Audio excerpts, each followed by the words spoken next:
Um, can you give me like, I don't know, 5 minutes? Yeah, no problem. Okay. I need to take a break. Yep, yep.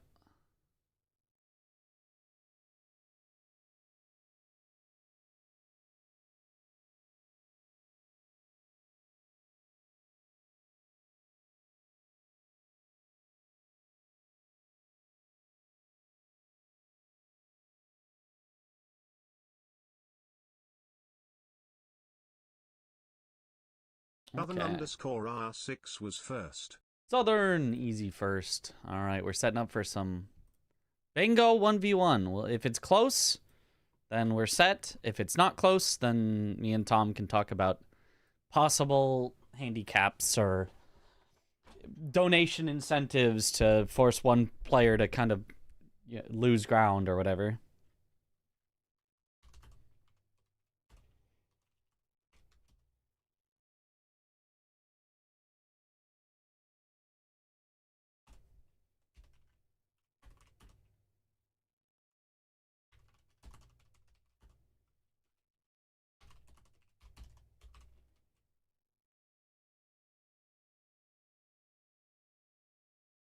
Okay, we'll see how it goes. I'm nervous.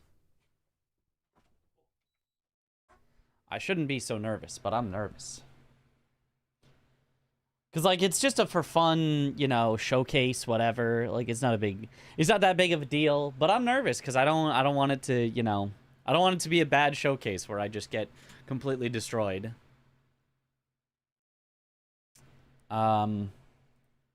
How much time do they have it on the schedule for as well? Let me check.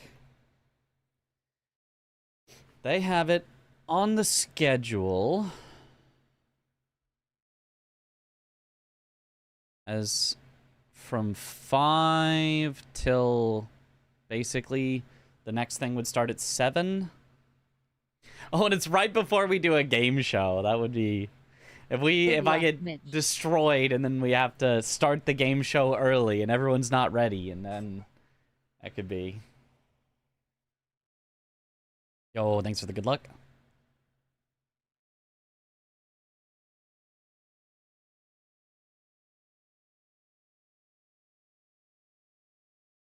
Yo. What up, Morp? I mean, I shouldn't get destroyed, in theory. In theory, I should not get destroyed. I played pretty well in the weekend event.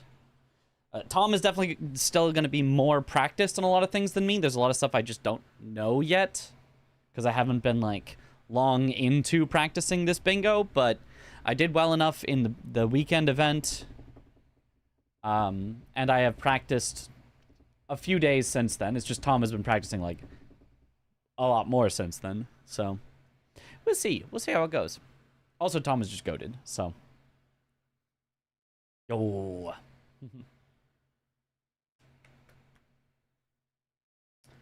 Okay. Kick Tom's butt. Love you, Tom. Yeah. Surely, we just...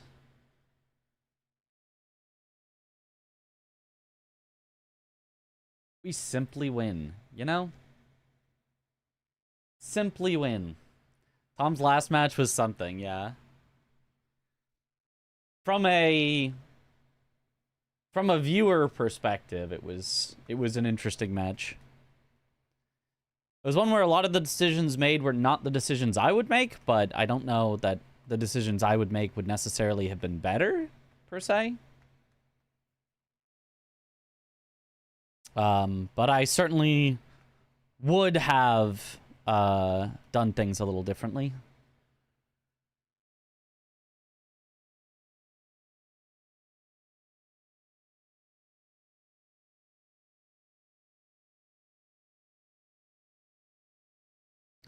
I'm not so much of a pivoter, I think, as everyone else. I feel like everyone else is such pivoters. Everyone else is like, okay, I'll set up for this, then I'll go do this instead. Then I'll come back and finish it. And I'm so much of like a just, oh, well, I'll just finish the thing, and then I'll do the other thing. Are you and Agik is going to practice closer to the season start? Oh, yeah, of course. Probably pretty soon after we get back from both of our trips. He's heading to Kaizo Coliseum. I'm heading to Speedrun Summit. Both should be very, very fun events. Unfortunate that they're on the same weekend, so we're stealing viewership from each other. Would have been cool if they were on different weekends, and then I got to go to Kaizo Coliseum and, Aggie got to go to Speedrun Summit or whatever. Although maybe that'd be way too many trips. Maybe that wouldn't have worked out. But could have been cool if, but Best Buddies win the season easily. I don't know about easily. If we win, it will be a hard fight for sure. The teams are really strong. There is, like, I don't know that there's a single team that you can just be like, oh, well, they're not gonna, they're not gonna be competing for the top 4. It's like every team is so good. Like, I think we do have a good shot at being top 4 or top 1. Maybe. I mean, maybe. But it will not be easy. The power of Mitchja with business. That's what Riz business. Right. Adef and Chris. Adef tied for 4th place. Chris got 2nd place. Like, they're gonna be a monster team.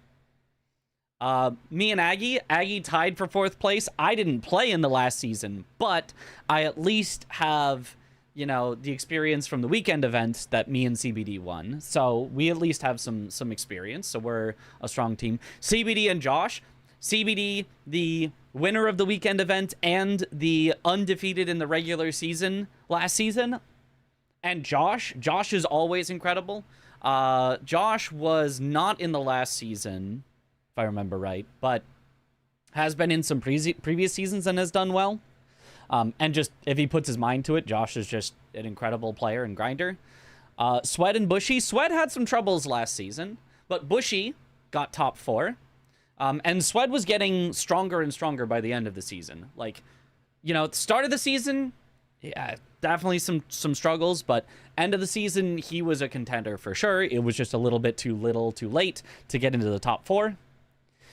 Blanks, who won last season, and Pooh, and Pooh did struggle. Pooh definitely struggled, but he was getting better by the end. Almost took that incredible game off of Bushy. And then Bree and Tom. Tom obviously goated, and Bree has done super well in previous seasons. And pairing them up, they've got so much like synergy between them. They communicate really well. Like, it is literally every team has a chance to win it. I can't think of a single team that I'd be like, well, they're not gonna win. I mean, they're gonna get last place. It's every team is just so good. Sadly, no Mitch commentary this season. Well, sometimes there's player commentary. Sometimes there is player commentary. And if there is, I would hope that I'm one of the first considered for it. If Domo is going with some player commentary for some days. Domo did a good job, yeah. I forgot about that. So we'll see. We'll see. We shall indeed see.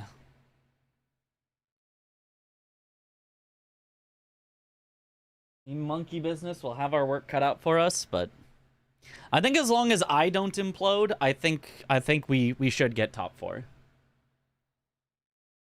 I think Aggie never implodes. Aggie is a consistent either top placer or like basically top placer. Like, he tied for 4th place, but only didn't win on tiebreakers to get into the finals. Hey, I'm here. Okay. I can't mute myself in Discord while tabbed out because I think the Elden bingo program is stealing my inputs. Oh. Classic. Because I use numpad for muting and unmuting. Which button? Period. Which I don't think is even That's- used in the bingo program. That is isn't it? you. I don't think that's used, is it? I think it's stealing the whole numpad. I don't know. Because I think it's looking for it in case you set it as the custom mark square button. Or something. I think it's looking at the whole numpad. I'm not sure. Yeah, that's my numpad 0 is my mark. Yep, same. I have numpad 0 as my mark, which is also my split button for live split, so it's not too unfamiliar to me. As complete a thing, press the button.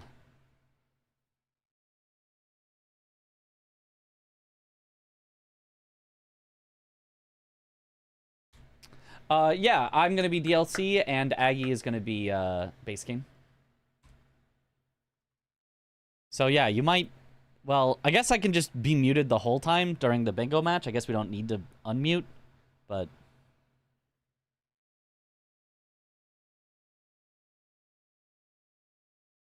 What's up, Mitch? Oh, just for muting. I don't think it's a big deal because we'll just be muted the match anyway. Yeah, pretty much. Yeah. All right. You want to get the show on the road? How many do you want? Do you want 1 or 2? Games? I mean, the more we can do, I think the better to get an idea of how evenly matched or not we are. I went live late, so I could like play more. Okay. Just so you know. So like I could probably do 2. Yeah, let's do 2 then. Two would be great, and then we probably don't need to practice tomorrow. And we can just after the 2, or even after 1, if it's like really not even, we can try some sort of a handicap if we want for the second game and see if that makes it even. So or if it's just even, we can just do 2. Domo and ADEF did like center square has to be gotten. Yeah, they did center square. It was like a donation really incentive. It was Consort Radon was a donation incentive. The donation incentive was met, so center square was Consort Radon, and they had a gentleman's agreement to make sure that they got the center square before anyone could win. So if you had a line set up that didn't involve the center square, you had to go out of your way to get the center square before trying to get the line finished. So that way it was... Yeah. Or even if you were going for majority, if you had 12 and you could get an easy 13th, you had to go for consort for your 13th. And then your opponent knew that you had to go to consort, so they had that information, and they could try to block you on consort, and whatever else. Yeah. So I mean, we could do something like that. I mean, consort is hype for everyone. Yeah, for sure. But we can talk about it. I honestly don't think the difference between us is going to be that large at all. Yeah, it probably won't. I know that, you've been practicing a lot, and I just haven't had that much chance to practice yet, aside from the weekend event. So, we'll see. I think I did pretty well on the weekend event. Like, we did end up winning, but that was kind of miraculous. And so, yeah, we'll see.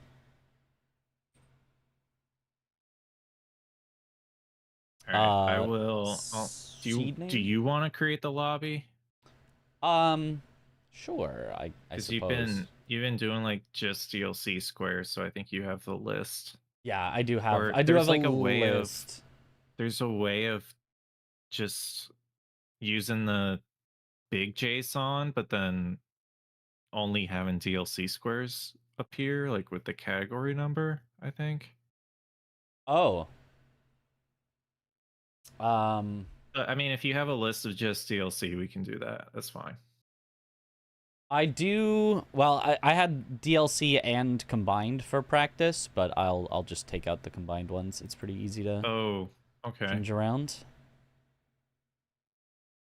Yeah, combined would lead to some duping, like duplication of squares. Yeah. Okay, so now It's pretty easy to just since they are luckily like sorted in the JSON, it's all the DLCs, then it's all of the not DLCs and so on. It's pretty easy to just delete the ones. Yeah, yeah. I think I have a DLC list also.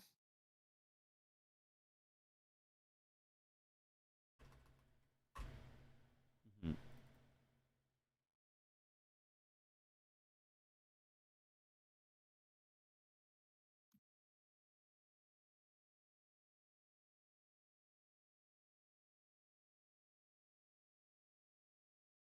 Uh,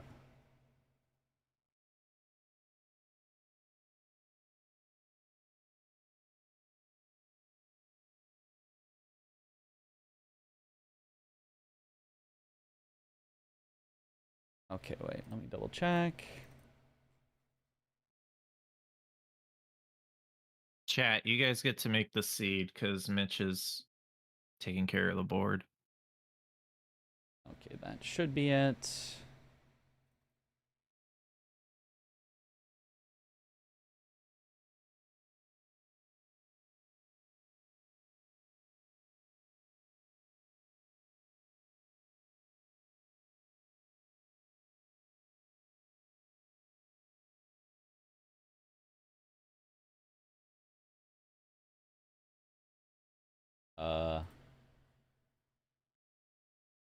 Remaking the lobby because I accidentally didn't write down the lobby code.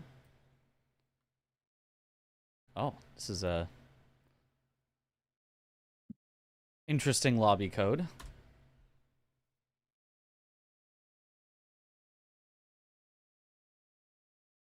I mean, the first two The letters. first two What letters, yeah. else? Well, that's it. The first two.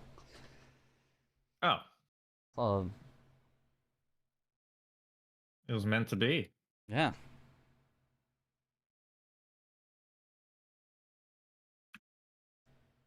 All right. Do you have a seed name yet? Bapanada. Bapanada. Let's just do all lowercase. All lowercase. Okay. Bapanada. Bapanada. Have you heard the Cornafix? I think that's the map guy. Cornafix's like remix. Cornifer? Maybe? Cornifer's remix, yeah. I don't think so. It's like the his hum, Yeah. and it's turned into like it's not dubstep, but it's it's like EDM type Yeah. remix. It's pretty funny. It's pretty good. Here, it's in my Discord. I can send it to you.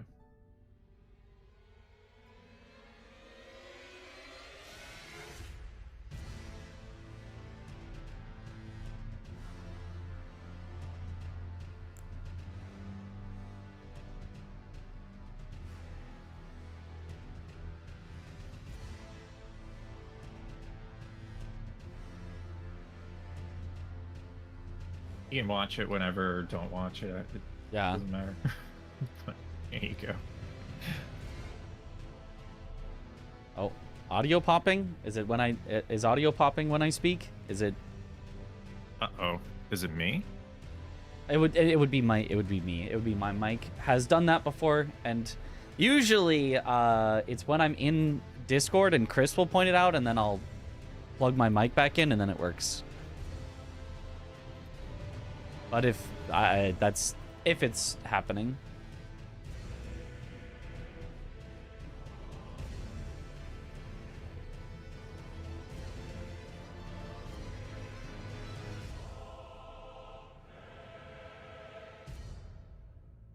Yeah, chat not on stream because Yeah, this is 1v1.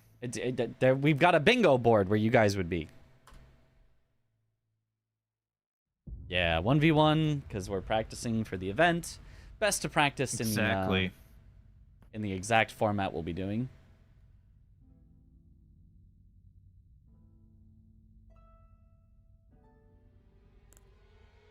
Listen to this.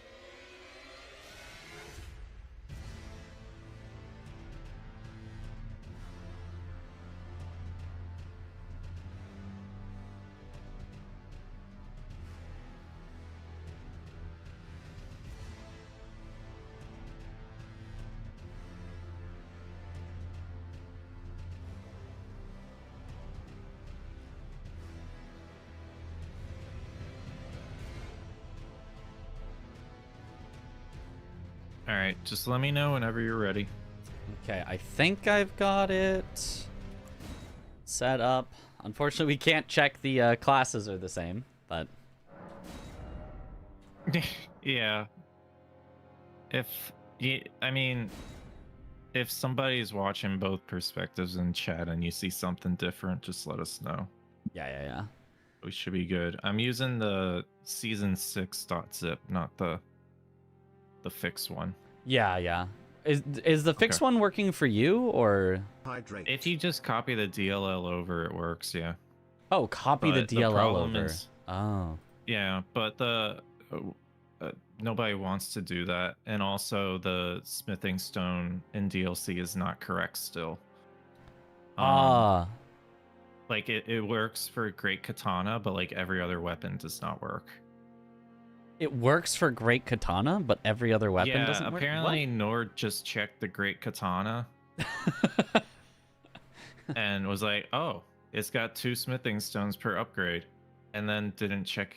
I don't think he checked anything else. Should we pretend like it's 2 per upgrade? Should we require you to buy 2? Okay, yeah. I mean, well, I guess it's our thing, but yeah, I would say 2. I just buy 2 every time. Okay, yeah, so 6 of each stone in order to get maxed You up. might have excess later, but just if you're gonna upgrade another weapon, just remember to buy 6. Yeah. For that weapon.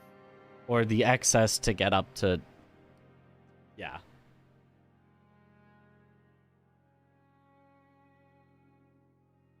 Okay, cool. Yeah, I think we're good then. So on the start, at what point do we load into the game? Is it on the just 10-second... 0? Because now we're not going to round tables, so we have so much time, it doesn't even matter. True. So 0 load in, and then there's a 3-minute timer, and then on 0 the fog wall goes. Yes. Okay, cool. That makes sense. Yeah, so prep time is 3 minutes. Yeah. Okay. I think that's all. The questions that I would make sure that I'm not messing up. So I think we're ready to go. Cool. Okay, I'm gonna start the timer, and good luck. All right, sounds good. Good luck.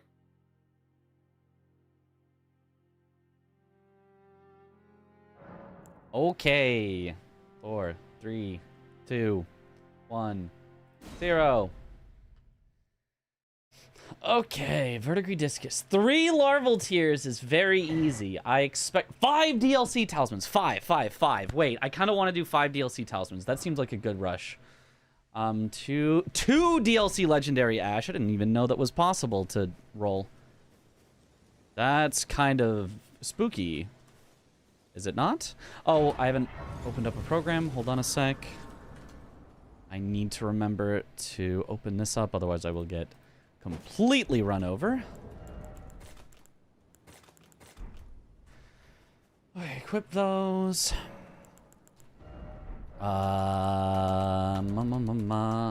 Allocate those. I can't make it night yet because it's going to be made back to not night. 6 Mikola crosses. That's a lot. That is a good number of Mikola crosses. Okay. So we're going to go with my silly start here that I don't know that I've seen anybody else go with. Yo, thanks for the good luck. Put Florisax to sleep. So that's one that's not exactly an early one, but it is one to kind of remember not to lock yourself out of. And then,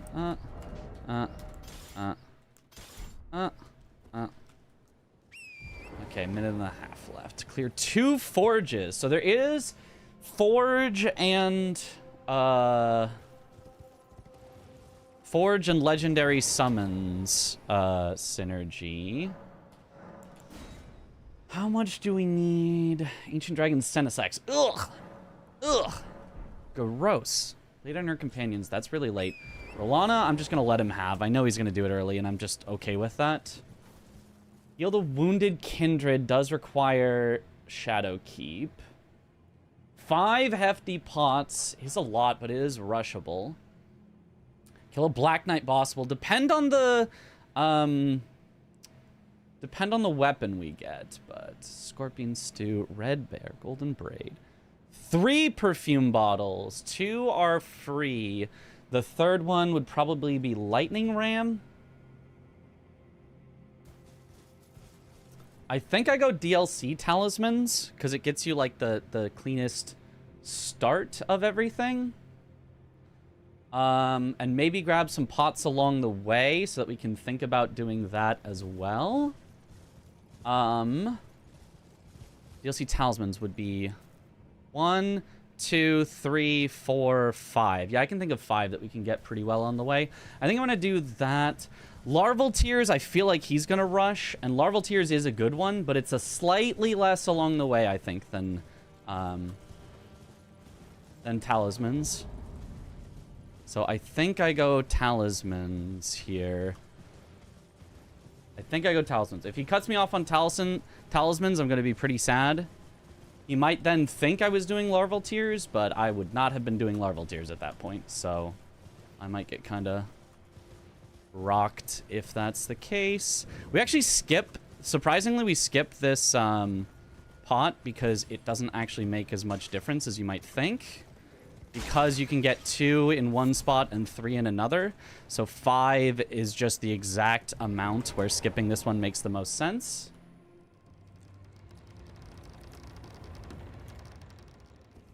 Yeah, definitely no info on what Tom is doing, that's for sure.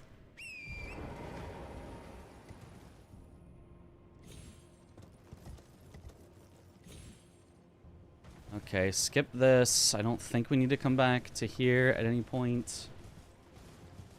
6 Mikola crosses is also one we could be grabbing along the way to the Talismans. I think it's probably Talismans is my rush, and then Mikola crosses is my secondary, I think. And I let him have Larval Tears, and then Hefty Pots, I think, is my third. I mean, we might lose, like, all of them, because I'm not going to be, like, super rushing, but hopefully not.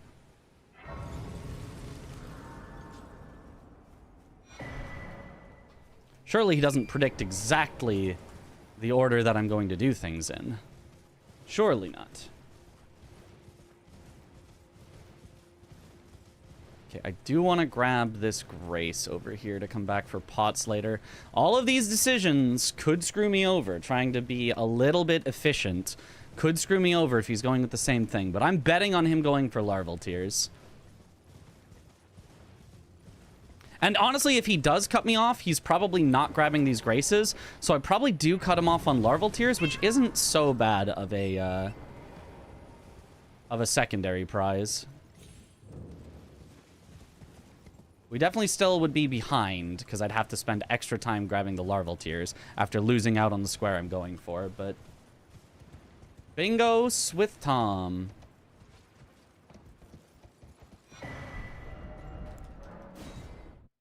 Okay, so that is number 2.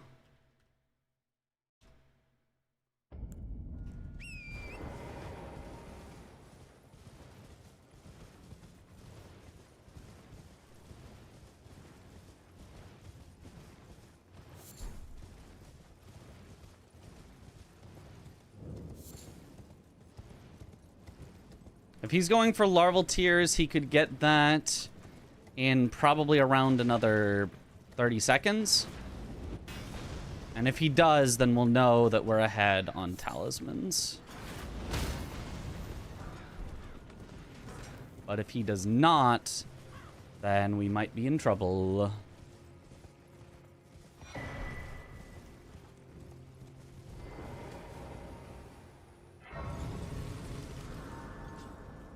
Yo, thanks, yo, it's Noah.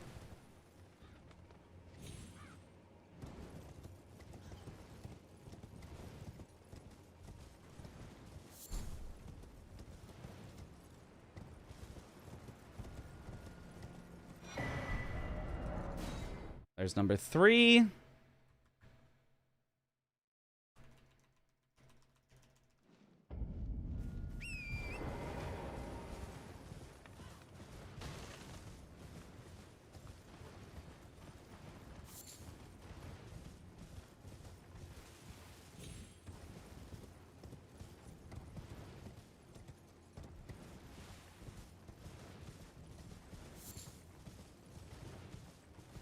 Okay.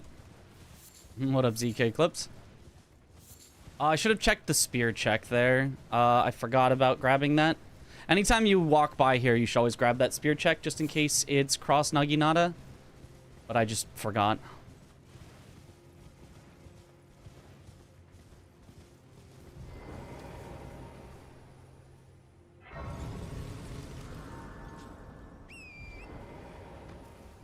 Oh, also, I can grab the... That's our second cross.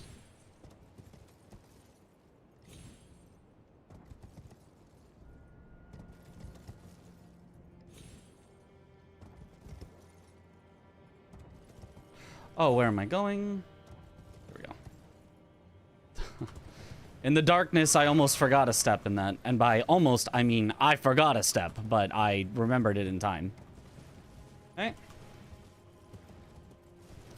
So now the quickest order here is to first hop up, break the thing, then go get the talisman, then come back to the Spirit Spring. The only problem is I don't really remember how to get into the final talisman in Fort of Reprimand that quickly. I have a feeling he's heading for DLC talismans as well, based on him not having marked anything yet. Like, I feel like if he was going for something else, he would have marked it already. Unless he's going for Mikola crosses. That's always a possibility, but... He would have had Larval Tears by now, for sure.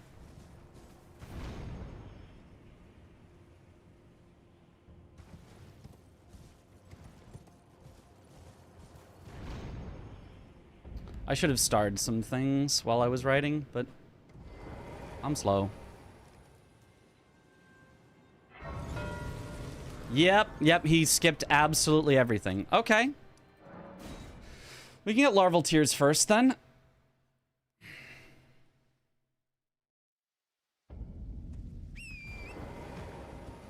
I'm not ahead on pots, but I can get Larval Tears before him. That sucks. Yep. He called me out for doing some synergy.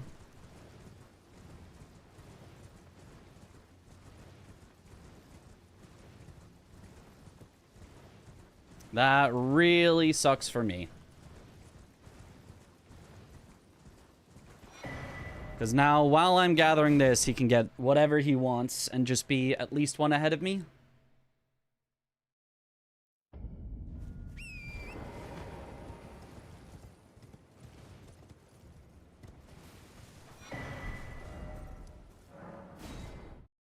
Okay, for third one, we can actually take Synergy here because he will have skipped previous Graces and not gotten the Larval Tears. So we can actually go for the one over near Red Bear. That should be less out of the way, even though it's not the fastest one.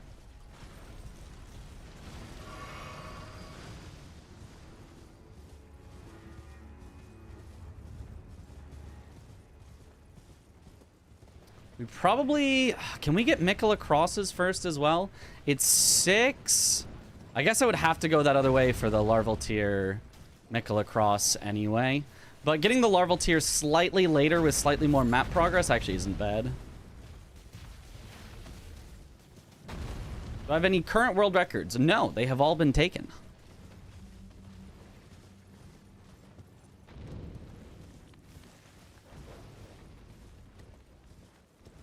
As is the fate of anyone playing popular games that doesn't currently, you know, fight for their records over and over and over again.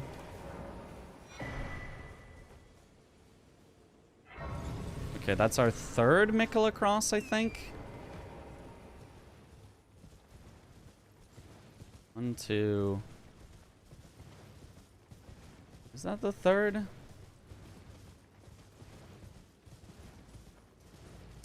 Okay. Larval Tears.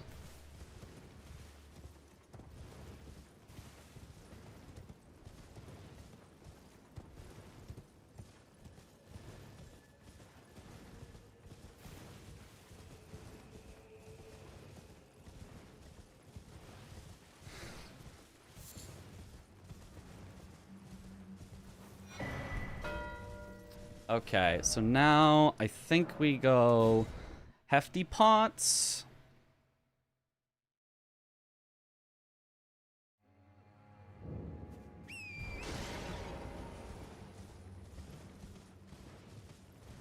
Oh, hefty. No, hefty pots kind of sucks because how am I going to get out?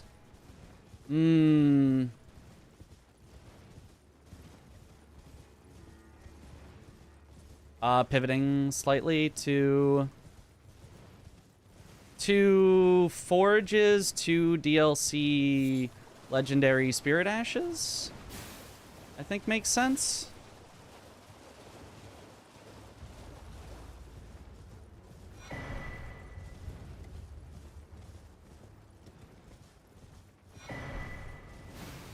There's a good synergy there.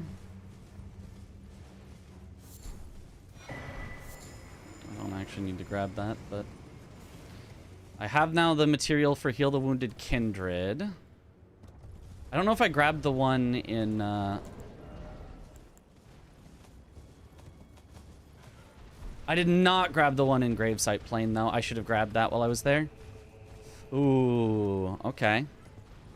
My bad. I should have grabbed that on the way to the larval tier. Verdigris Discus. Okay, that was a good one for him to rush. But hopefully that puts me ahead on the 2 that we can get here now. So he can probably get 2 in the same time and still be ahead by 1, but we're not getting crushed right now.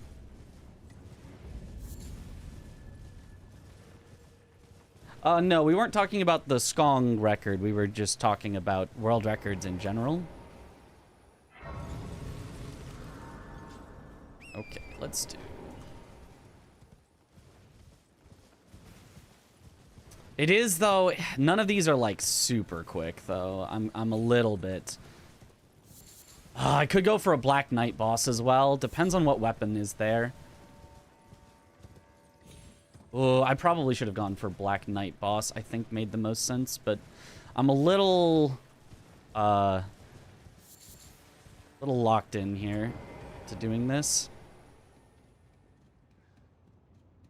I don't think it makes that much sense, but...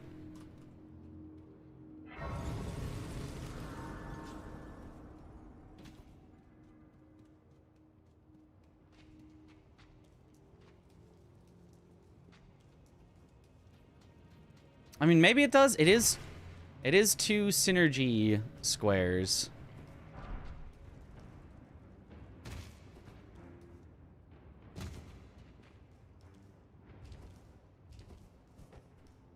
I do have no armor, so I have to be careful about getting hit here. I don't think there's DLC shields, so I don't have to worry about that. Oh, I was going to go for Mikola crosses. Why didn't I go for Mikola crosses?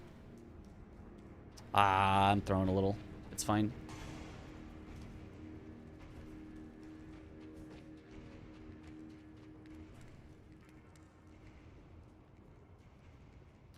I mean, he might just be figuring that I'm going for Mikola crosses and he just doesn't, but...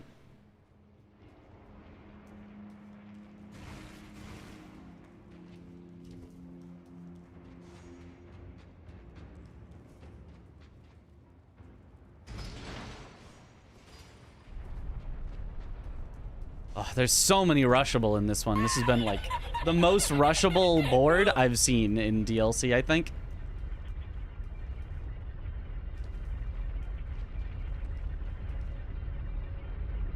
Like, this could be a fast one for sure.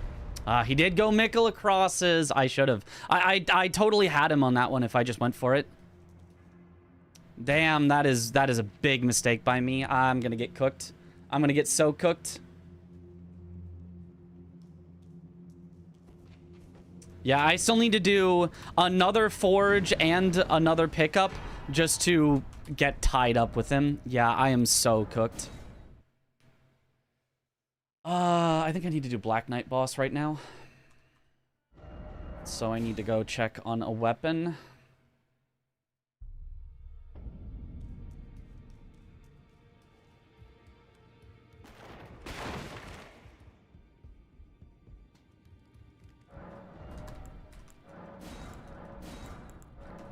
Golden... Oh, Dragon Halberd is good. Dragon Halberd is our one for sure. And honestly, we could take Golden Halberd for the buff, but we don't need it.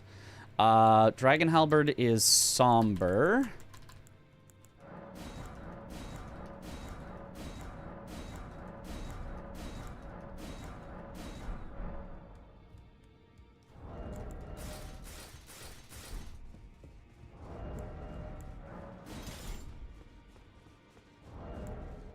$22 into 1.5. 4 would be 16.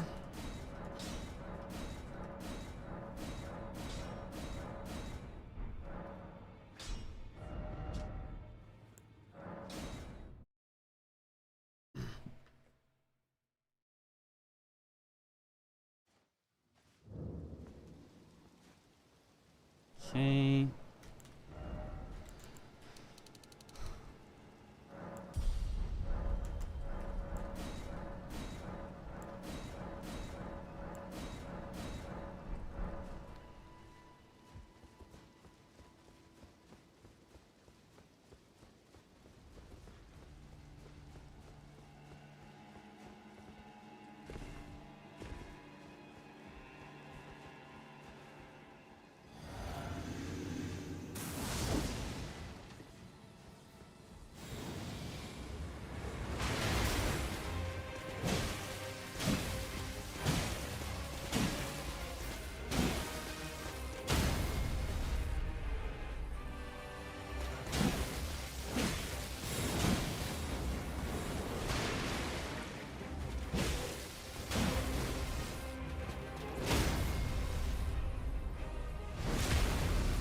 Okay.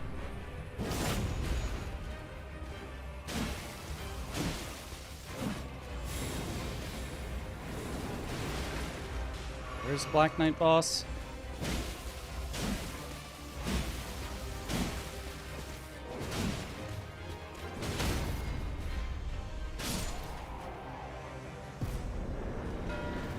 Okay.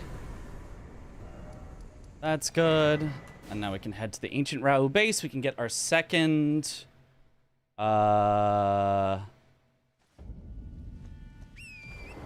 DLC Legendary Ash Summon.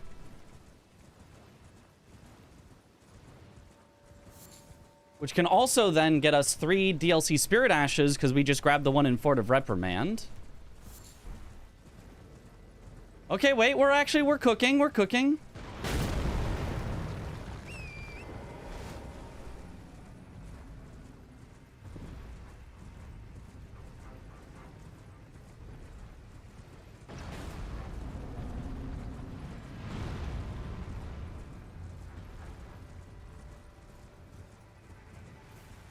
I think we're cooking.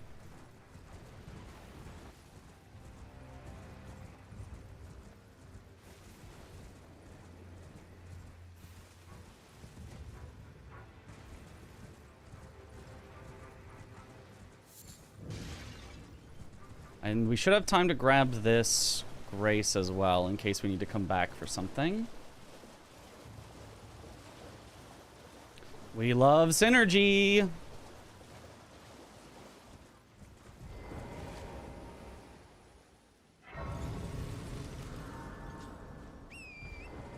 And then after that, we can do our second forge. And then we're kind of cooking. He went for Red Bear. Nice, nice. I mean, that's one that I did want, but that means that we definitely win on these.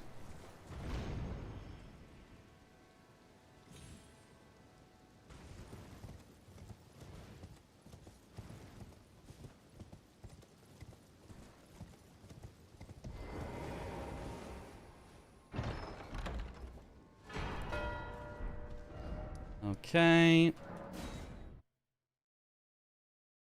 Back to the Fort of Reprimand.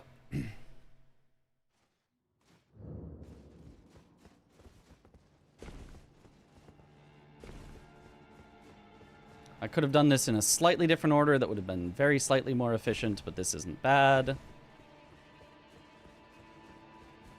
I don't think I have any reason to pick that up.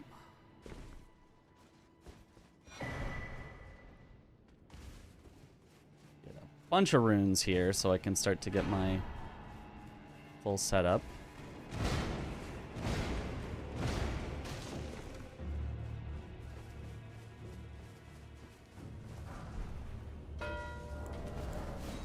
Just quit out for warp away, and next we're gonna do 2 forages. Already implemented my idea about the global hotkeys. Yes, indeed. I suggested it, and it was implemented like half an hour later. It's so nice. I'm sure every player is going to be thankful for this, even if they, like, even if they generally use mouse for marking stuff. Like, it is so nice.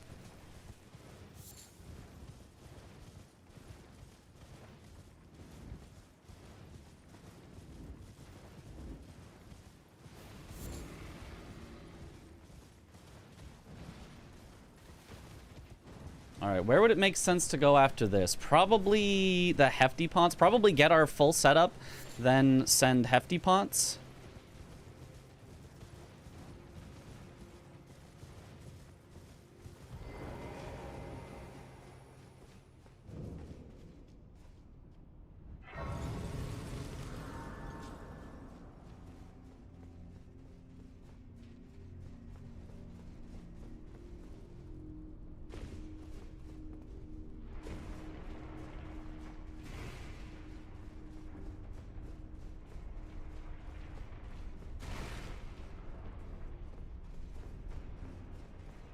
Ooh, defeating a boss perfume bottle only is gonna be definitely a tricky one that I do not look forward to.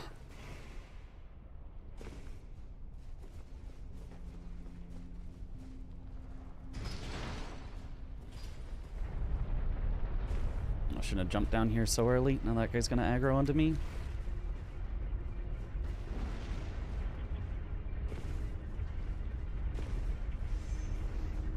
Turns out it's fine.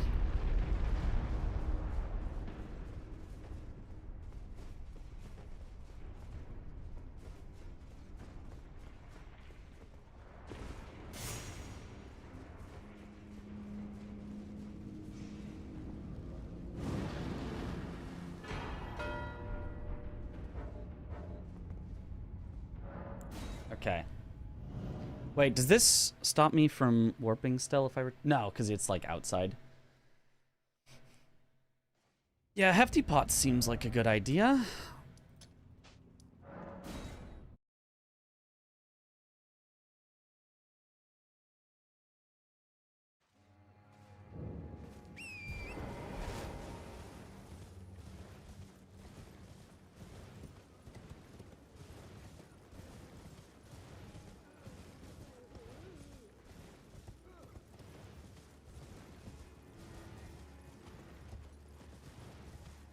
I also want to...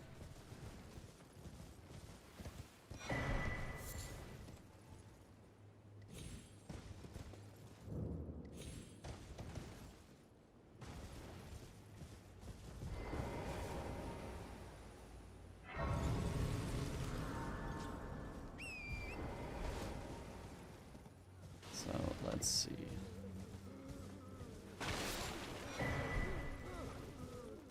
Do I think that I can get away with being a little synergistic on this? Not lose out on movement? Oh, it's so hard to see. It's so dark. I wanted it nighttime so enemies wouldn't see me as well, but, like, I can't see me as well. I can't see anything.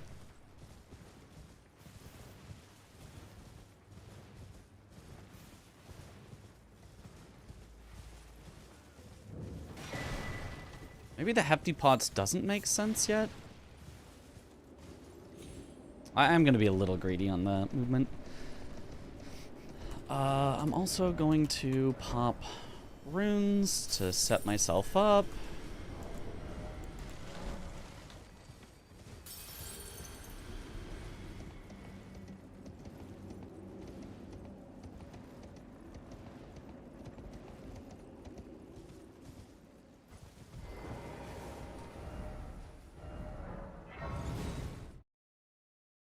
Oh, whoops. Not, this is the wrong warp spot.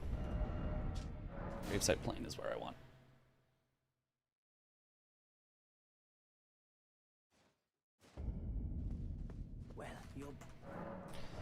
Okay, so I would like, there's no level requirement, so I would like this. I would like, definitely Golden Vow, definitely Flame Grant me Strength. Probably Rotwing, and I think call that good.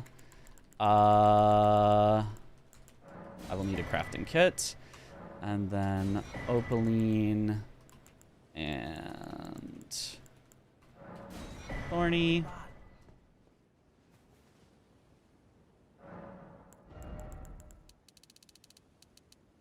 Level up Faith to 25. Sure, the rest into... Well, actually... There. Oh, why did I grab a Spirit? Revered Ash, whatever. Memorize my spells. And swap my Wondrous Physic to no longer the early game stuff. And we should be set to Mog out at the end. Most of the bingo matches just come down to who ends up doing more squares. It seems you get really lucky to get 5 in a row without being blocked. Lucky isn't necessarily the word for it. You need to be strategic about it, but yeah. I would say most do come down to majority.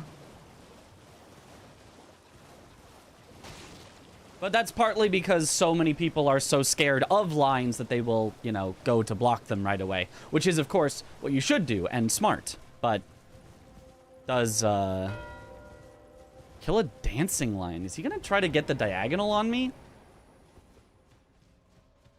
Surely not. He might, though. Oh, because it's got Scorpion Stew. I didn't see the 2 square synergy. Oh, okay. I understand. I understand why he did that. I still think I probably need to get the Deathrite Bird in order to block the diagonal, which is unfortunate, because I hate fighting that Deathrite Bird. Because the other option is kill a boss using a perfume bottle, which actually probably would be faster. I probably need to do that. I can't really do it next because I just spent all my money, so I don't have enough money to upgrade a perfume bottle. But I could do like one other thing and then go for that.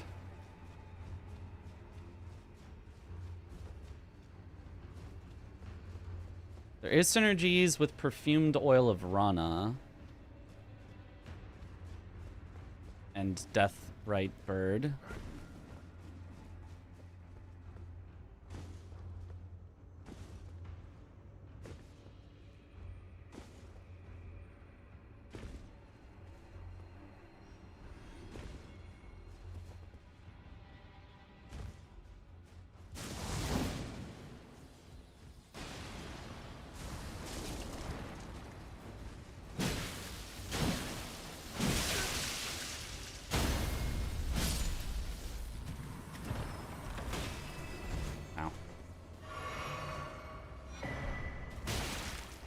There's our third.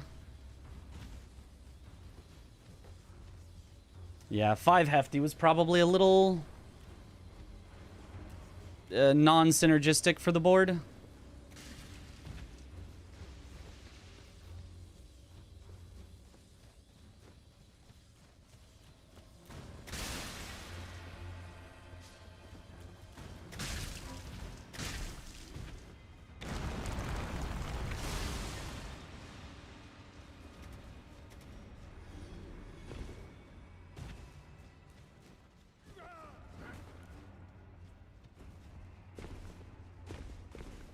So you go like slightly left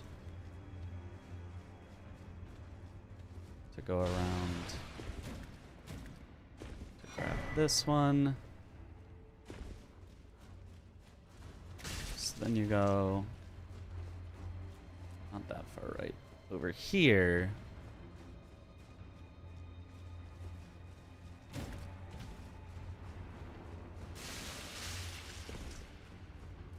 to go around. Where's the other one? I have made a fool of myself. Wait. To go here to go around this. This is it. This is it.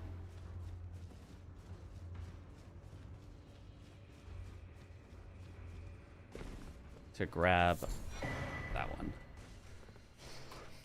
Okay. Log out. I think I need to go Deathrite Bird next, which is a weird one to go for now, but I think this is what I need to go for. Deathrite Bird into Perfumed Oil of Rana. Or I could go, honestly, wait, what if I try to kill a boss perfume only? How would I get runes quickly enough to do that, though? The town lady let us under the town. My name is I too. So here's to new big. Well, I'm as weak as I've always been. I'm afraid. Sorry. Do you have a good one? Do you always have deadly poison? Just give. I don't want you to have deadly poison. I want you to have, like, anything else, but...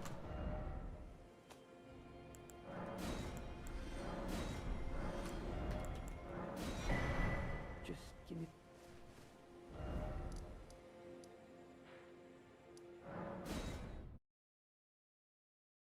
There is use a transformation, which can be done with collect 3 perfume bottles, but like, ugh, doing Lamenter. I mean, there is a lot of synergy for over there. We should go over there to claim the spot, but I need to...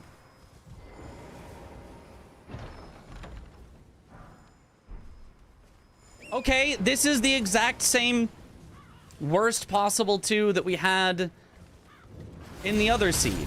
Ow. Okay, whatever. 14,000, I guess, isn't worth saving. That sucks.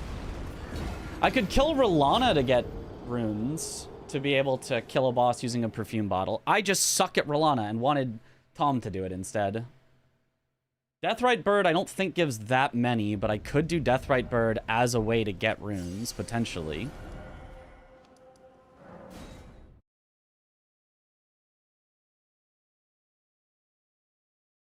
Egon's Furled Finger is also down there, so...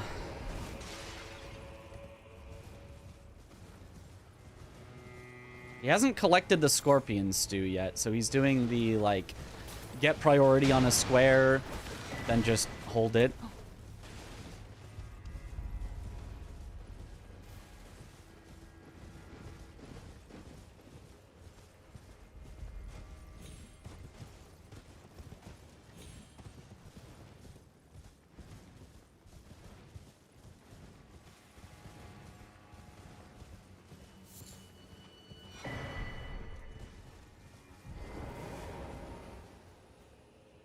I kind of want to force him to do Senesax, but it's a little hard to actually force that. One day will be a bingo. Why did it get cut off? You've just gotta believe.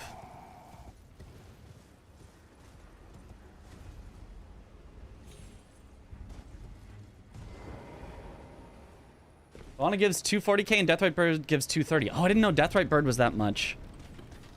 This is still probably a fine decision. This is faster. In theory, I just have to fight Rolana, whom I hate, and Tom just marked. So, never mind. We're going to Deathrite Bird.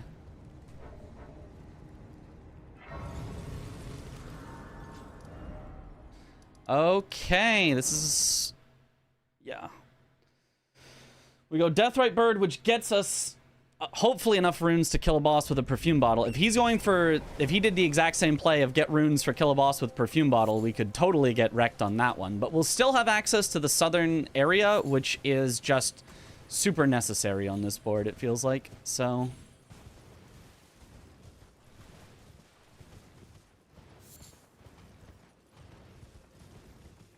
If you win a round and he wins a round, I think all of us can agree that we need a round 3 tiebreaker. If he's tired, he'll just be tired. If he wins a round and I win a round, we call that basically the perfect practice match. Basically.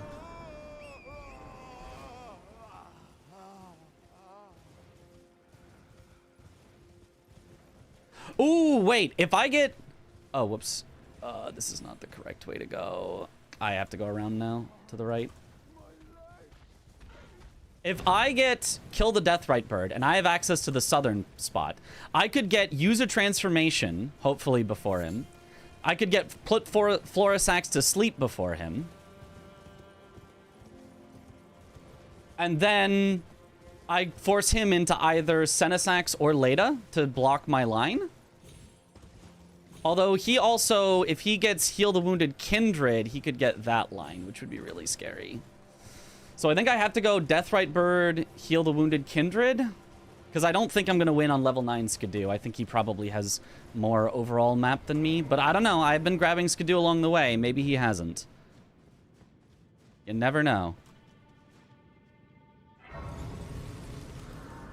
What else can parry other than Mangosh in the DLC? Well, it's randomized weapons, so Mangosh is not guaranteed to be there. And shields can be randomized to any shield, so they could be a shield that has parry on it by default.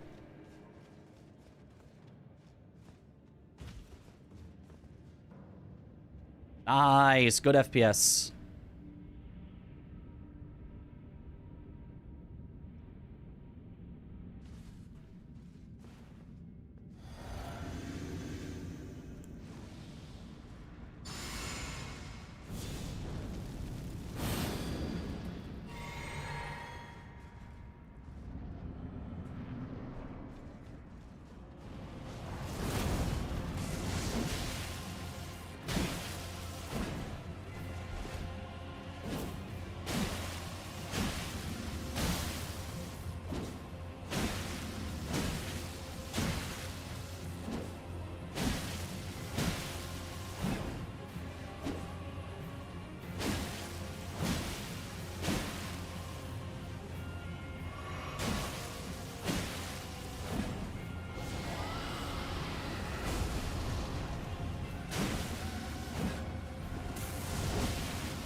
Good. Very good ADM.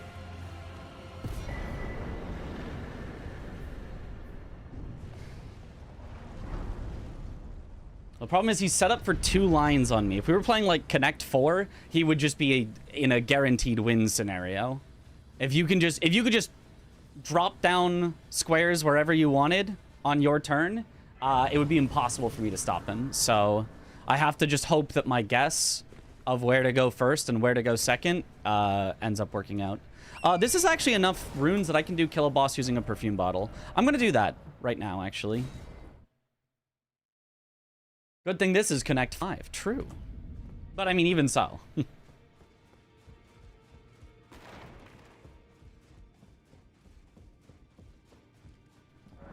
Pretty sneaky, sis.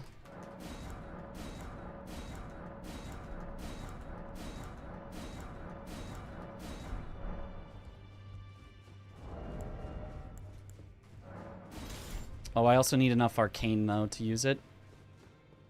Oh, that might screw me. Thing to get a needle upgrade in Silk Song. You know which thing?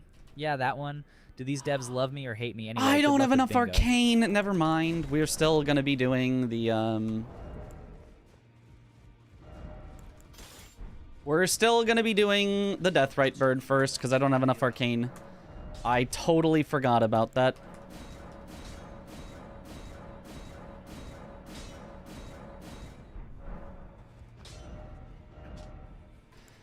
Okay, yeah. Oh, Deathrite Bird. Oh, this is bad. If he goes Wounded Kindred, I'm so screwed. Then he would also have access to Shadow Keep, where I would just get mogged.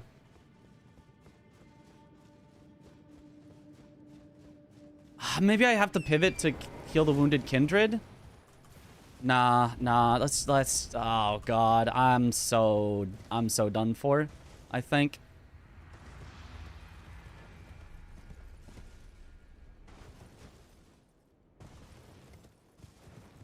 Yeah, I think I need to pivot to Wounded Kindred first, because then at least I have 2 possibilities for Perfume or Deathrite Bird.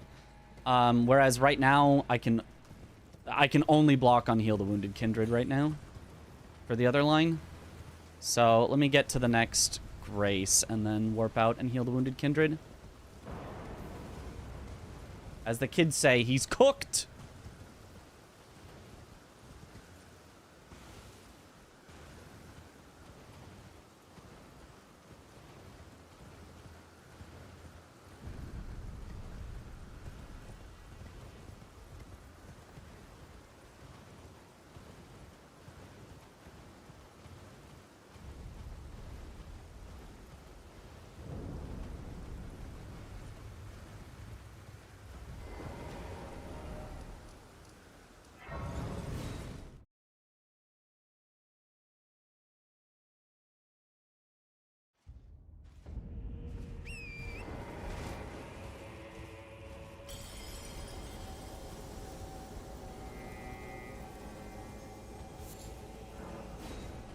Somewhere, a great rune is broken, and so too has a powerful charm.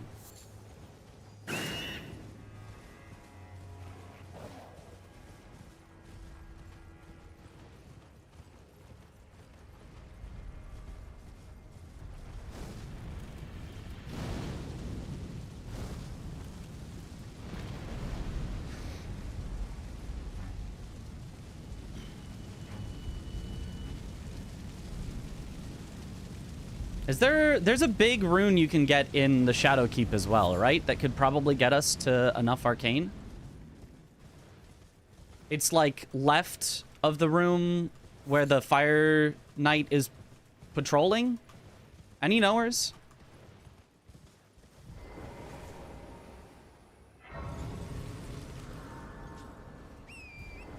I remember a big one by Sunflower. Yeah, but that's too far in. That's way...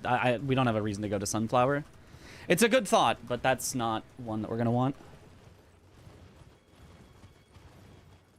I'm pretty sure there's one by the patrolling Fire Knight that we can get. Gosh, it's so funny how it's 6 to 6, but I'm on a huge back foot because of where his 6 are compared to where my 6 are. That my 6 are, like, completely blocked, and that his 6 are, like, entirely open.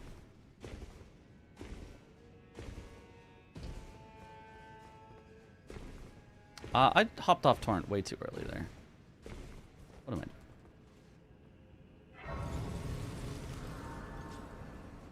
The run right before the Underwater America. Yep.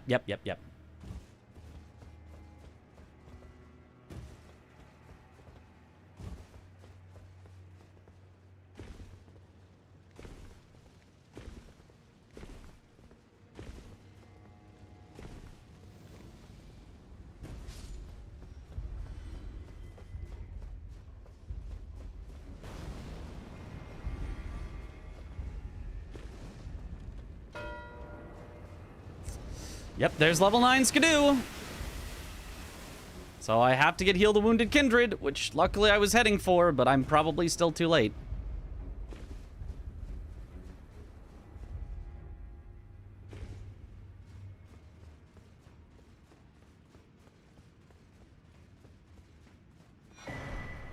Yeah.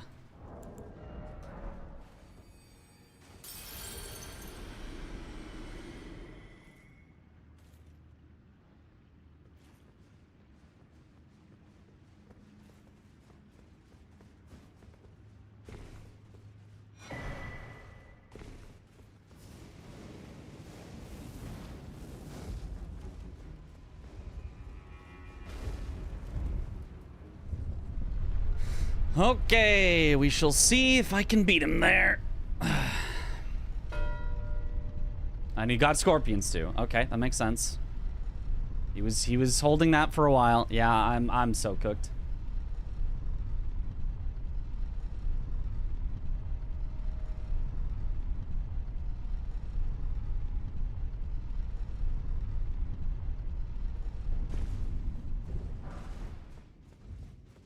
That could have saved me a lot of money.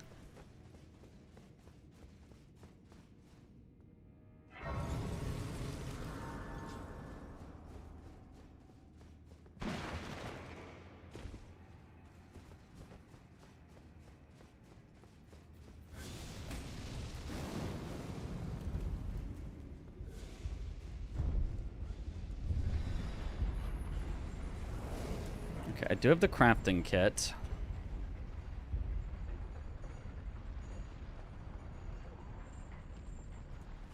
I do have the bone shard. I did not get the thing in Gravesite Plain, though.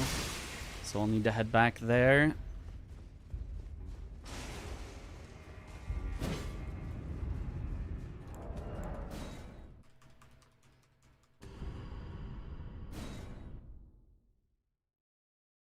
Having the painting under Shadowkeep save time? Or just killing Lamenter for the transformation square? I don't know. We'll think about it after we block this. Okay,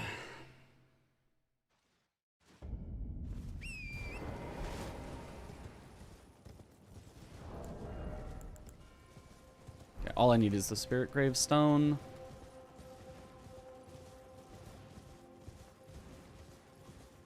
I don't know where the closest one is, because I'm bad.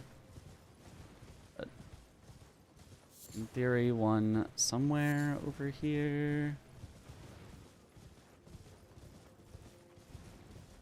It's up somewhere. Problem is there's so many, like, spirit graves that look like the spirit grave stones that are not the stones. They are just the spirit graves. I'm almost positive there's one over here by these guys. If you just spam pickups, there's one.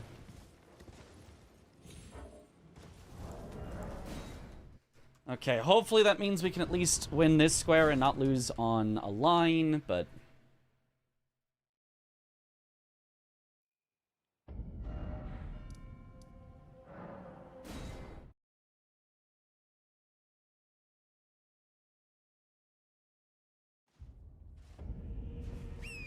But I mean, having to block these lines has already cost me 2 full squares worth of time, so we're cooked regardless, just because the squares that he happened to get formed a really nice line and mine formed a nothing.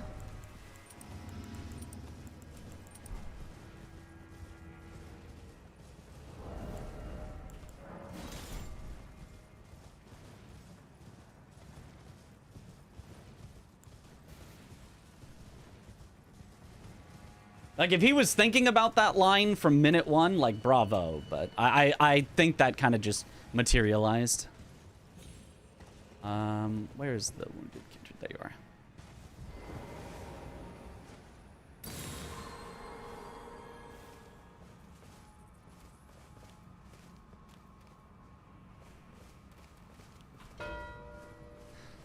are. Okay, so now we go perfume bottle only.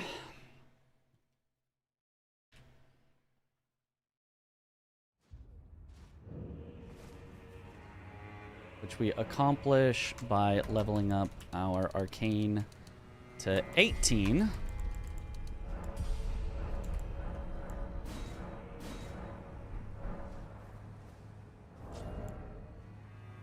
I don't have enough dex. And I just spent all of my... How did I not notice that I don't have enough dex?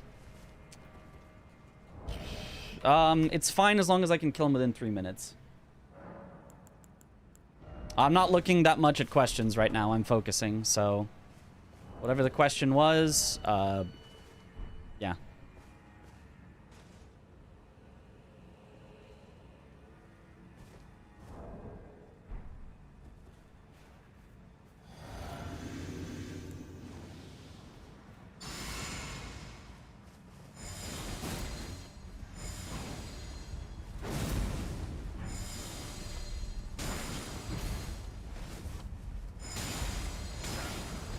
Oh, offhand is much worse than main hand for this.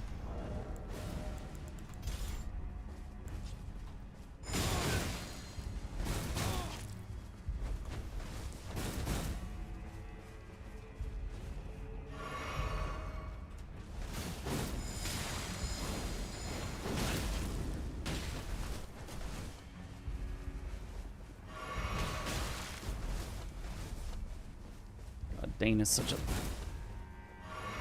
Piece of trash.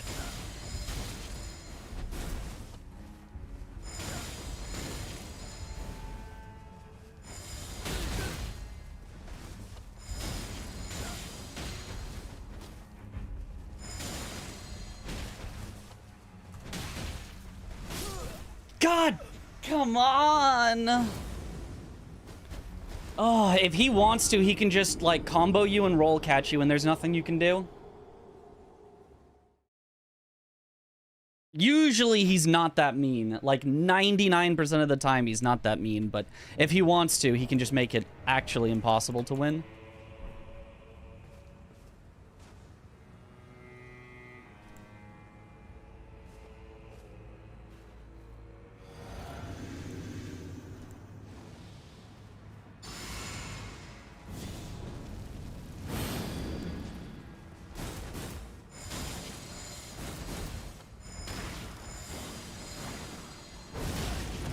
God damn it.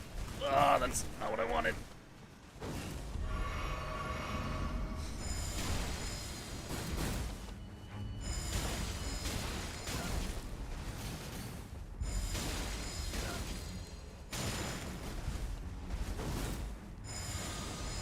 Oh, I was hoping that would reach him so I didn't have to dodge.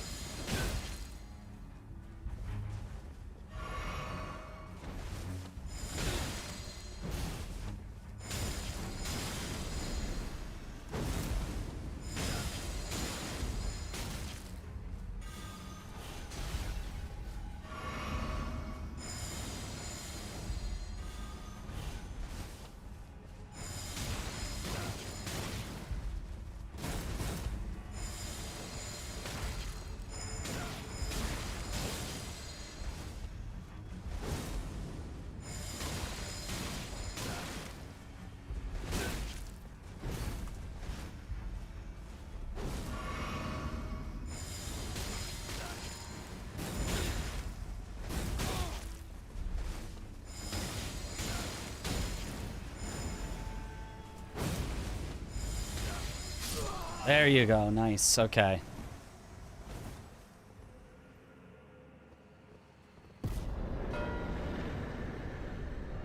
Okay, let's put Florisax to sleep next.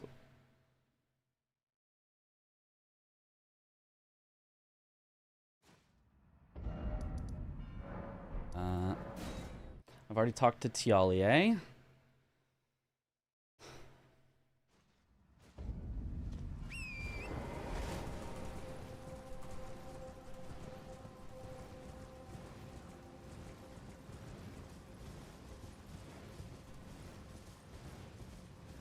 Whatever Tom's doing, he's been setting up for a while, so...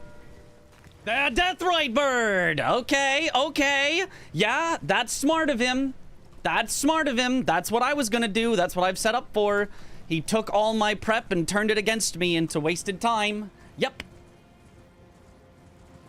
Okay. Together, even so, by our mercy did we must weep. Yeah, be sad forever. Oh, give this. He asked me. Are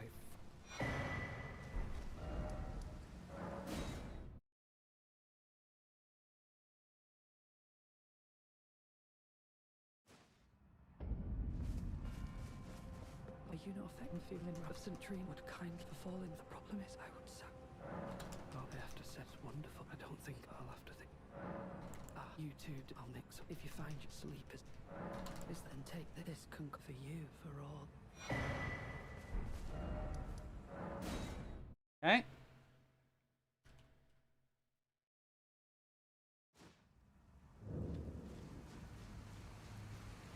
Does anyone remember the order of operations here for...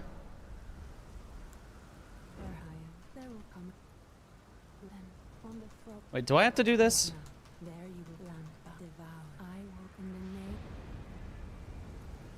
Do you have to do this to put her to sleep? I don't know the order of operations for putting her to sleep. Nope. Well, okay. I think it's then, like, set it to night twice or something.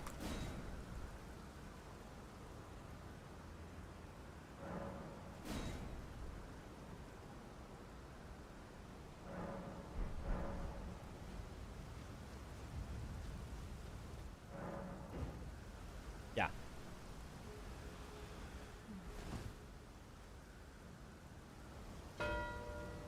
Okay, put Florisax to sleep. Ooh, he collected the 3 perfumers. Yeah, that makes sense. That makes sense. Okay, so then, we can use a transformation. Oh, or we could acquire the perfumed oil. Acquire the perfumed oil makes... No, he's going to be there faster than me if he wants to. That's only if he wants to, but...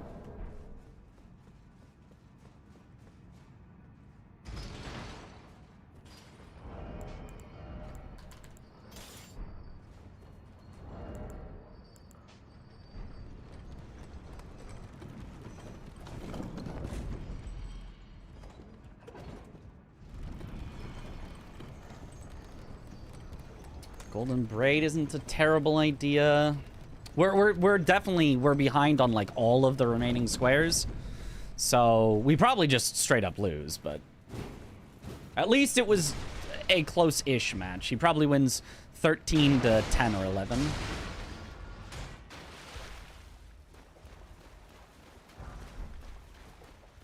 Which is not bad, but there was not a whole lot I could do after I got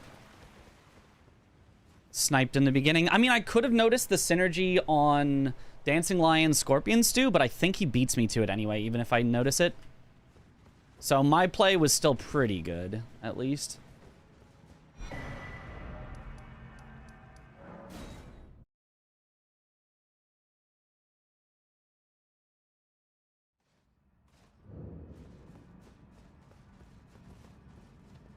We could go Egon's Furled Finger into User Transformation. That actually, I think, makes a lot of sense. Yeah, Perfumed Oil, that's what I thought. I figured that he would cook me on that one. He's ahead by 2 squares now, and I can't make up 2 squares at this point. It's way too late, and he has way too much of the same things as me. But I can... If I get to 11, then we're pretty happy.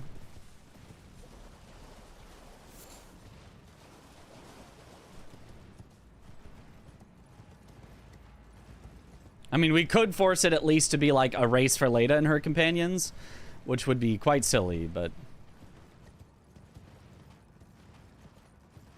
He might not have backside Shadow Keep. He may never have gone there. Nothing required it. And he didn't do Heal the Wounded Kindred of Rot. So we may be ahead on Golden Braid, and we just win Egon's Furled Finger, use a transformation, Golden Braid, force him into Senesax, race for Leda and her companions. And if he goes for Leda and her companions, then we're at least set up for Senesax. There's super remote possibilities here.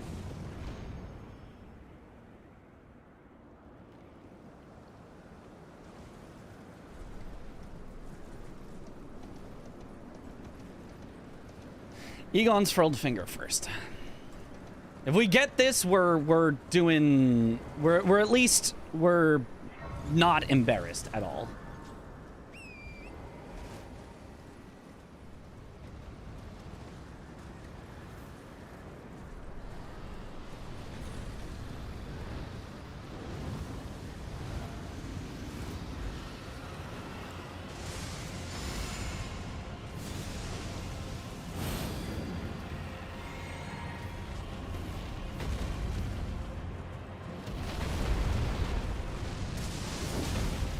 Oh, that's the wrong one. Ow.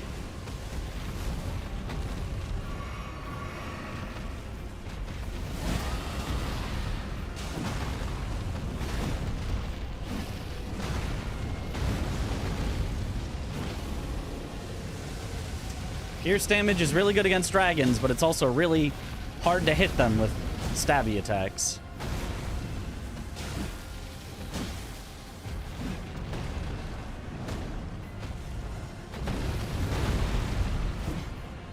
Especially when they just keep their head so high up.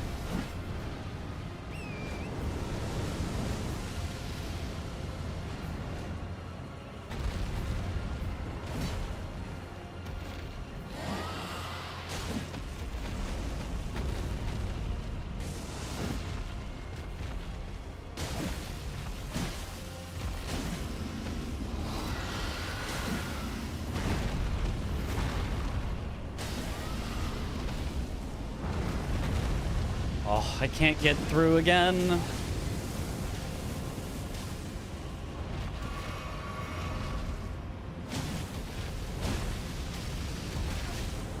Stop breathing fire on me.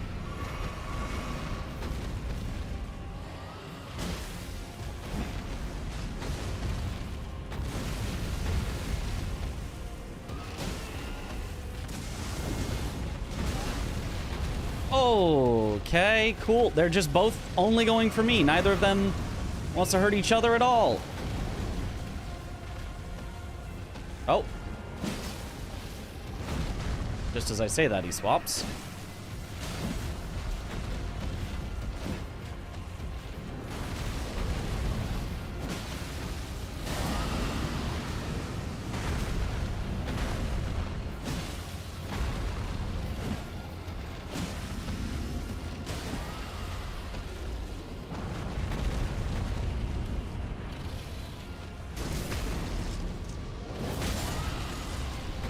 Nice.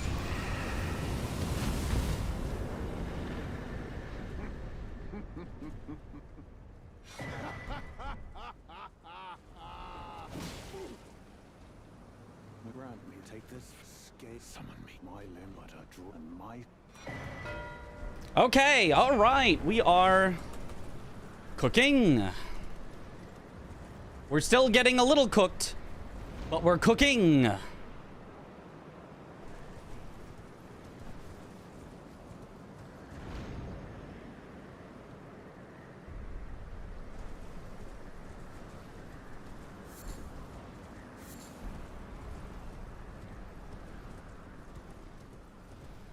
What is a transformation? You can transform into a dragon, ancient dragon man even, or you can transform into a lamenter. We are going for the ancient dragon man transformation.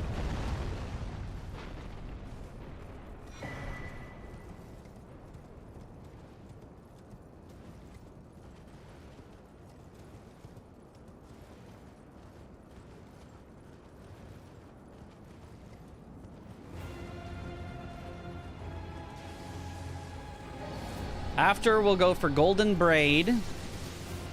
Force Tom into the two bad ones. But probably he snipes the Golden Braid from us and forces us into the two bad ones. Then we have to 50-50 and win both 50-50s. But if I get the Golden Braid, then all I have to do is win one 50-50 and we win. Grab this for Senesax later.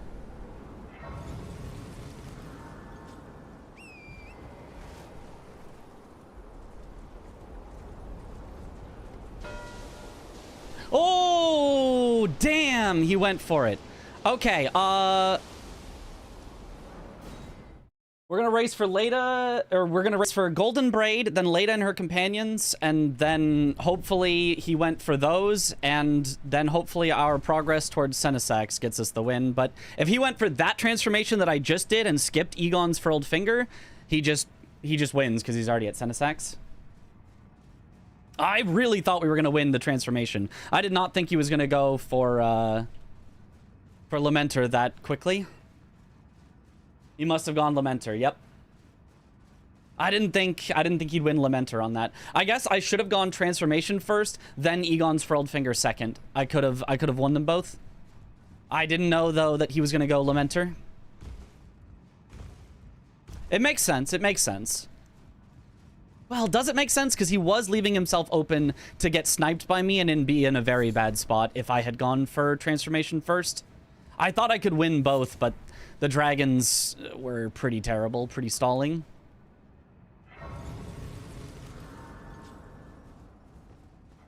Actually, I don't need anything else here, so... Oh, no, I do need something else here. After Golden Braid, I need to unlock Leda and her companions. I need to do, I think we actually do Senesax after this just to make it 12 by the time that we probably lose. If I can get Golden Braid first.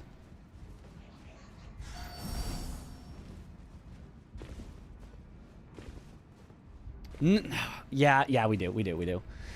If I get this, we send a sex, and then there's way too far to go for Leda and her companions, but it is what it is.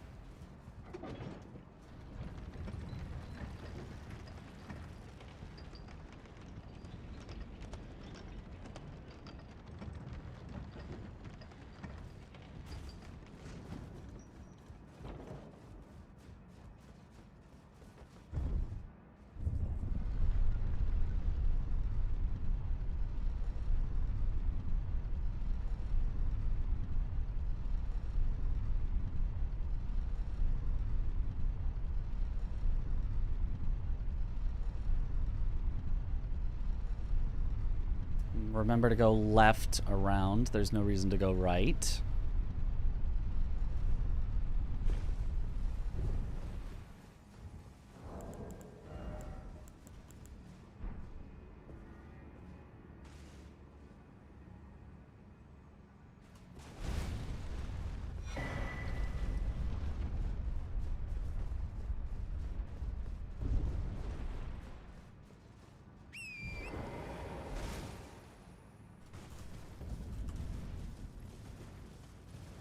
I'll save stream before New York. Sigh. A Gamba day. Last, at least, full day of stream.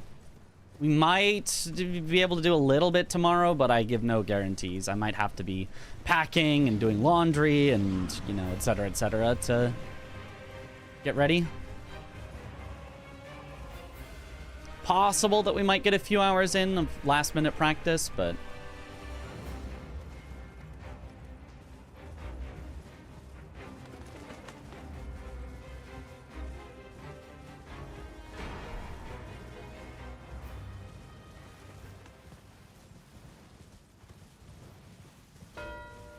No fucking way. No way. Like 2 seconds away. Come on. Did he go from the exact same grace as me? Man. I just wanted 11. Good God game, Mitch. fucking damn it. Good game. Oh, I was right there at Golden Braid. I was picking it up as you marked it. Oh, yeah. Yeah, I did you went have to go over the from... tree, and then I didn't pick up the item, and I had to go back. Where did you go from after you used a transformation? Back section. Oh, yeah, I had back section as well. I guess my warp must have just been slow. I was thinking about what to do next, I think, for a second. I was running past the statue when Mitch was kneeling. Okay, yeah, we were close. Yeah. Yeah, I honestly was okay with you sniping this. I was just like going for it anyway to potentially win. Yeah, I thought you would let me have it because I figured you'd go for something else, and I just wanted to get to 11. I just didn't want it to be, you know, too lopsided. I figured you would just go like 13-10's a great Senesax game. or Leda, and then just like, there's no way I could stop both of those. You Yeah. kind of had to well, yeah, you had to choose, right? Exactly. I would have lost one of them almost certainly.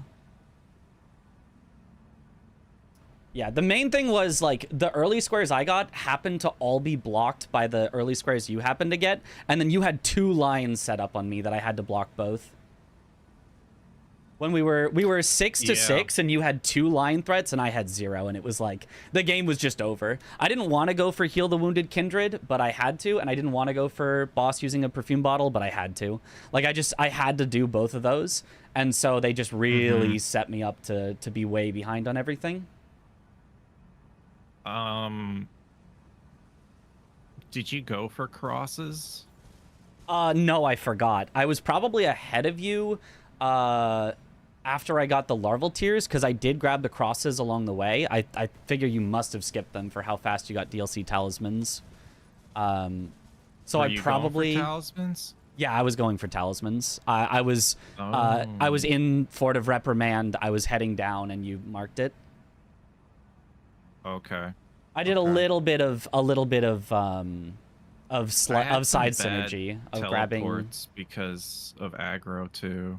Oh yeah. Well, I grabbed the graces along the way that would lead to larval tears later. So I grabbed the 3-path cross Grace, yeah. and I grabbed Yeah. the where are the other ones? I grabbed a few along the way that I figured you must have skipped, because if you didn't, I don't know how you got there like that much faster than me. I didn't do Tolier skip. Oh, okay? That's probably you just went down by the forge. Mm-hmm. Okay, yeah, that's probably it. Yeah, I went Tolier so that I could have the cross there for afterwards. I thought you were gonna go for larval tears, so I thought I didn't have to rush too hard on the talismans, but I was just wrong. Why did you think larval tears? I don't know. I thought that was one that a lot of people liked to rush a lot. I didn't think it was better. I thought talismans was definitely better, but I thought it was one that people rush. I mean, well, I was thinking that row 1 was definitely... I needed to get 1 square on row 1. And I was like, okay, well, if Mitch goes for the early larval tears, whatever, I'll go for pots, Black Knight, or Verdigris. Yeah, yeah. So then I got talismans. I was like, he's probably gonna get crosses, so I'm gonna go for Verdigris to block, and then eventually, like, and you marked larval tears. Did you mark larval tears before? It was before crosses. You marked larval tears. It was after Verdigris. Or yeah, I think it was slightly before, but it was around the same time. Yeah, so I was getting I was getting Skidoo Altus progress, I think. Yeah. And then I also got progress to Bellerot while getting the crosses.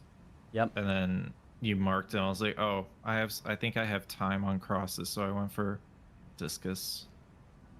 I think I could have beat you on crosses if it slipped my mind. I said to myself after larval tears I should do crosses, and then I just didn't. I already at that point had like 3, and I was in Skidoo Altus for the 3rd larval tier. I got the one by Red Bear. So I think I just had it. I think I could have had you cooked on it, but it slipped my mind, and I instead went for the Forge with the Legendary Ash, because I saw Forges, Legendary Ashes, DLC Spirit Ashes. That was a fantastic play. I saw the 2, and I was like, I'll just block with Red Bear. But then you did Forges. I was like, oh yeah, because of Telu. Yep. And I was like, damn, that was a 3 square combo. Yeah, it still took a little while. I think I was still a little behind at the end of it, but it was a good way to put me back in the game. Yeah, it definitely helped. I mean, you had some pressure. You kind of forced me to go to Dancing Lion early. Yeah, but Dancing Lion got you 2, so forcing you into a double synergy, and it's not even like that long or that hard, isn't necessarily the best thing. Dancing Lion? No, I missed. I saw Scorpion Stew. I missed Kill a Dancing Lion. So when you got it, I all of a sudden realized, oh god, look at that diagonal, and I was in panic mode. If I had seen it, I think that's what I don't know that I would have beaten you to it, but I think I would have at least gone for it, because I think that was very important on the diagonal, and the double square synergy was really big. I don't know when I would have gone for it. Probably after I had the 2 forges, so probably it still would have been too late. But yeah, if I could have gotten that away, it would have been a lot easier to not be forced into the squares that I didn't want to do. Yeah, definitely. Yeah, what do you think is like the order for perfume bottles for if you're fighting Dane? Best has got to be fire, then lightning, right? Best is madness. Best is madness. Okay, madness, then fire, then lightning? I think best is madness, and then, yeah, probably fire, lightning. Yeah, the 2 that I checked, because I wasn't, you can only check really 2 in the early game, were the worst 2. The deadly poison and the frost. So I was like, oh, man. Yeah, Tolier always sells the poison. Really? I thought it would be randomized. Because it's merchant. Merchant isn't randomized? Oh. It's a different randomization. Oh, weird. Like you can get a weapon from a merchant and then also find it on the ground. Oh. Because they're different pools, loot pools. Okay, I did not know that. Well, I mean, I guess I went with And it I guess he anyway because it didn't was Frost he and the other didn't one. randomize Tolier's perfume, I guess. Yeah. At least right now. Maybe it'll change. Yeah, I thought it was randomized in the weekend event, but I maybe I'm just wrong on that. I'm not sure.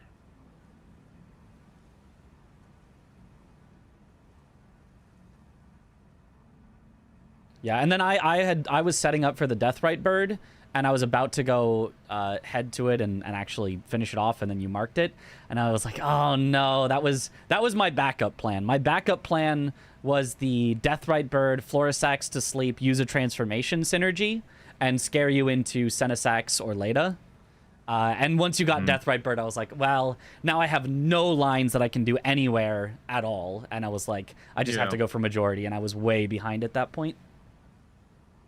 Yeah, I went to Deathrite Bird, and then I attacked it, and I saw it did like 200 damage, and I was like, I didn't upgrade my weapon.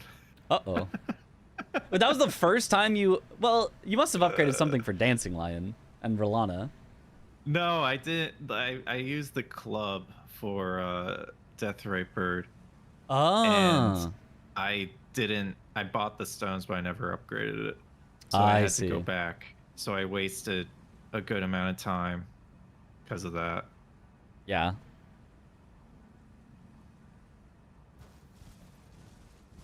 Did you, like, make it holy? Is that why you used the club, or...? It's strike, and yeah, I got holy on it. Okay, okay, yeah, that makes sense. Yeah, I was just using the Dragon Halberd, which I assume you were doing the same. Yeah, that's the weapon I chose. Yep. It wasn't too bad. It's really good. At least on this board, it was pretty good. Yeah, I could see it not being great on Deathrite Bird, but for pretty much everything else, it was that's really why I went good. For club, I was like, do I just go for the longer fight with Dragon's Halberd? But I probably should have. It would have been way faster. Yeah.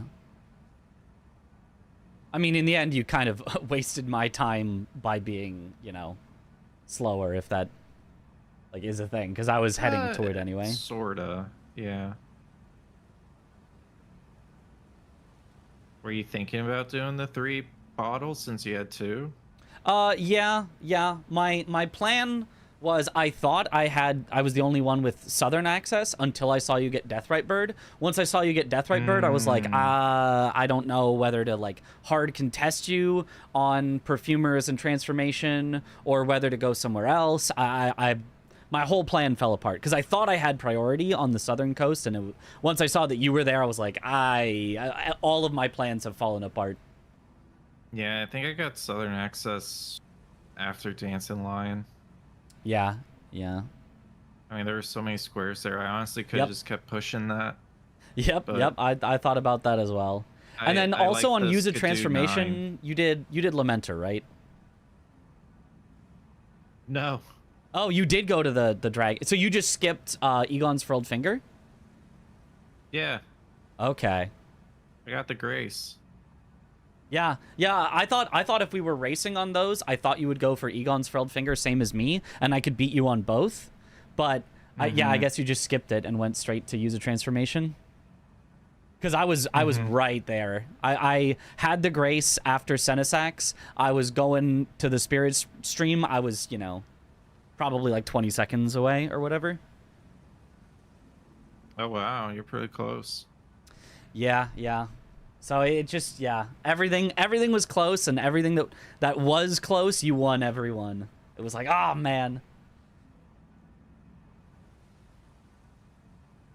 Well, that can change with the next game. It could. You up for another? Yeah. Okay. Yeah, I'll do one more.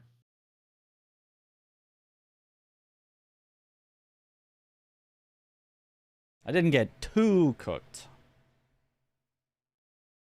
I don't think you got cooked at all. Yeah, I mean, I was just definitely slower on everything. Everything that we started at the same time, you won every single race. So it's just, you know, it's hard to win if you're just you know, 10% slower at everything. So I just got to work on. Well, I don't have time to work on that. But, yeah. I just made the decision quicker or something, or like Yeah. started going to the objective quicker than you. Yeah, yeah. Because of like what I did beforehand. Mm-hmm. I don't know.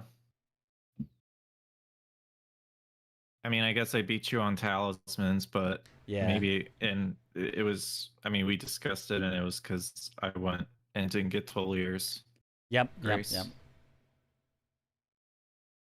Yeah, I'm too hesitant to full rush something. I always want to get some synergy along the way, and it always puts me at the second person to get a square.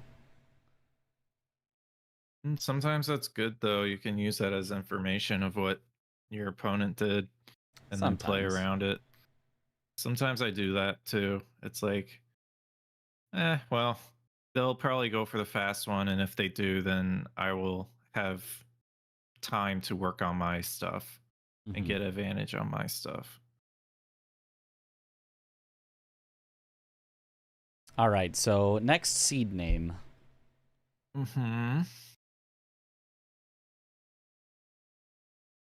How about Shaw? All uppercase. All uppercase? All uppercase. Shaw!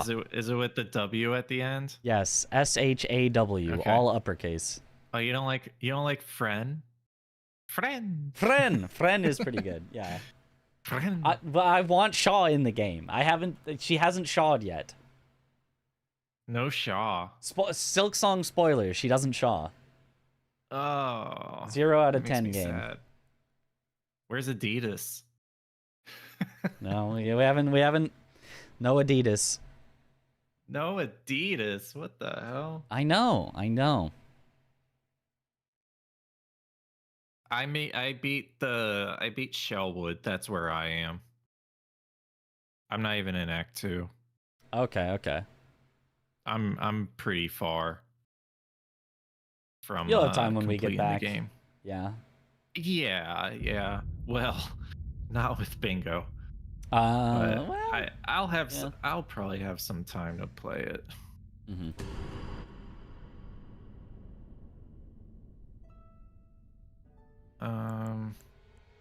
Okay.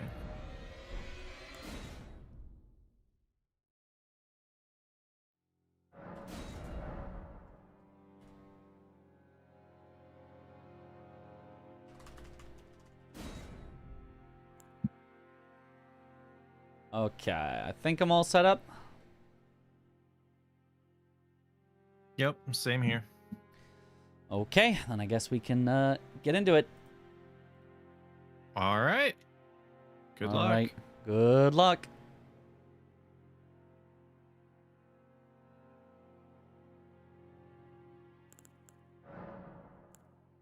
Okay, hopefully this time we can either win or get even closer. Winrathel, 3 larval tears, 2 kindred cookbooks, 3 blessings. 3 blessings of America is no longer that much of a rush square. 2 kindred cookbooks is, I think, our best bet, and I just need to remember which 2 end up being the best. And it's not the 2 that people usually do, I think. Good luck, Mitch. Ancient Dragon Man boss is actually a very good one. You can't, like, rush it because you need a weapon, but I can also let your lot then wine. I am Carl. is a good one. Also has synergy with 3 NPC bosses.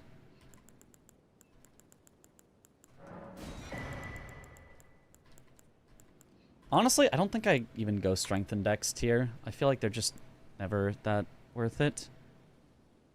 Like, you always have enough stats. So I'm just gonna go Opaline and Thorny, I think, is the best general one. Middle Square Consort, holy.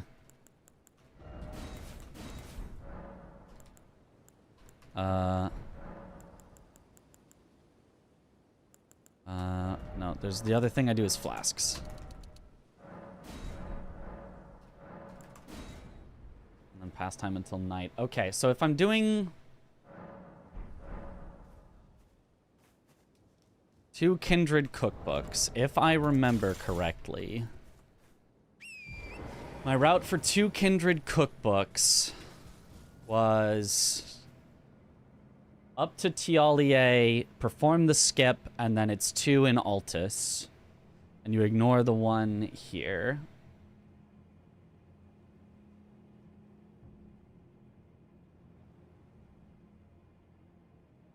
And then... yeah. If he grabs stuff along the way, he might just beat me to that, but it's probably fine. Dryleaf Dane in the duel, and... I do want to get powerful early, so that I can do Dryleaf Dane in the duel and Ancient Dragon Man. Oh, there's also 5 DLC talismans again. Is that better than 2 Kindred cookbooks? Does that set you up in a better spot for the rest of it? Why is it 2 Kindred cookbooks, 3 larval tiers, and... there's so much rushable here.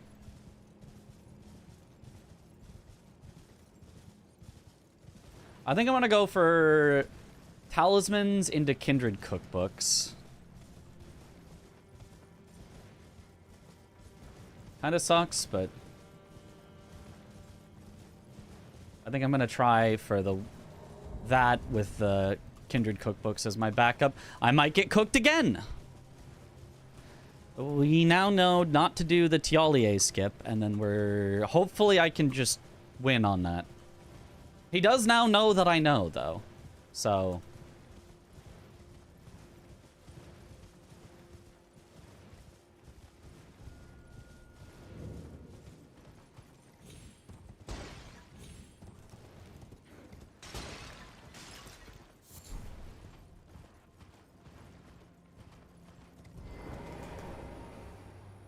I do want Ancient Dragon Man after, though, if possible, so...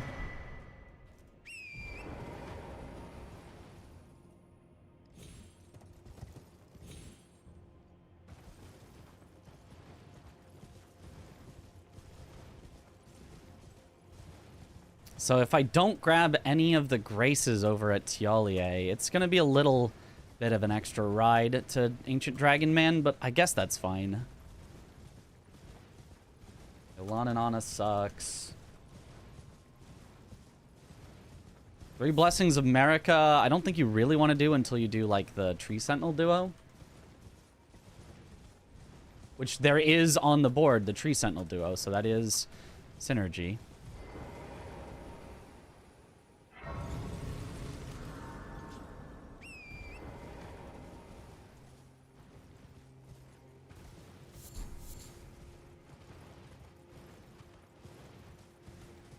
Can grab this larval tier and then not grab the grace.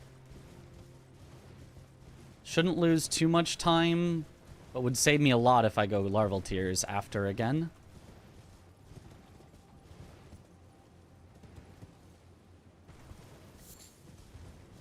It probably loses me too much time. There's way more that you have to go around than I realized.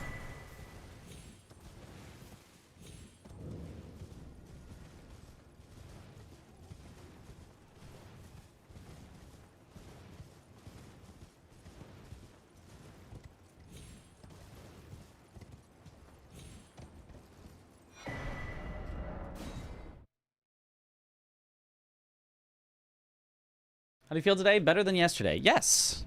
Definitely better than yesterday. I'm feeling good today, at least physically.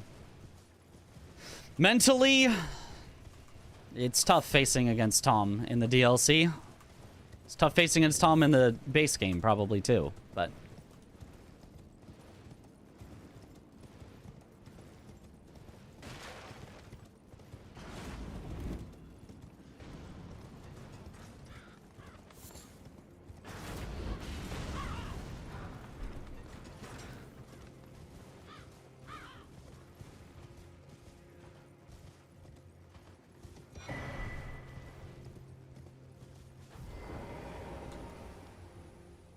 it was unfortunate that it didn't let me dismount Torrent for a second. It's a big time loss there.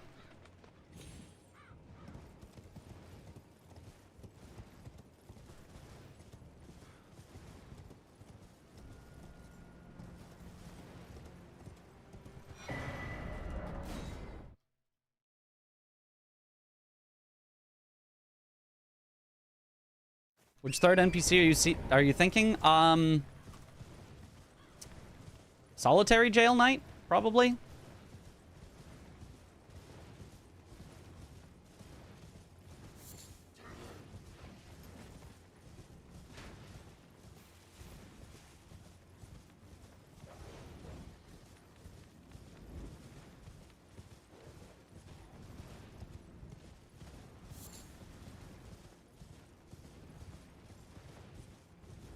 I mean, honestly, mostly I'm just thinking if I get those two, it would at least scare him off of doing 3 NPCs, and, like, I don't have to worry that much about it. I can take my time and, you know, whatever.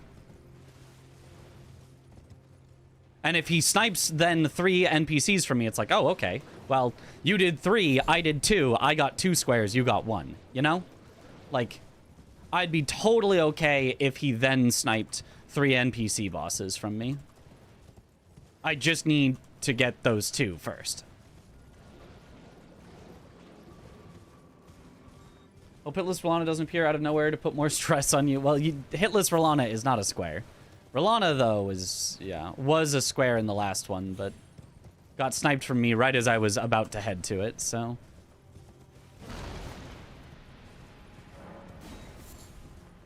I did not have to do Rolana. Oh my gosh. Bad movement. I did not think I was going to get stuck there, but I got stuck. That probably loses me the square again. I mean, we probably lose it anyway, but... Oh, he went Kindred. Okay. Well, I mean, that surely means I get DLC talismans.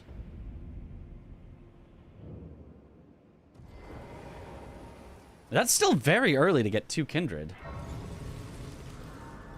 That's surprising.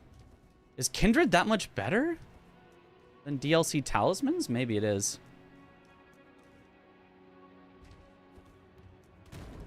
That probably also gives him larval tears, so we're probably, again, starting behind by 1. He probably made the better call.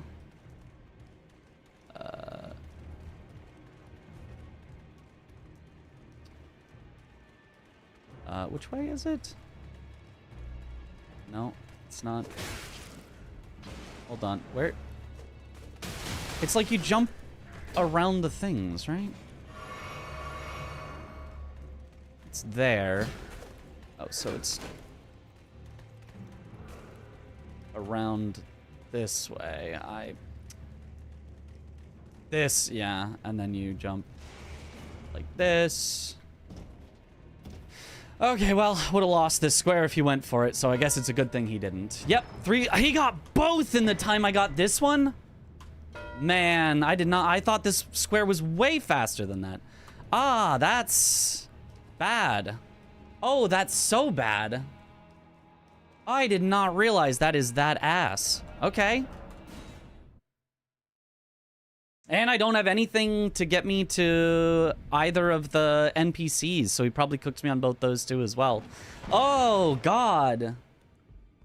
This was really that bad of a decision? Anything good here? Is Staff of the Avatar any good? I don't think it is. Pickaxe is a great hammer. That's probably good enough.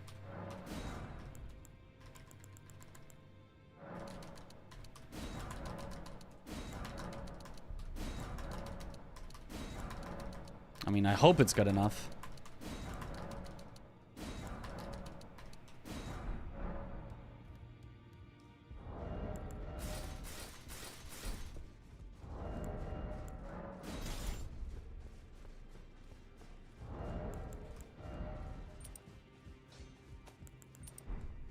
No matter how you...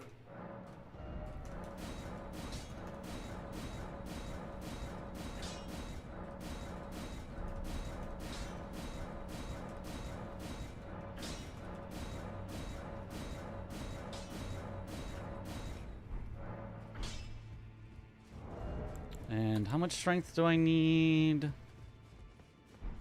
As much as I can get.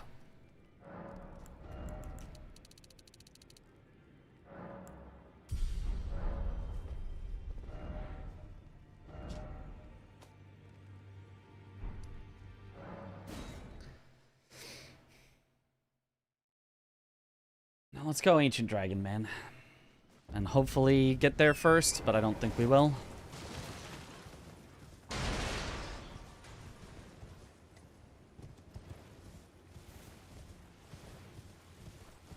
I did not realize that... Yeah, obviously cookbooks, larval tiers would be way faster. Yeah, you just have to think about it. Also, where's the random spear? I forgot it again. It's way faster, and it gets you further into Skidoo Altus. So you're ahead on map presence.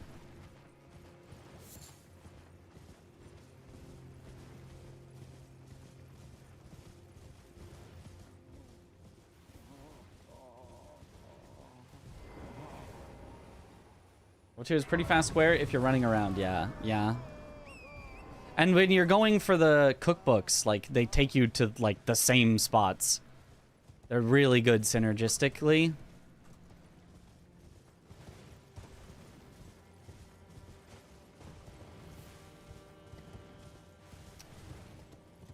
I mean, if I went for them as well, maybe I would have just gotten beat out on speed on them, so maybe it's better that I at least got something instead of nothing, but... Oh, that did put him way ahead.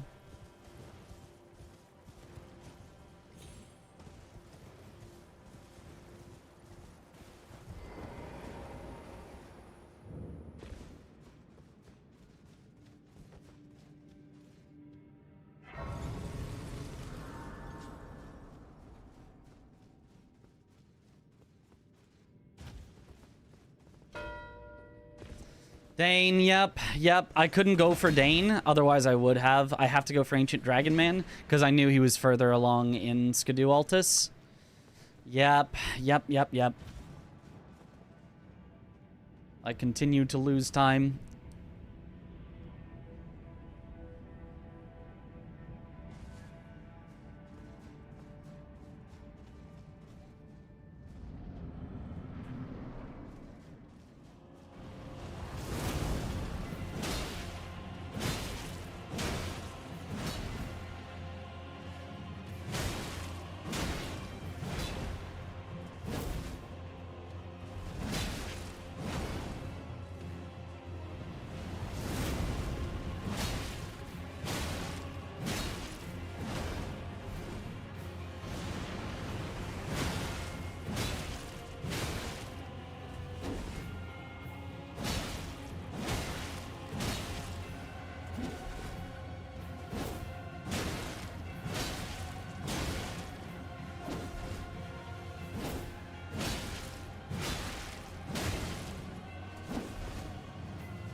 No way that contacted me so early!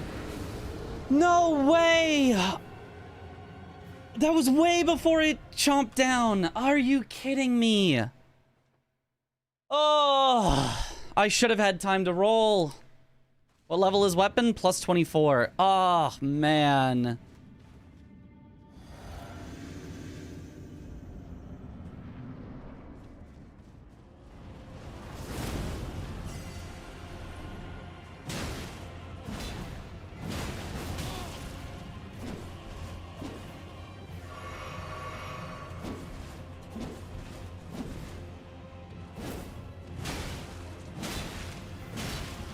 That hitbox on that is atrocious. That it hits that early.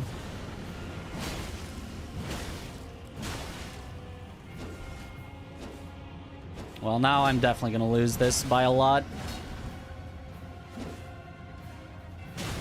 We're already behind by 2 squares, and then I take a terrible death at the very end, wasting like 2 or 3 minutes. There's just no way I can even remotely hope to come back from this.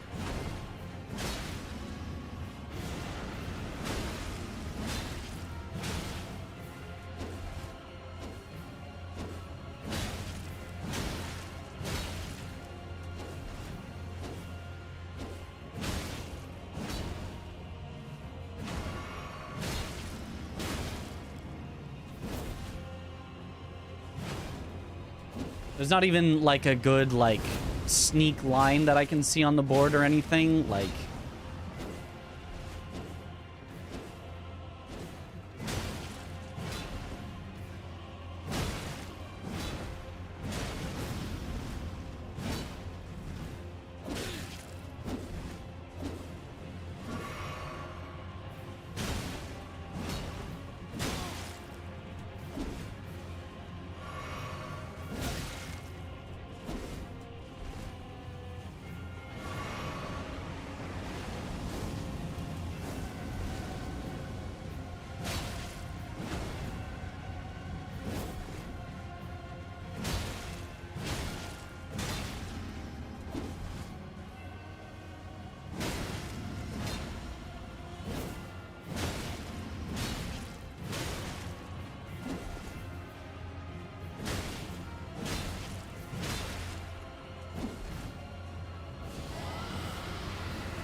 see, this time it didn't contact me 7 years before it actually came out.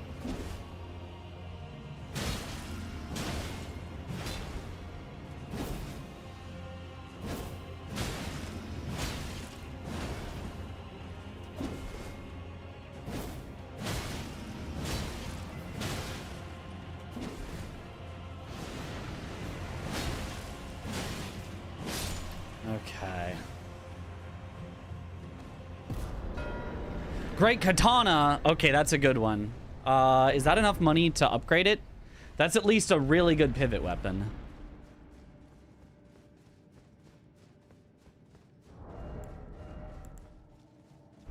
$18 dex needed.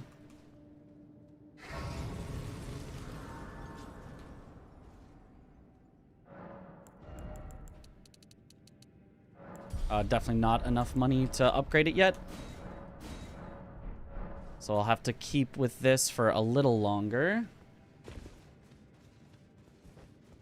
I want money ASAP. I think I go Dancer for a Mausoleum and an NPC. Is there anything else that makes a lot of sense right now? Demi-Human honestly would be pretty fast and probably gives decent money.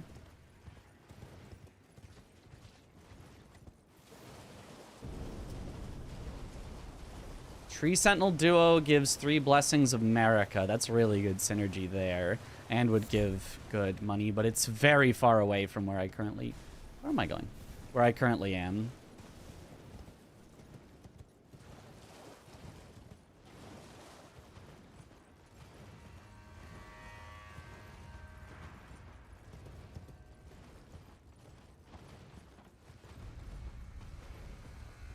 I mean, we'd have enough money if I just cheated and upgraded my Great Katana with the extra smithing stones from upgrading my pickaxe that I'm not supposed to have because it's supposed to cost 2 each. But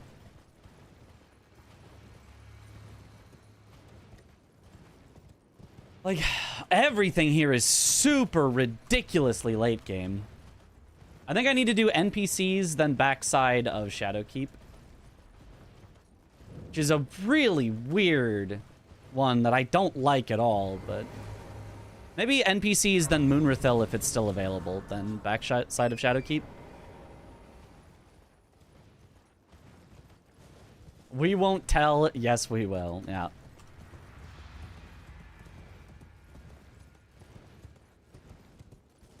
With the Sacred Order Tree Spear and Round Table, you'd have to upgrade another weapon, though. Yeah. Because unfortunately the pickaxe is pierce, which usually is pretty good, but not against Deathrite birds.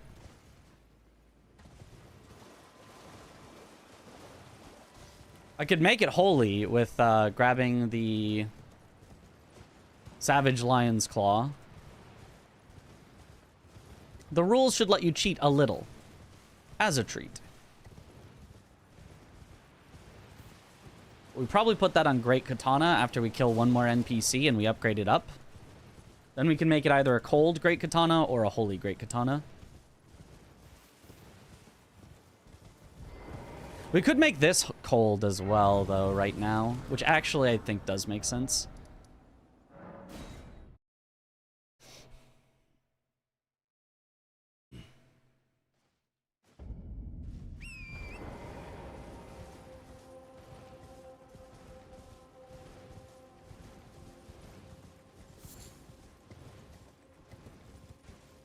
Because certainly this can be Savage Lion's Clawed.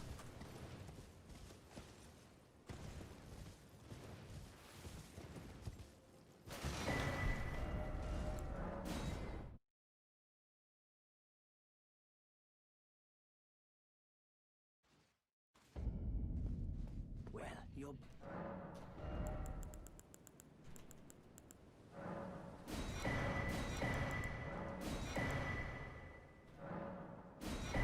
Goodbye.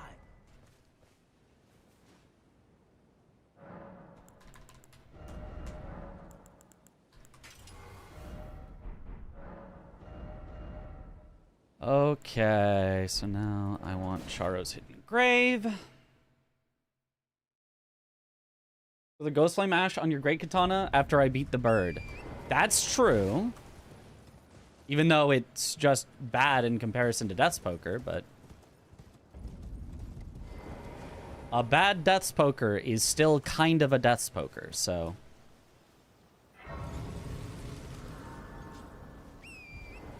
I do wonder what Tom is going for. He hasn't marked anything in a while. If he's going backside of Shadowkeep and he beats me to all of those, he beats me to heal the Wounded Kindred, kill the Golden Hippo because he'll have access from the backside. Tree Sentinel Duo, 3 Blessings of Marika,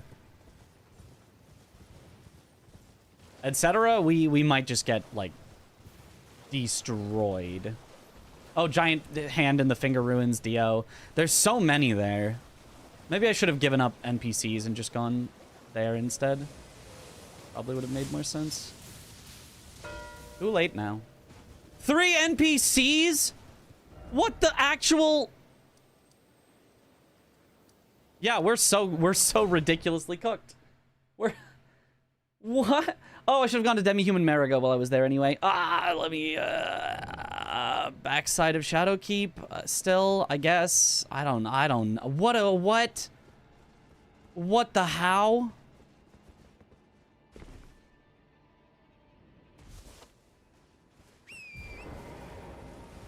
Yeah, I don't get any synergy on anything. He still has more map progress than me. He's ahead by 2 squares with priority on everything else. He's probably already got a Nameless Mausoleum. I can't imagine he doesn't have at least one. So, yeah, we are so cooked.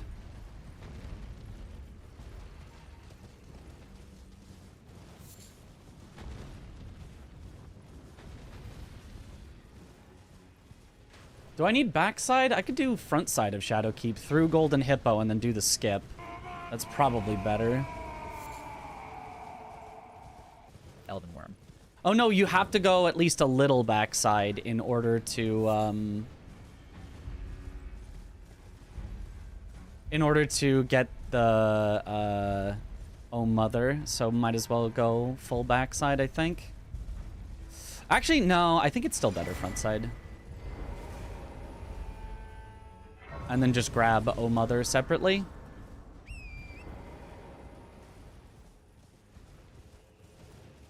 I don't know. I don't know how we come back from this one.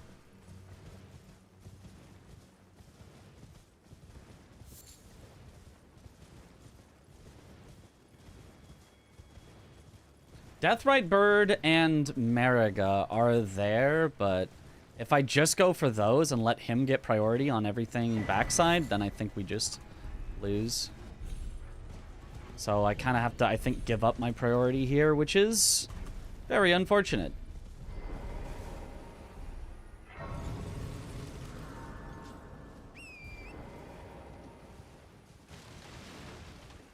But yeah, I think we grab this and then go front side.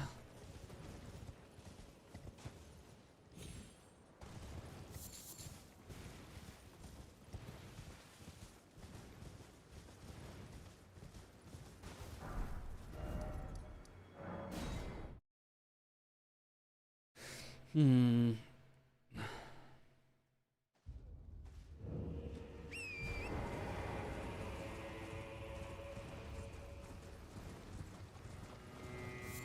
Might as well set up the meta quest when you go for Mariga. Well, that's from a different grace. That's not really the same thing.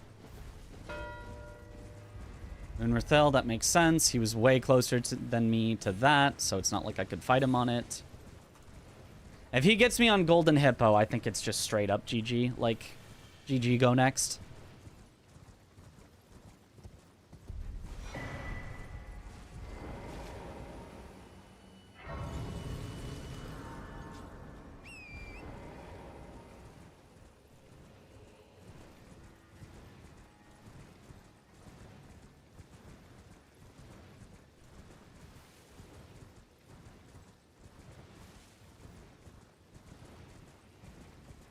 Because, like, an advantage of 4 squares with more map progress, like, with a line being set up that I can't effectively block without going all the way to Leda and company, like, yeah, it would just not be worth anyone's time for us to continue, I think.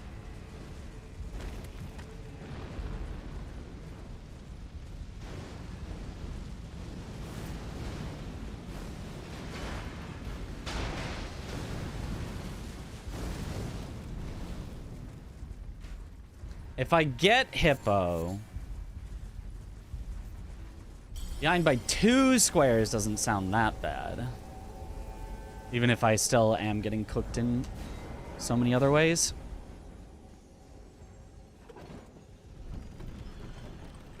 It doesn't at least sound that bad. We can at least make it look close, even if it won't actually be close.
The Hippo is so annoying sometimes. Especially in the second phase.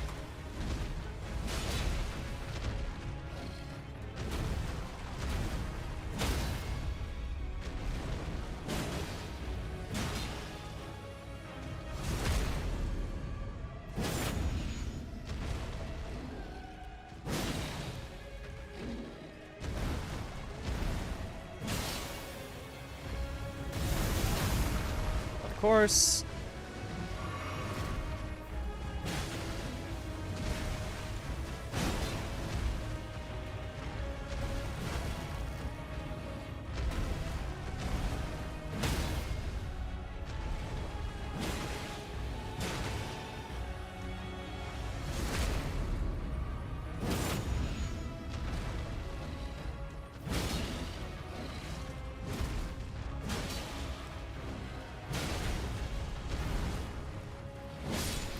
Nice, okay.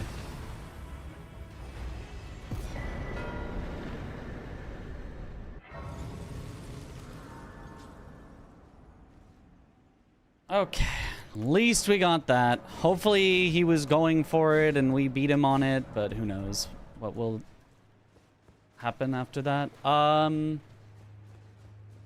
guess we go heal the wounded Kindred of Rot.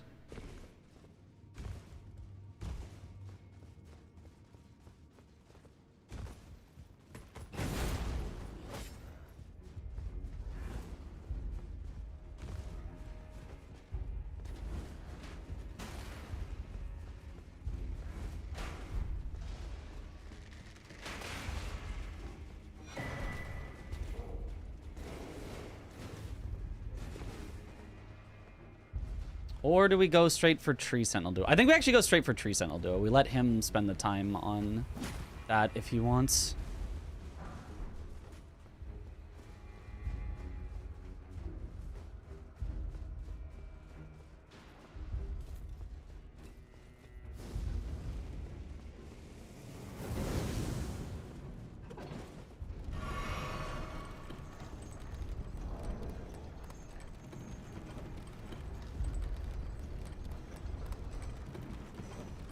Tree Sentinel Duo also gets us Blessings of America, so...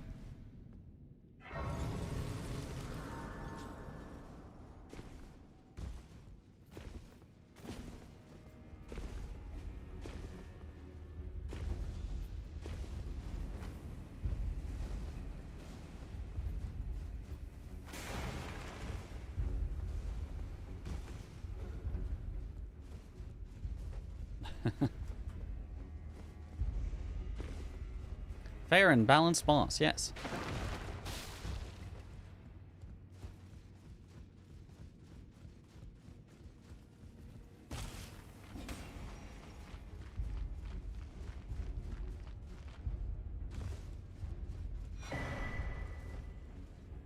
Just in case. Probably don't need this because I've done this in speedruns enough that I shouldn't die, but it is definitely a possibility.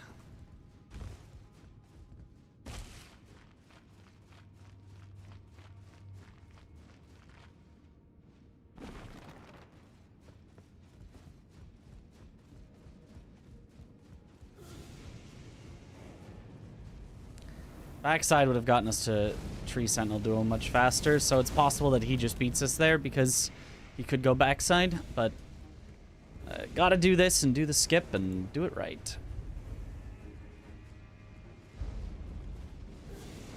This is bingo. Anything can happen. Absolutely anything could potentially happen.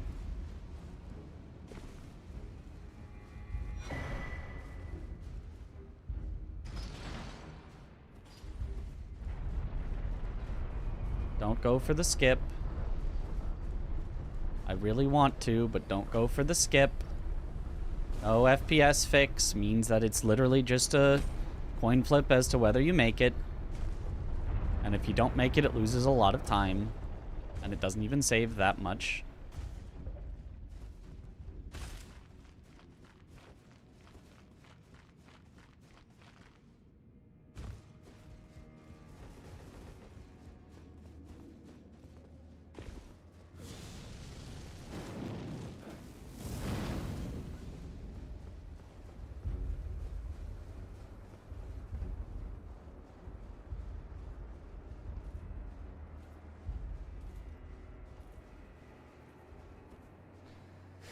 Okay, grab this for later.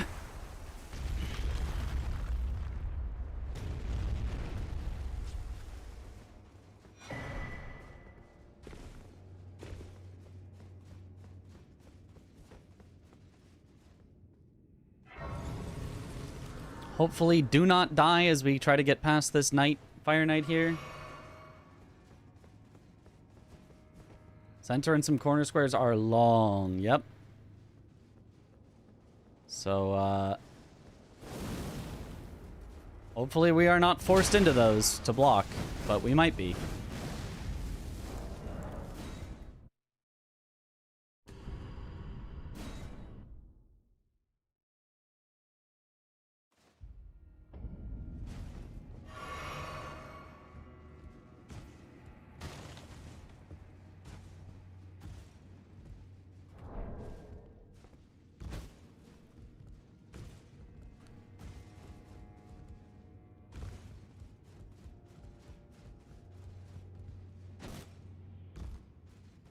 Okay. 7 incants is on the board. I should try to remember where incants are. Oh, Golden Vow. Now I don't have to buy it. That's neat.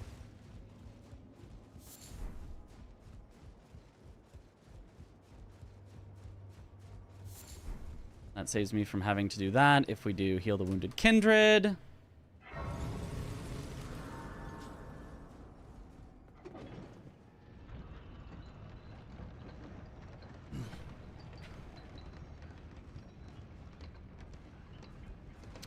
NPT either is going for the same thing as me, or he's going for something else that's quite long, but...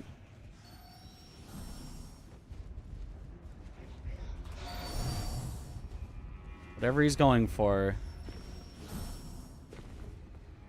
he's probably going to get 1 or 2 squares real soon here, and then we're going to be very sad.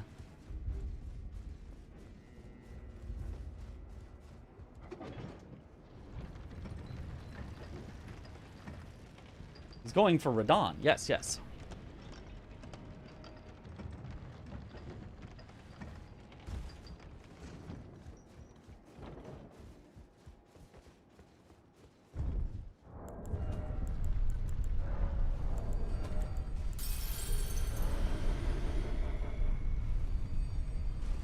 Okay, plenty of money to upgrade our Great Katana now.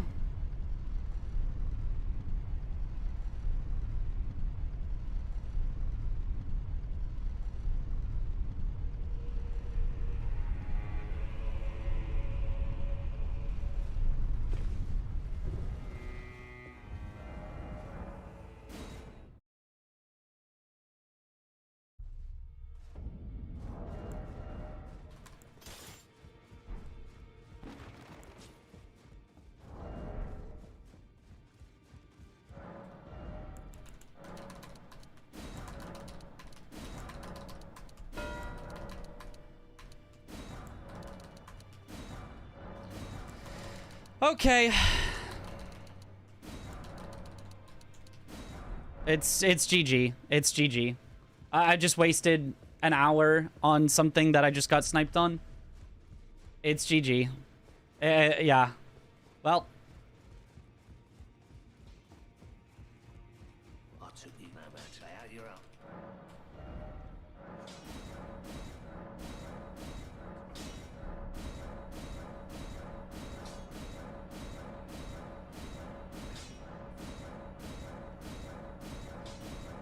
He gets another square out of it for free. Oh, it has overhead stance immediately.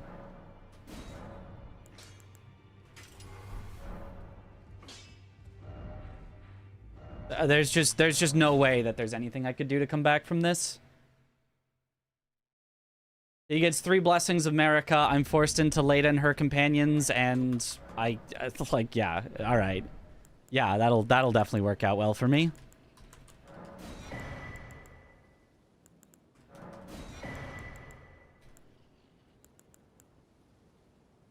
Rotwing? Yeah, probably Rotwing. Goodbye. Oh, and also... Yep. Yep. Yeah, yeah.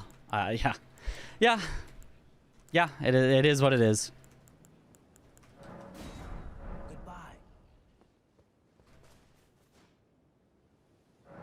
YOLO row 3? I don't know where 7 incants are fast enough. In order to get consort, I have to go through Leda and her companions. It's just over. It's just completely and utterly over. There's no way I can even get close.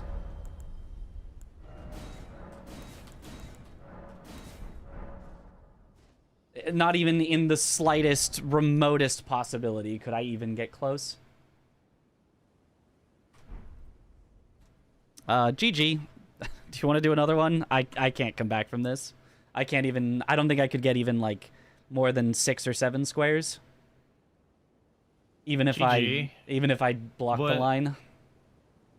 What were you working on now? Were you going for Tree Sentinel? Tree Sentinel. Yeah, I was right there. I was right there. And so then you got that and Blessings, and it was like basically a 4-square swing, and it was like I don't know what I could possibly do there. Like, were you killing the second one? No, I was just getting there. You were just way ahead of me. Okay. Did you? I mean, I assume you must have gone backside instead of going through Golden Hippo, and then that must have just been way faster. What, like, where were you at when I killed the Golden Hippo? Right by backside. Okay. Did you go front? I went front, and then I did the skip. Yeah. I figured that had to Okay. be faster than going all the way around the backside. Yes. But you still had I mean, on this board, I don't know if I would have went front. Yeah, Like, I just thought in I guess total, you- for Hippo plus the rest of it, I figured it had to be faster than going... Like, I could have skipped Hippo, gone Tree Sentinel Duo first. But Yeah. I kind of figured I had to take a bit of a risk and a bit of a synergy and figure that Golden Hippo plus Tree Sentinel Duo had to be faster front side. Which I'm not 100% sure that it is, but it feels like it should be. Faster and front side? No. in total for getting, if you wanted both Tree Sentinel Duo and Golden Hippo, starting just from Skidoo Altus. Well, how fast was your Hippo? Because it's only like 60 seconds faster. Yeah, or but I'm slower. saying Backside's assuming I only wanted 60 to seconds kill slower. I'm saying assuming I wanted to kill Golden Hippo anyway. Assuming I was going to do that for sure, I think front side and doing the skips got to be faster, right? Oh, maybe. Yeah. Rather than going But backside, it's not like- backtracking to the Hippo, then going up. Sure. Yeah, so I thought I had to just take that risk. guess. I had to just, like... Because I was so far behind anyway, I thought I just needed to take extreme synergy and hope that you wouldn't block me on it. Were you going for NPC bosses? I was, yep. Okay. And Nameless Mausoleums. I was going to try to synergize those two as well. Yeah, did you kill Dane? Like, were you killing No. Dane when I killed him? No, I was since I got Ancient Dragon Man, I was going through there to Dancer, and then I was going to go back and do Solitary Knight, and have those be my 3, so that I could also get 2 Nameless Mausoleums. Did you die on Ancient Dragon? I Man? did, yeah, I died on him. Okay. At yeah, the I died very end, once. he was like 10% or less health left, maybe 5%. Yeah, it was close for me too. Mm. What weapon were you using? Pickaxe At the to start, and then Great Katana. I just pivoted to, but didn't get to kill anything with it yet. Yeah, the great axe, Yeah, the yeah. pickaxe. I chose the great hammer, and then somebody in my chat was like, "There's a pickaxe." I was like, "Oh my god, you're right." Oh well. Oh, great! There was a great hammer as well. Yeah, it was the Bubble Boy. Oh, yeah. No, I don't like that one. No, Not. it's. Is it good? You just spam R1. Yeah. Doesn't it? That's Isn't what its you do with axes, damage just too. like really low because it's split though? Yeah, it's not the best. Yeah. Both are great hammers. Well, They are both yeah, great you're hammers. right. Yeah. Pickaxe is a great hammer for some reason. I don't know why. Yeah. It's Were just you a thinking Pierce of- one. Were you thinking of pushing, like row 3? Not really. It was Okay. really, really long, and I don't have a great memory of where the incants are. So I I could have gotten the 7 incants, I could have remembered, but I figured that would put me very behind on everything else. Yeah, I don't know. Only if, yeah. I mean, depends on what I was doing while you're going for the 7 incants, right? Exactly, yeah. I just figured it would put me too far behind on everything else, and then there's still 2 of the longest squares left that I would have to get, which, I mean, I suppose theoretically I get one of those longest squares and then you're scared in the other one, or maybe you just call my bluff and, I don't know, maybe miraculously I get both of them. But and technically it blocks your line with going for consorts, so I don't know, but it felt tough. It felt like I didn't really have a prayer there. Yeah, I was saying, like, I don't know, 10 minutes into the game, I'm like, Mitch's best play right now is Tree Sentinel Duo. Yeah. I mean, I thought about it, but I wanted to get the NPC bosses first. I would have loved to get Dane and Ancient Dragon Man, but I was like, okay. Once I saw that you had the Kindred cookbooks that early, and I sort of fumbled on getting the 5th DLC talisman and lost time there, I was like, he's gonna get Dane. I'll just go Ancient Dragon Man, so at least he doesn't get both. And then I went for NPC bosses, and that was a time waste. And then I went for Tree Sentinel Duo, and that was a time waste. And so I basically did nothing. Did you upgrade the Great Katana? I just did at like the very end. Oh, okay. I upgraded the Great Katana for the Mausoleum for the 3rd NPC. Yeah, that makes sense. I didn't have the money for it. I didn't have the money to both get the stats, the dex, and to upgrade it. So I said I was going to do it after the Mausoleum, but plus 18. Didn't matter anyway. Oh, I guess that works. I'm guessing you did the solitary jail night? Yeah. Yeah, makes sense. Yeah, it's like we both noticed the same good squares and synergies. It's just you beat me to like every single one. You were just ahead out of the early game. I didn't realize 2 cookbooks and 3 larval tiers was faster than 5 DLC talismans and got you further into the I didn't know either. The board. I was like, what the hell? I mean, I was slow on the 5 DLC talismans. I probably should have had it before you had the larval tiers, but it was like 2 squares to 1, and you've got map progress on everything, and then we both just went for the same things, and you beat me on every single one. It was, man, I could not do anything. Yeah, I was telling chat, like, this board is wild. Like, how is Mitch making these boards? Like, the early game is ridiculous, and then it took me a little bit to realize what was in the late game, and I'm like, you've got to be kidding me. Yep. It was crazy. It was literally everywhere except PK. Yeah. Yeah. Everywhere but PK, yeah. Everywhere but PK. That was crazy. I can't do another, but no worries.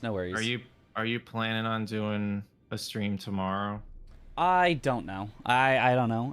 It'll just depend on when I wake up and how packed and ready I am and all that. Okay. Well, we can... I bet, well, we should have time to do some kind of practice while we're there, right? I don't know. There's kind of stuff planned like the whole time, but not everything involves every person, so I don't know if there's like a practice room or if that's not... or if you're, expected to, be hanging out or whatever. I don't know. Let me ask you about what exactly I need to bring. So yeah. For bingo, I guess we need the bingo mod. We don't need Elden Ring on like a hard drive or something, right? You would need to... I mean, it slightly depends on how they have it set up. Presumably they have... You just log into Steam and you can install it that way. But I like to bring a USB with the backup files so that you can install through Steam through the backup files. I think, is less strenuous on the internet, just in case their internet sucks, because sometimes you go to GDQ, you go to the Backup practice room, and their files? internets are terrible. Yeah. If you open up Steam, Yeah. and then you navigate to your Elden Ring. I can Go do to this as well. properties. I think it's in properties, yeah. Installed files, backup game files. Backup game files, that's it. So is it all 67 gigs? Not quite, but it's still pretty large. Okay. It's, I don't know, maybe like 50 gigs or something. I Okay. will have a USB with it on it though, so we could both use the same USB. It's just we wouldn't be able to do it at the same time. Okay. And then But I should from do it that for it Night installs. Rain?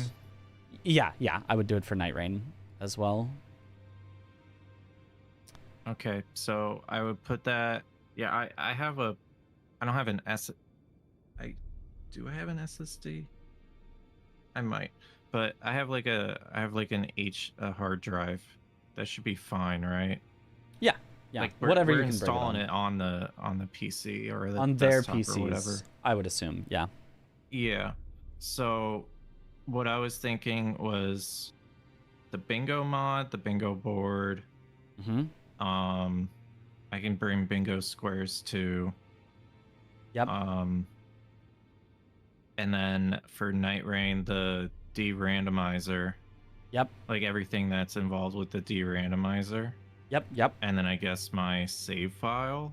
Yeah, I would recommend a save file, even for Elden Ring, even though we're starting new, because it'll have your keybinds.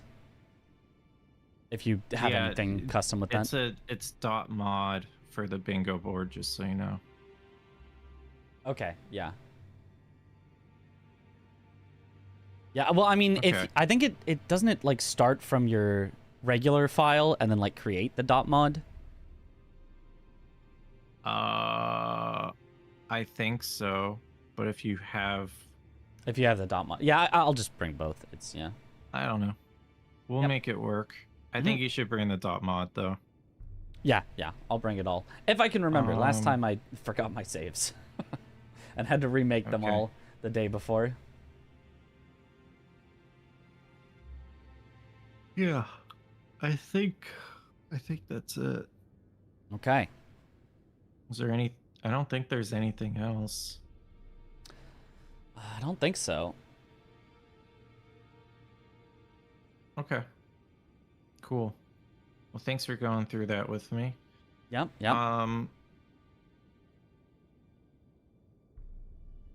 I can't do another. I need to go to bed. Yeah, no worries at all. And are we still, do you want to have like, we have to do center square and it's like consort or Midra or something?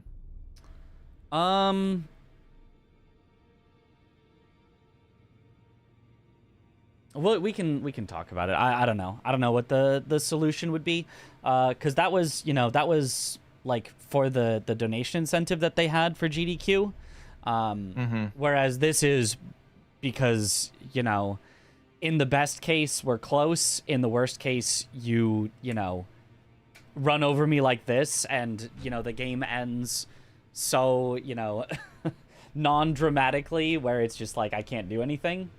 So just the center square, like even if you said, oh, Tom needs to do Consort Radon before he can win, it'd be like, well, you still win. I kind of needed to do that. on this board, it didn't matter much, right? Yeah. But it can matter on other boards. Yeah. It's possible that it could. So we can think about if that's a good solution or if there's something better that we could do.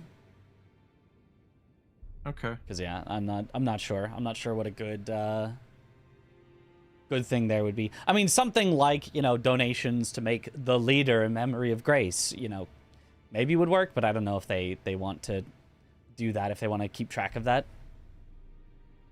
Yeah. I mean, we can ask about that and stuff. Yeah. If we want to do that. Mm-hmm. All right, man. Thanks for playing. And hope you have a great rest of your night. Yeah. Have a good one. All right. Later. Bye. Oh, we got so cooked. Oh, that was not good. That was not good at all.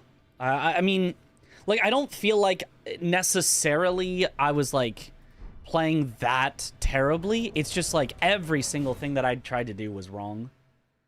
Every decision I made, everything that I tried to do to get back into it, all bit me in the ass. There was not a single thing that went correct. But that you know, that can just happen. Sometimes everything that you try just backfires on you, and it sucks. Because, like, he even said I had the right idea. Oh, I thought you should go for Tree Sentinels. And I was like, yeah, I thought I should go for Tree Sentinels. I just thought I needed, you know, more synergy with it. I thought if all I get is Tree Sentinels, then I still lose. So I thought, okay, I need Hippo and Tree Sentinels. And, like, that just ended up swinging 4 squares against me where there was nothing I could do. Bad start into an ADM incident just caused a snowball. Yeah, but, like, and that's not even that bad, right? Like, a single death in the season of Bingo was not like an instant forfeit, but in this case it just was, because Tom is just, you know, he just called out every single thing that I was doing and sniped me on every single thing. But that's just likely to happen, because Tom just knows how to do that.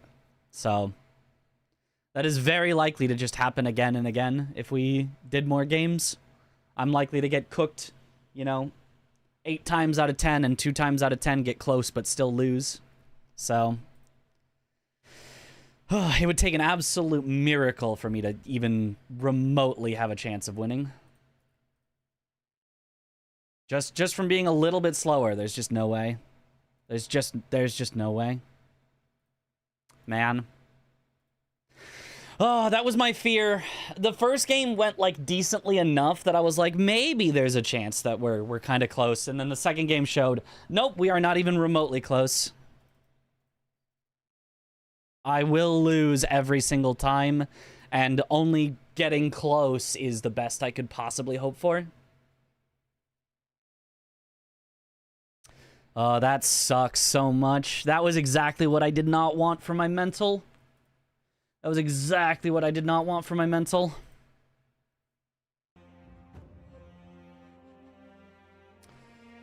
Oh. Well, let's hope the Sekiro practice goes well at least. If I get cooked on the bingo, but at least I have a good Sekiro showcase. Maybe we call that a wash on the event, but I'm gonna get so ridiculously cooked.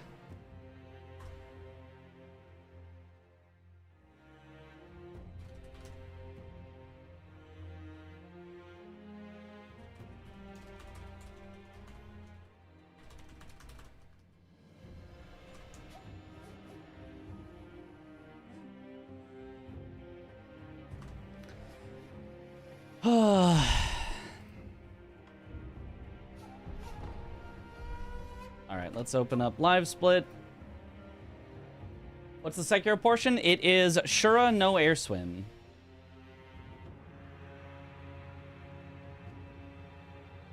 No one will blame you for getting cooked at bingo. It's just not a good showcase. I just want to put on a good showcase. I don't care, you know, if I lose. It's just like, it just won't be fun. It won't be fun to watch if I just lose that hard.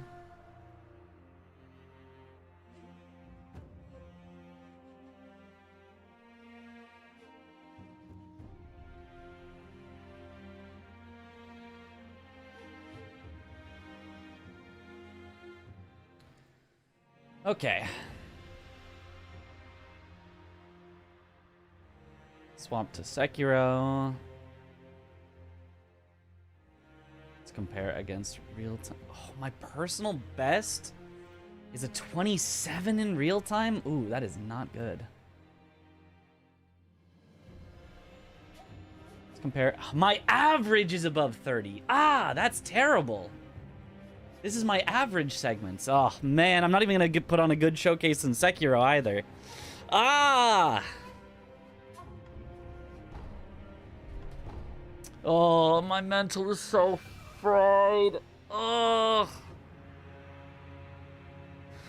Oh, no.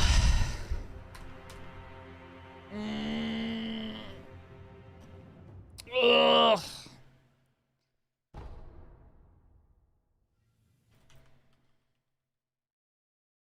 Feel like you're being pressured more, thus resulting in bad decisions and such. Don't take too much pressure. I mean, I don't really feel like my decisions were that bad. Like, they were what I needed to do. I just had no hope or prayer of winning even with the right decisions. I was just way too slow. That's the worst thing to be. If your decisions are bad, you can, you know, just make, you know, slightly better decisions. If you're too slow, that just takes way too much practice to get better at. And I was just way too slow. I was just minutes too slow on everything. There's just no way I can win like that. With bad decisions, you can still be close, because you're never going to make, like, that ridiculously bad of decisions, right? You're never going to... Oh, let me go for consort as the first square. Like, that's not a thing that can happen, but...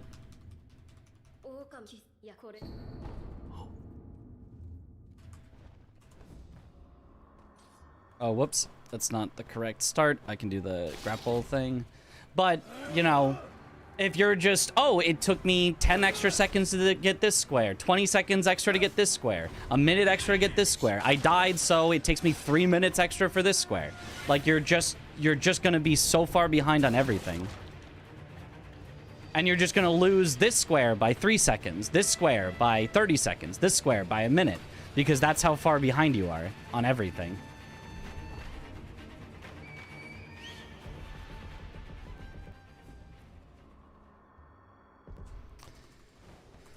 And then on Sekiro, we just have to basically hope that we get the skips first try, which are the hardest bits. If we get the skips first try, we'll be well under the estimate, but the skips are not consistent enough to just get first try every time. Remember the shuriken.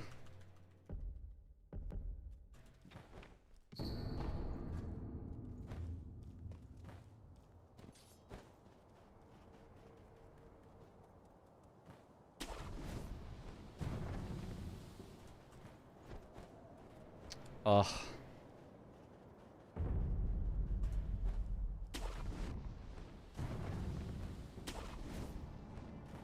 I mean, I'm so in my own head, I should probably just, like, shut up about it, because I'm not gonna be helping anything, just talking negatively. Like, it's just gonna be less entertaining to watch, but I have nothing positive to say right now.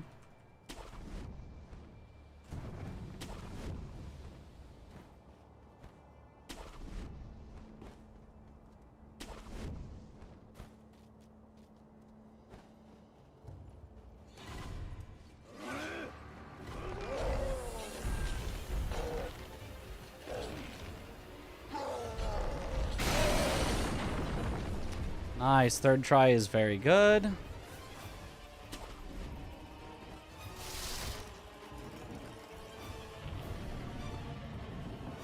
How am I feeling? Physically, good. Mentally, not good at all.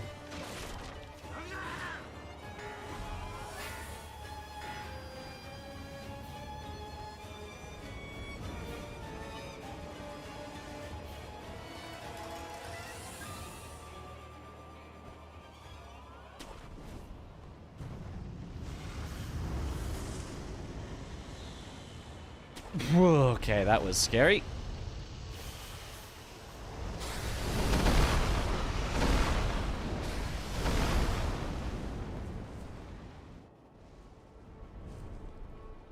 Shouldn't have even gone for the double canyon.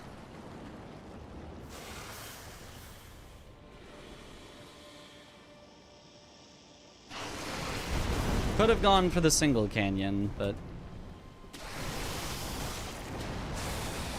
Bit of anxiety for the upcoming event? Yeah, I think both of my showcases are going to be bad. Bad play-wise from me. Hopefully, you know, we can still make them entertaining, like... but I don't think I'm going to make a good showcase for either of them. My average run is slower than my estimate for Sekiro, which is really bad. I guess I'll know for the future if I ever submit this category. The estimate needs to be 35 minutes, not 30.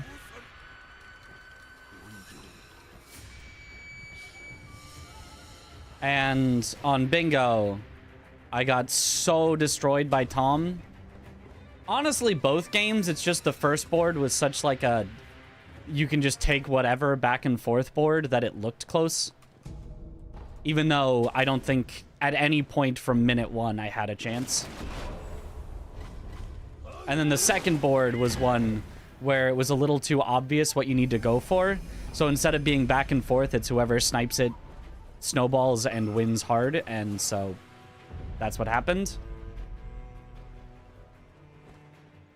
I think in both of them, I did not have a hope or a prayer, but in the first one, it looked close, and in the second one, you could tell how far apart we were.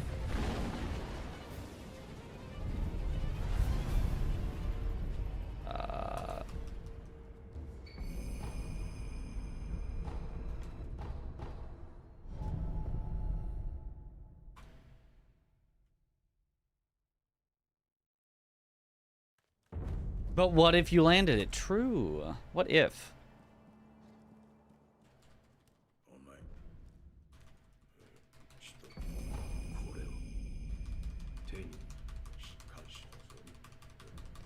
Tom had been practicing bingo for a few hours we played. Oh yeah, he's also been practicing for weeks, months even, at this point. That I have only recently had, 2 days to practice for. That's the problem, right? I'm not saying I am a gamer that could never match Tom's skill. He's, unbeatably faster than me and always shall remain. I'm saying I did not have enough time to practice. Tom has been practicing a lot. The showcase that we are putting on in a few days is not going to be a good showcase. I have time after that to practice, but I have not had enough time before that to practice.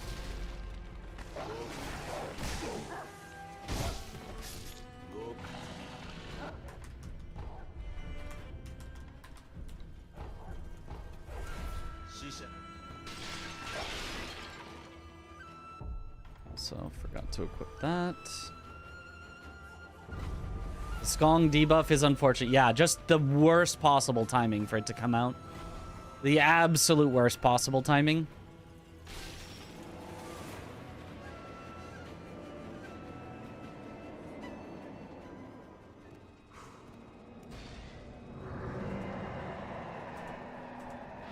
Nice, good first try.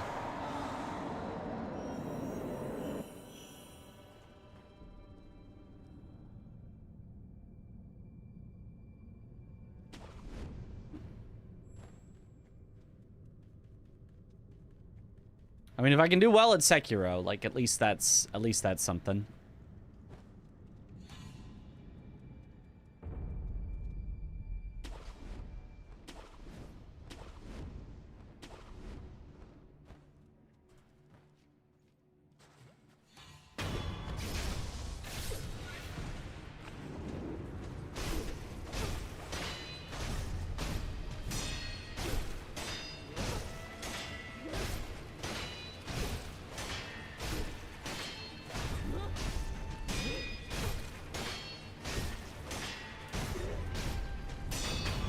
Unfortunate end, but that's fine.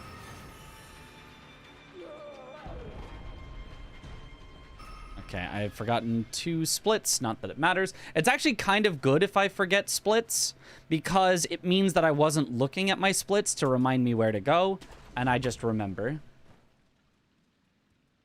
Gold!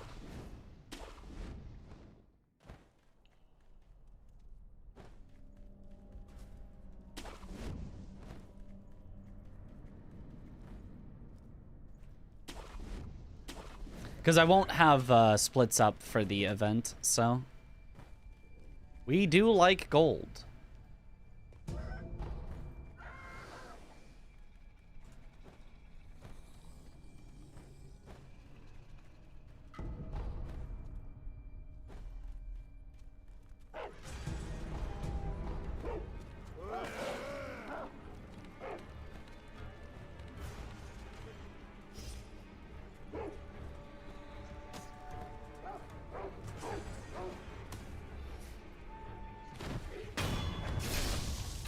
Good, and I remembered the Akko strat. Not that it would have made too much difference if I didn't, but it's a cool little strat.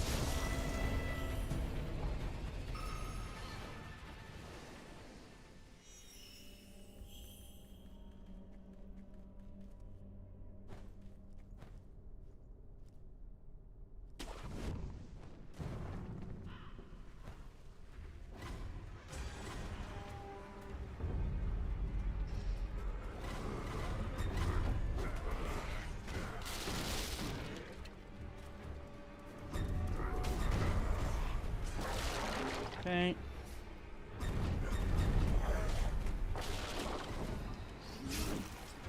Okay, remember that I only need to equip 3 things for Monk. Oh, that was spooky.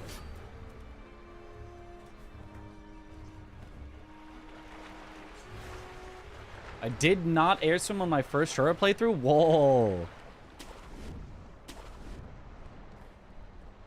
Think of running glitchless though? Unironically, the game is so fun. It really is, isn't it? I told you. You didn't believe me, but I told you. I did. A close call on that Miss Noble.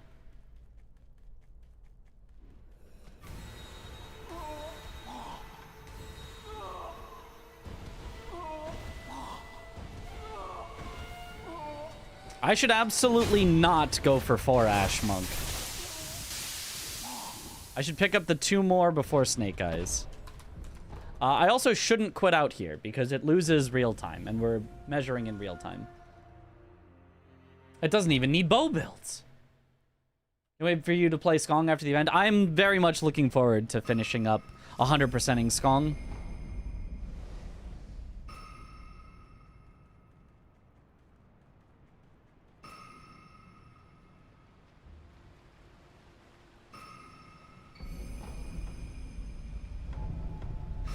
Okay, that's good. And now to the elevator. This is where I need to remember. And what's going to help me remember is my equips being weird and also the fact that we warp to here. Will help me remember to go to the elevator. That's one, though, that I didn't remember until I looked at the... Okay, late split, but whatever. Actually, I guess I'll skip it. That's one that I did forget until I looked over at my split. So I have to remember after Corrupted Monk is the elevator, which I will be thinking about because I'll be thinking about my equips.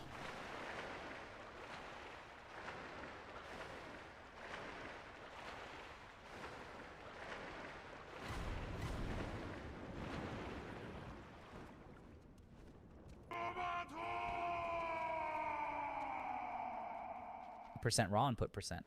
Percent raw input percent. And then you do that, then equip the 4 things and quit out. Not bad.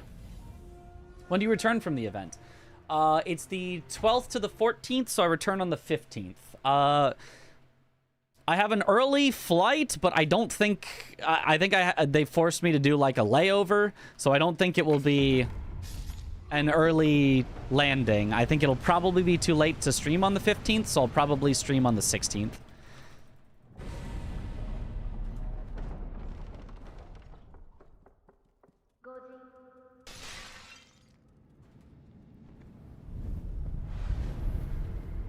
%, but Skong is a never-ending game. It can never cease. You are trapped within its confines for a millennium. That's not gonna work. That's a little too low.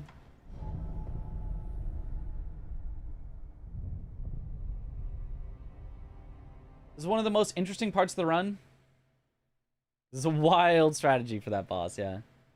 What about that bite down use there? Well, I need to have my resurrection available. And you don't have your resurrection available until you die the first time, so...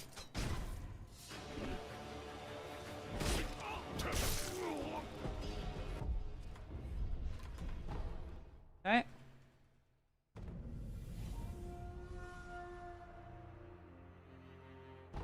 Take the day and night to recuperate, it's fine. Yeah, it's mostly just like whether I would want to. Even if I do arrive home early enough, some days after travel, I'm just like, nah, I'd rather just recuperate. I only stream when I want to.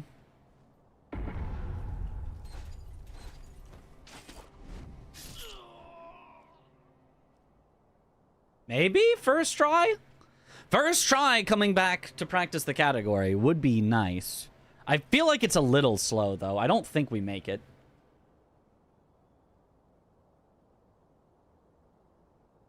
Yeah. It was the tiniest bit slow. It slid off the very edge.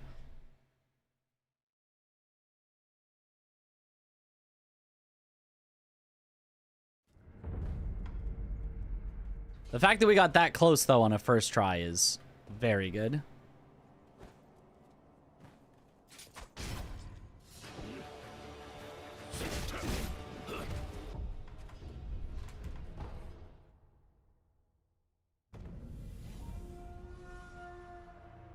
A lot of us do set our nocturnal clocks to your streams, though. You're incredibly consistent. Yeah. I try to be. I've heard that consistency is very good for streaming, so I've tried to be pretty consistent.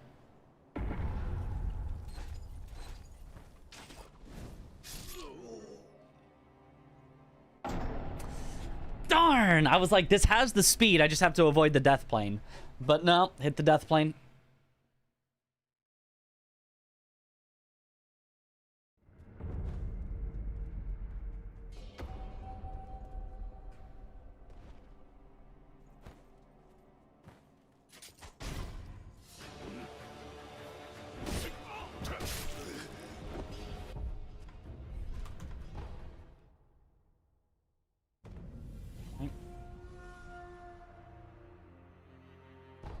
I did get the regular first whatever ending in Skong. The any percent ending. The name of that maybe is spoiler. I don't know, but whatever it is. Huh, I was too low on health. I don't know why I was too low on health, but I was too low on health.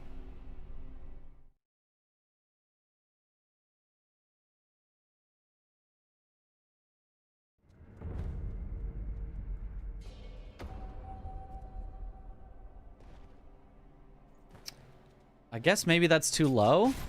Am I going to be too low on health again? If so, at least I'll know, but that's not good.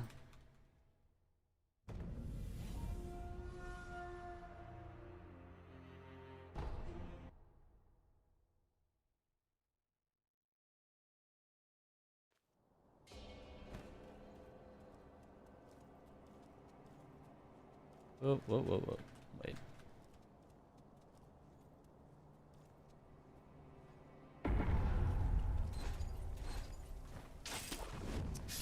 It's timed. Darn, darn, darn, darn, darn. Well, we cannot come in underestimate on this run now. So, as expected, we're gonna have a bad Sekiro showcase into a bad bingo showcase.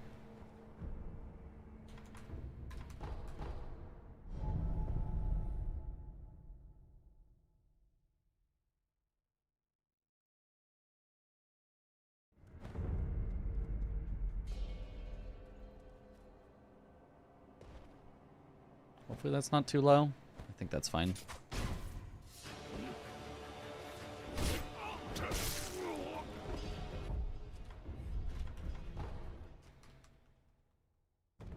What's wrong with bingo? I'm gonna lose 13 squares to 5, or he's gonna get a line in 30 minutes, and it's gonna be like, well, our 2-hour estimated showcase is over in 30 minutes.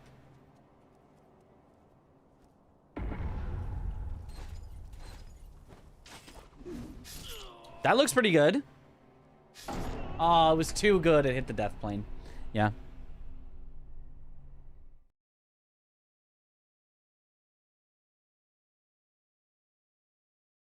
You need to be good speed, but not too good of speed.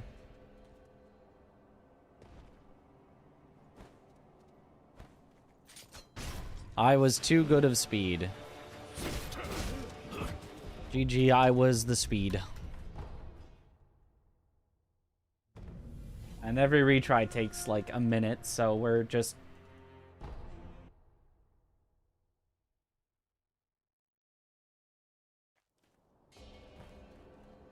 way overestimate.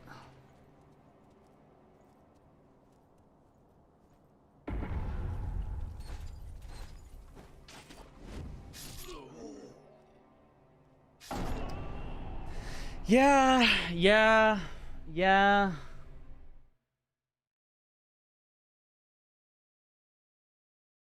This skip seems so difficult, but do you think it's possible to get to a point where you can get it consistently? Yes, but I just don't have enough time to practice to that point.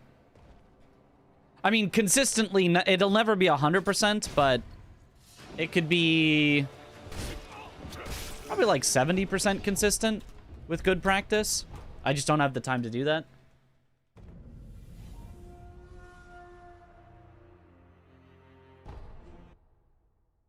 I mean, I'd be very happy with 50%. With attitude, we're leaving in less than 48 hours. I am leaving to the airport. In fact, it's not even that much more than 24 hours.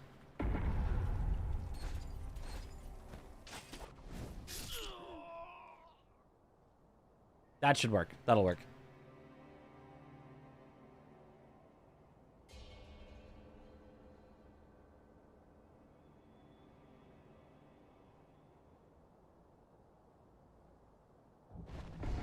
There we go.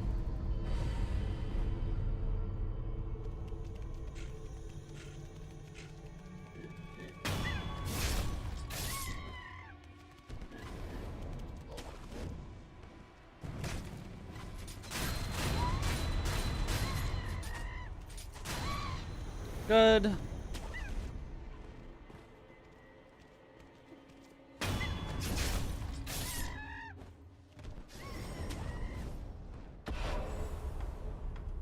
Genny next. Yeah, time is on my side.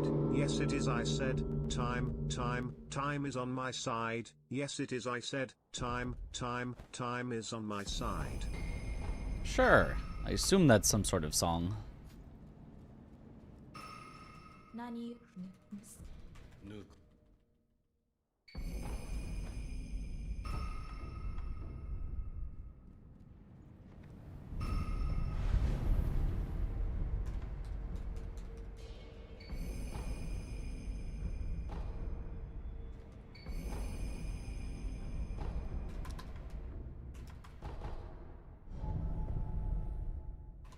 Okay, 4 minutes slower than my average, which my average is above 31 minutes. So at best, we're looking at like a 35-minute run here.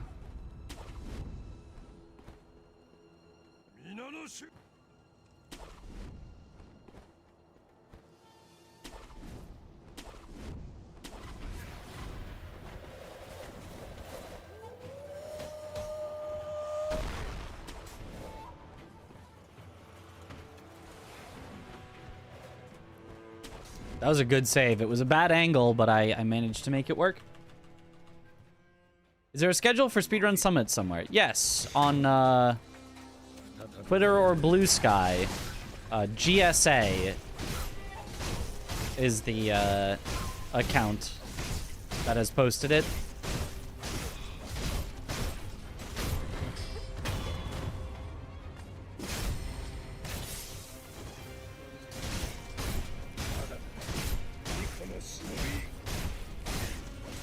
I probably should repost it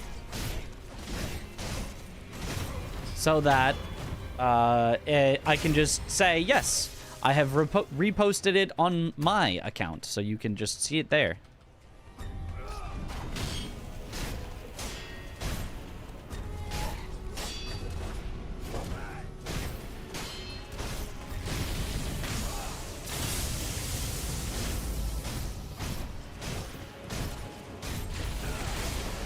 of a late double lightning, but a double lightning nonetheless.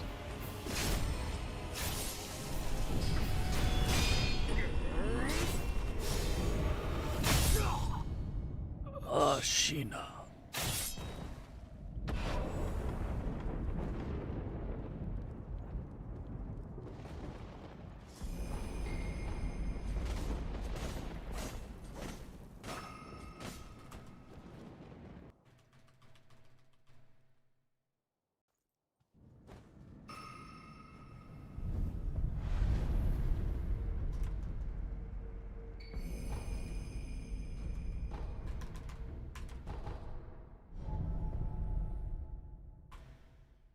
Okay, good Genichiro.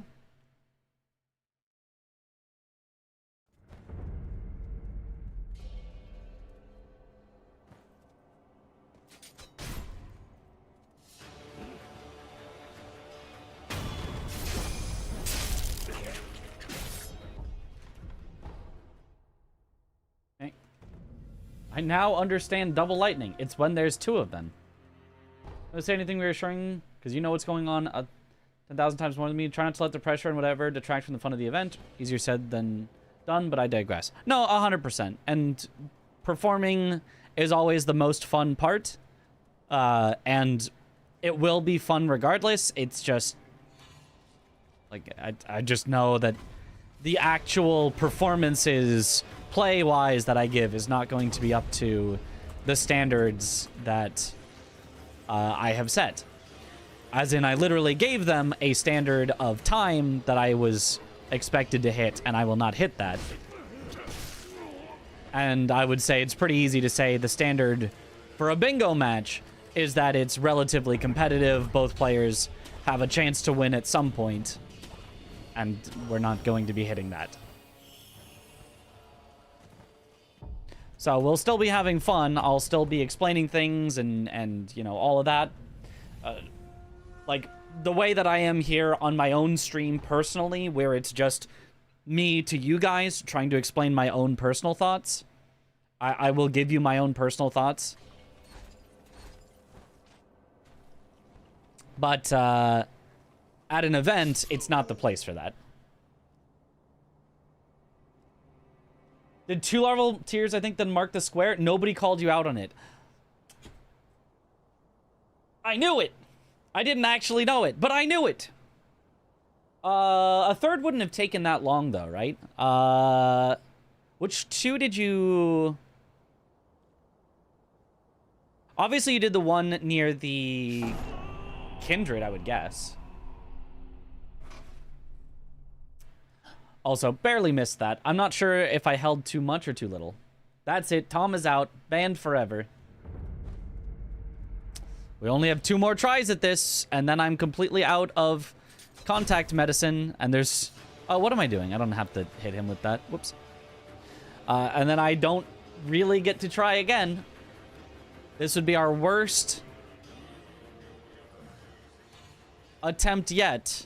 This would be our personal worst if I don't make it in 2 more tries. Honestly, we're already at personal worst. I don't know that I've seen the contact medicine about to run out ever before, but it would be truly the personal worst if I actually run out of contact medicine. Bro, you missed!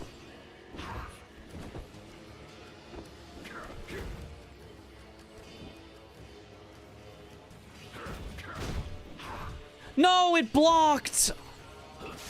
I should have dodged. Yeah. Have to redo.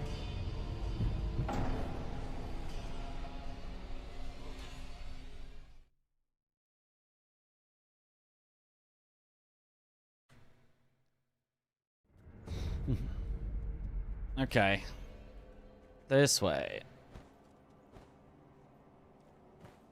Like, the goal was to block the first hit, but not the second. But the block, if you press it, lasts for a little while. So I got the block on the one I didn't want. Just realized this all it was eating and it popped in your head. Ah.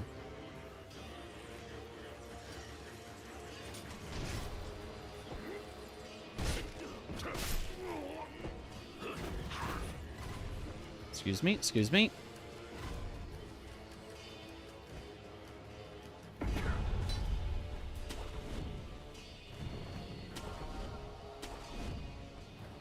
don't think it made a big difference in the game, unless you wouldn't have gone for it knowing that the square said 3.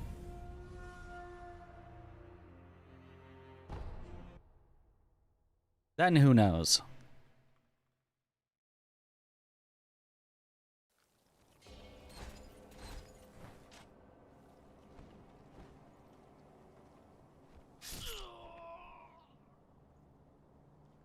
I think that makes it. Nice. Okay, did not run out of contact medicine. Still close to our personal worst ever run on this, but IDK would have been more interesting. I don't know. The time difference, I don't know, was that much.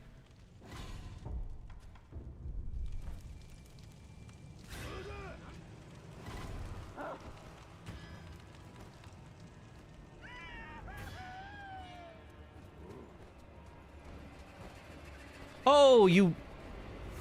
That's the wrong way to do that. It is not worth it to go for this again, especially when it keeps giving me a forward wall jump when it shouldn't. Oh, wait. I still had the shuriken swapped. I need to swap it back. This was not worth it. It's a standing, or a walking jump here, not a sprinting jump.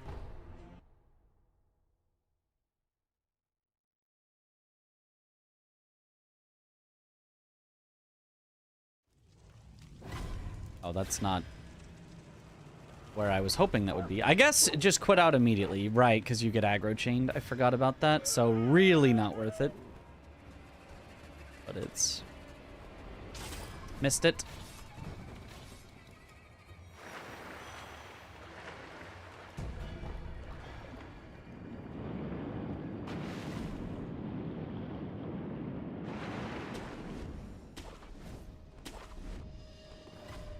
Yep, this is definitely a personal worst. By a lot.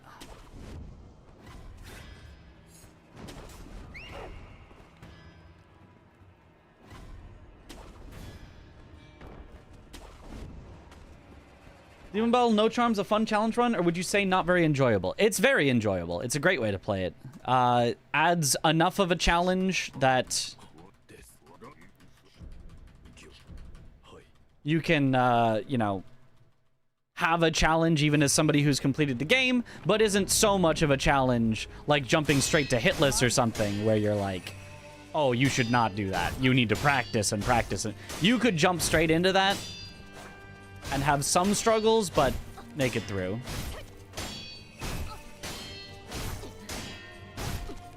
It's like the perfect starter challenge for somebody who just beat the game and wants to do more.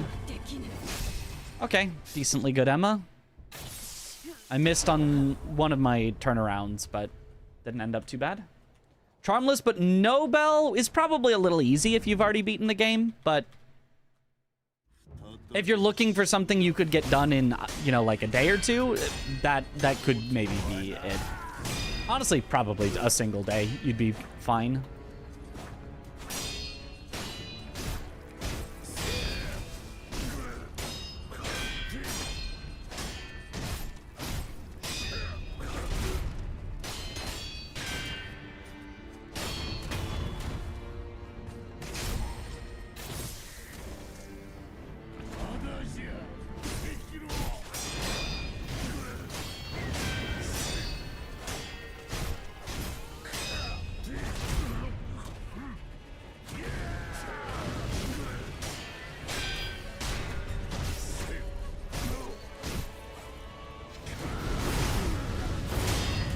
All right.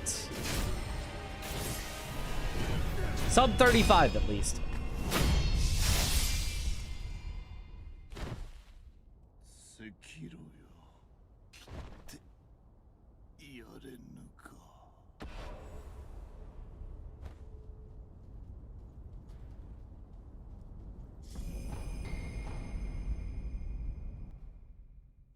I do think Charmless is more interesting than Demon Bell, so if you were going to do one and not the other, Charmless is the better one. The blocking causing chip damage is pretty cool. Sheesh. Made up some time in the back half of the run. Yeah, about a minute compared to our average. So that's good at least. The only thing that was a disaster was the first woo skip to monkeys, but that is probably the harder one at the moment. Yeah, otherwise that was a fine showcase run. It wouldn't be like a good like PB attempt run, but it was a fine showcase run aside from that one.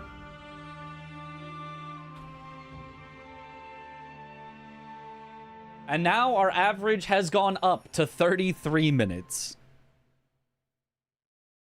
Really, it's just the skips that make or break the run. Yep. Shinobi shortcut behind the first headless that takes you so you can have it right after Ogre. Yep. The only boss that you have to defeat or skip before you can get the Demon Bell is Ogre. And that's glitchless if you defeat Ogre, and the only glitch you would have to do is skipping Ogre. I would not recommend doing the Ogre skip to try to start with the Demon Bell. I would recommend just do Ogre first. You know, you can do all bosses but one with Demon Bell, and it's fine. Because learning Ogre skip took me 3 hours to get one Ogre skip when I was first learning it. It's really hard. It is really, really hard to do. So, there's another Ogre in the game anyway. Yeah. It's not like you use Deflex to beat Ogre anyway. That's true, but that's the Kuro's Charm list. You can have Kuro's Charm active there anyway. It's just the Demon Bell, which just makes things have more health and do more damage. And then Ogre in New Game Plus. That's actually quite a little content-brained idea.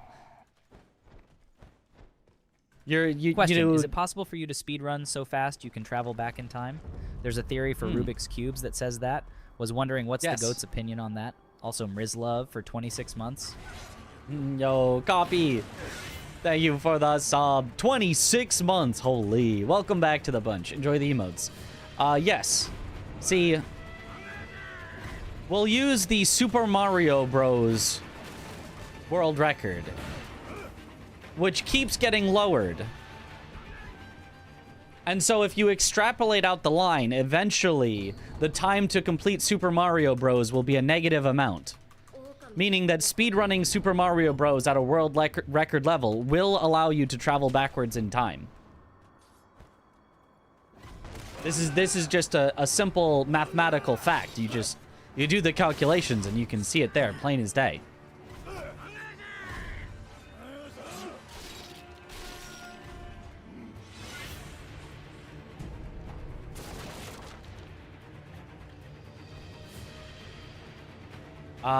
And then, I like the idea of finishing the run being like, man, we got all the bosses except for Ogre with the Demon Bell. We just won't be able to unless, and you just head into New Game Plus and take him out.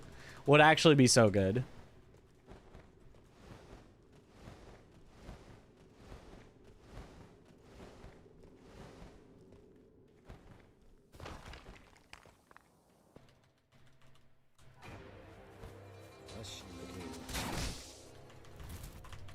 Can you take Demon Bell into New Game Plus? Oh, wait. Actually, do you or do you not? Wait.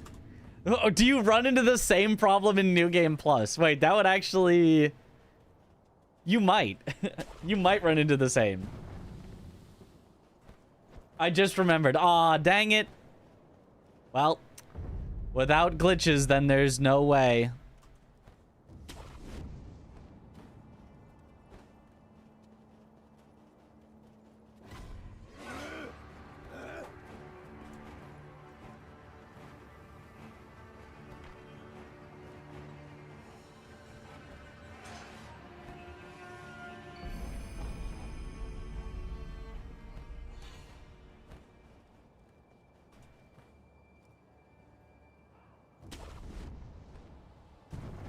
How's the bingo practice going?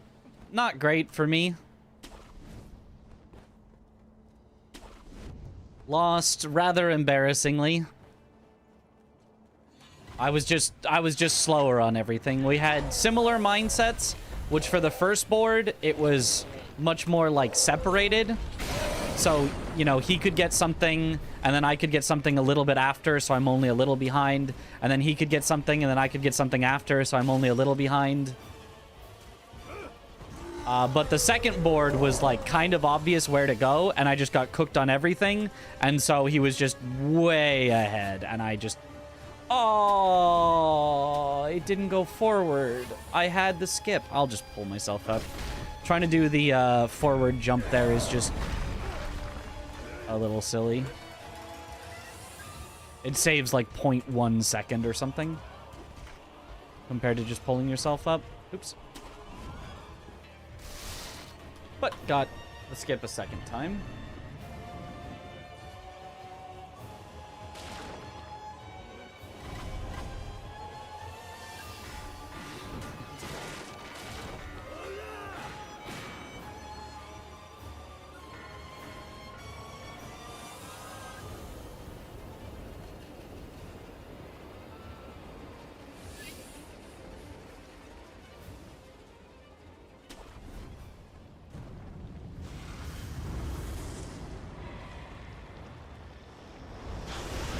Bosses can you aggro at a time? In Sekiro, I don't think you can aggro 2 bosses at a time, ever.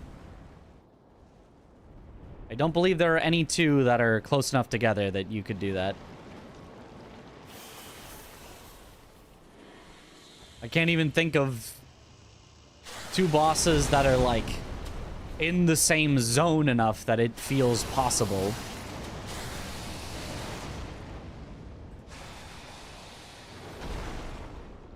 Maybe, like, no, because there's a cutscene, which I think would de-aggro you.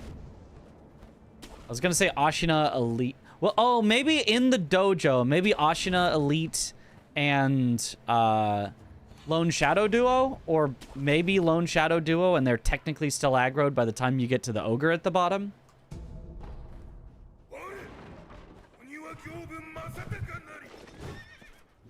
Actually, I suppose technically you can have Shizu shooting lightning at you while you're facing the underwater headless in Fountainhead.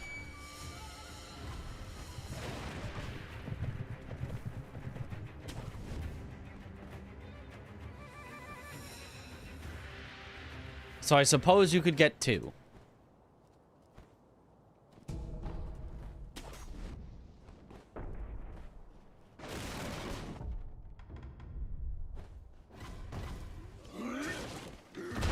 Nice.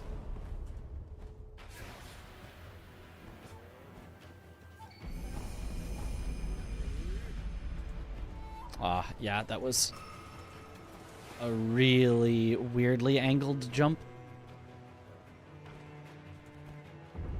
There we go.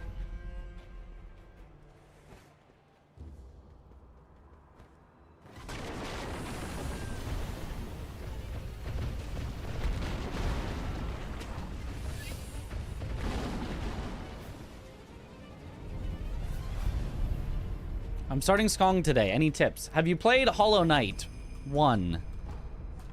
Or are you going in fresh to the series?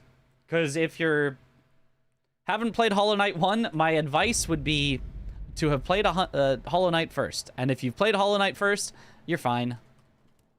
It's just more Hollow Knight, but like... you kind of start at the difficulty of the end game of Hollow Knight. But if you were able to do the end game of Hollow Knight, you're fine.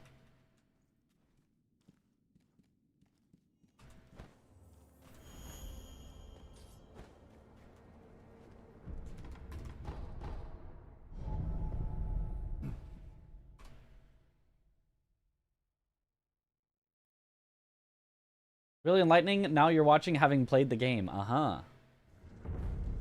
I still struggling a lot in Silksong because I haven't played Hollow Knight, man. I mean, it's a hard game, you know? It just is. Hollow Knight, gonna be honest, aside from the super end game and like the DLCs and stuff, kind of a baby game for babies. Kind of a baby game for babies. I think I beat like half the bosses first try and like 90% of the bosses within the first 2 tries in base game Hollow Knight.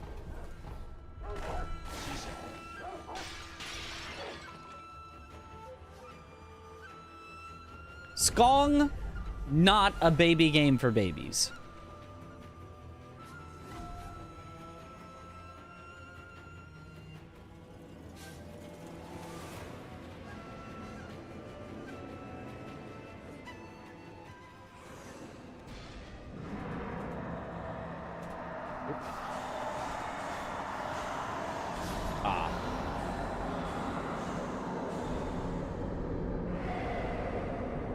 Skong is more a toddler game for toddlers, yeah.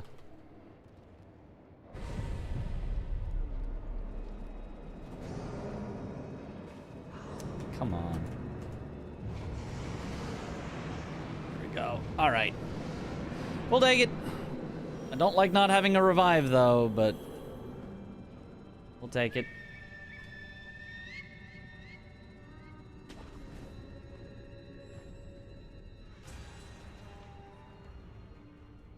Grab this for the safety on Monk.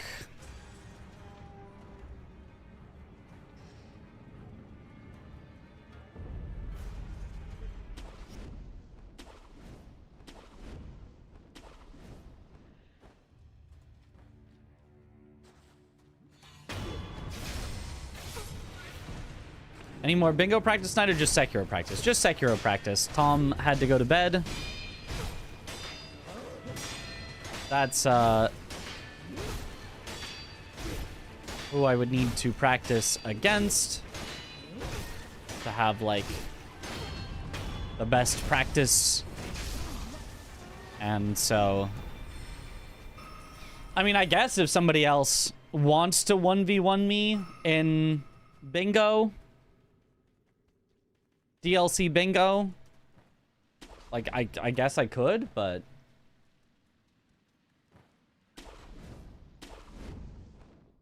Gold at plus 21.2. That doesn't seem correct.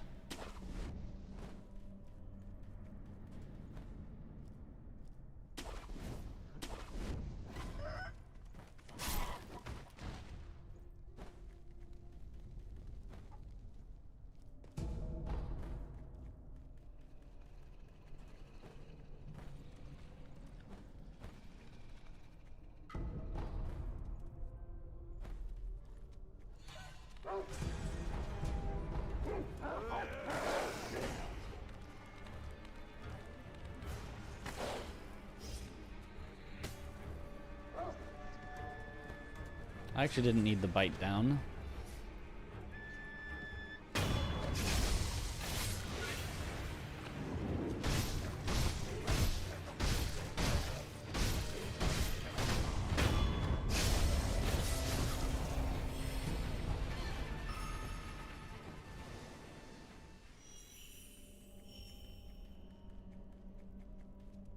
Kept dying for like 100 times on Orphan because I loved the run back, yeah.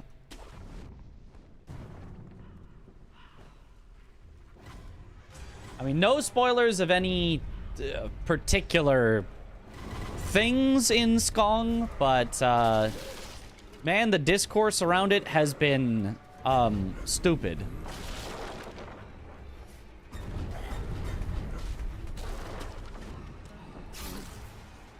Somehow, the...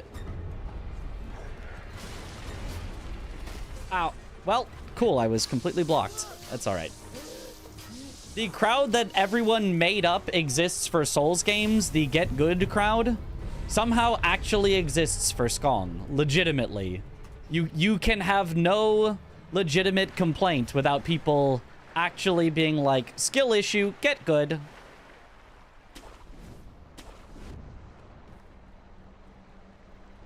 Oh, are we all infants?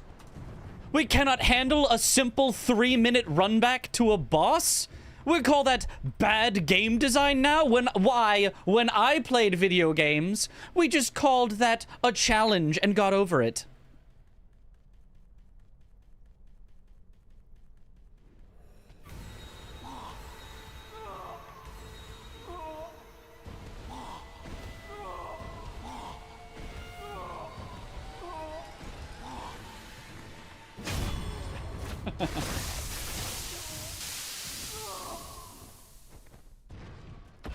Don't actually quit out here.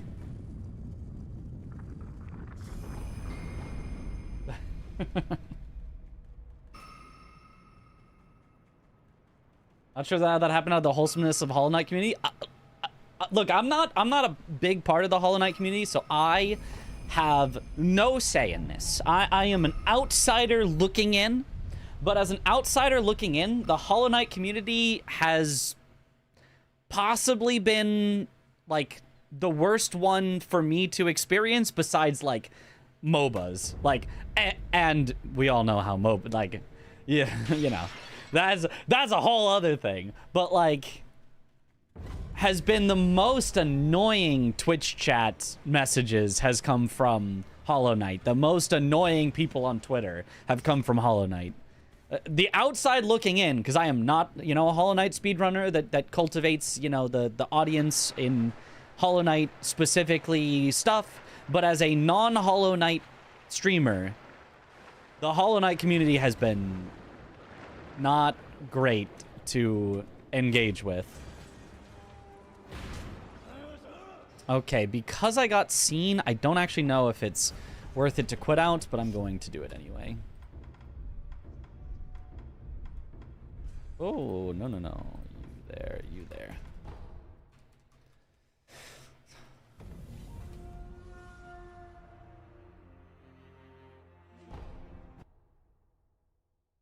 Speaking of MOBAs, Dota's The International is starting tomorrow. Oh. I have not followed The International in a very long time. Okay, do not need to use the bite down. Not the MOBA comparison. Look, and I'm not, like, MOBAs is too far, right? I just had to put that out there that 2, 3, 4, 5. That it's not as bad as MOBAs. But outside of MOBAs, the Hollow Knight community has probably been the most annoying community that I've seen.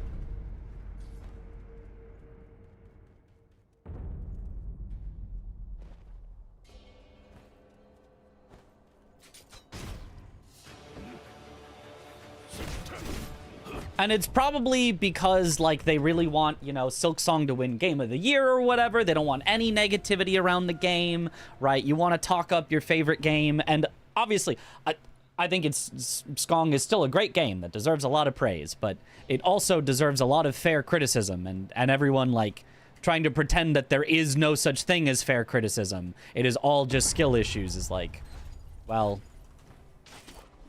that is just first try? First try? I think that's good. I think that's good.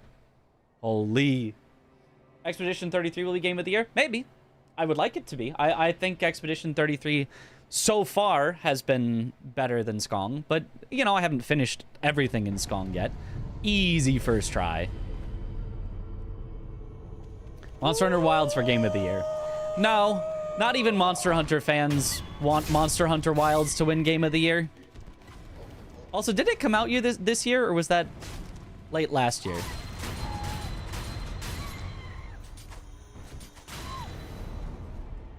I did like Wilds a lot, but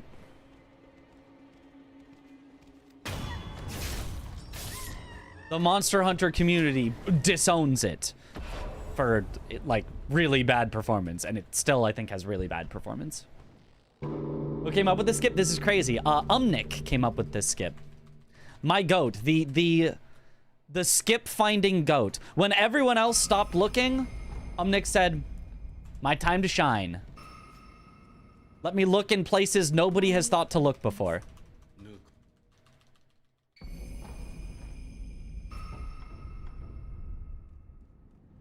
Death Stranding 2 should win. Kojima deserves it.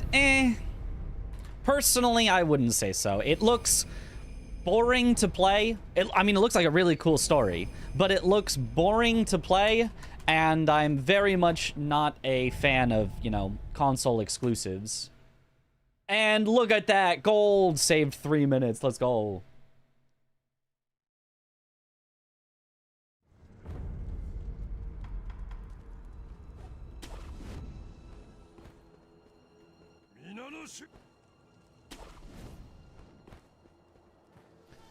Like, I think you've got to have something, you know,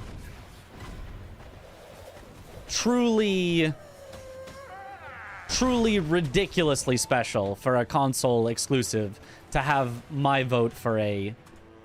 How did my foot catch? That was the most in-air jump I've ever seen. For me to be like, yes, this console exclusive deserves Game of the Year. Right? Like...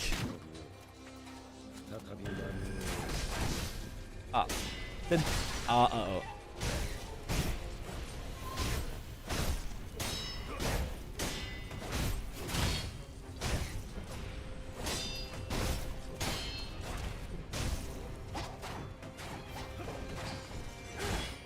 I can push him back in.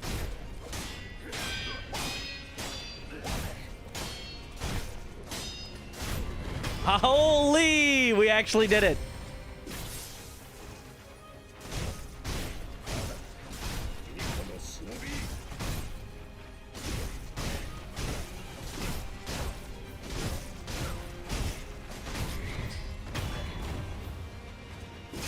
I could have just fought him outside of the corner as well, but... I used the confetti a little too early is why that happened.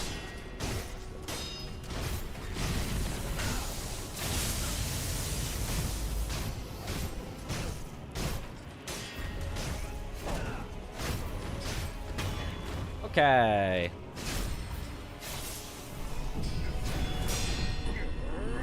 Stellar Blade, didn't play it. Also was console exclusive for a year. I don't think it even came out this year, right?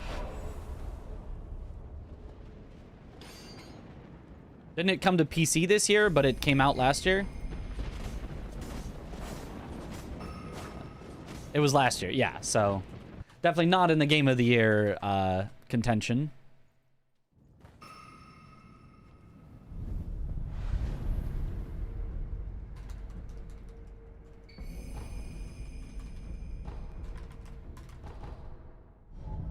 Like, I kind of think about it this way of, let's say that a game is console exclusive for a year and then, you know, releases on PC the next year, right?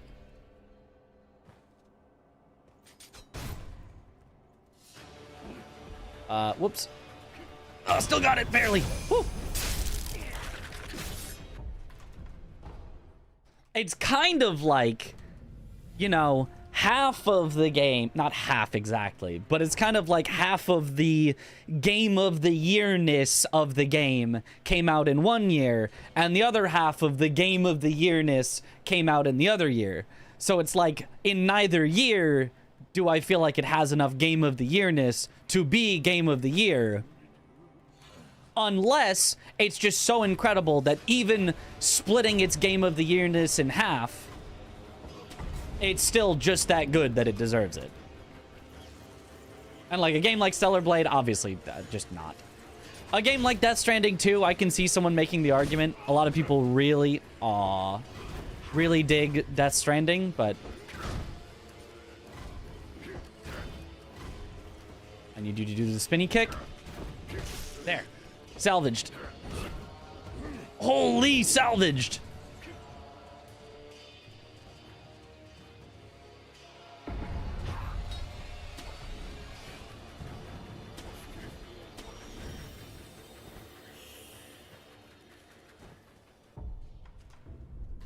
Okay.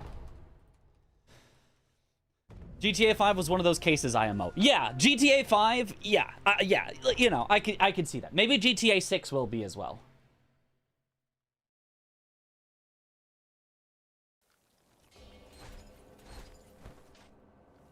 Ooh, that's pretty good. If this actually ends up working after that save that I had to do, it looks pretty good. Oh, what a save to get a first try. Oh my goodness. He is cooking.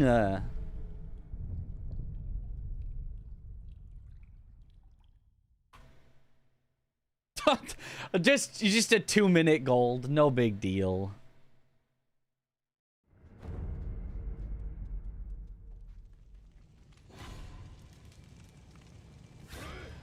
Wait, I could just do this. Wait, no, I can't, because then Well, it's not worth it now. If you mess up any part of it, it's not worth going for this skip. It hardly even saves that much time.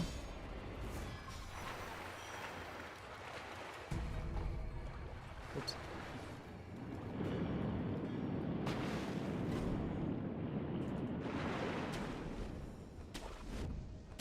I was thinking, oh wait, I haven't swapped the shuriken yet. I can just use the grapple. And it's like, wait, no, that requires a quit out to fix, not a swapping shuriken.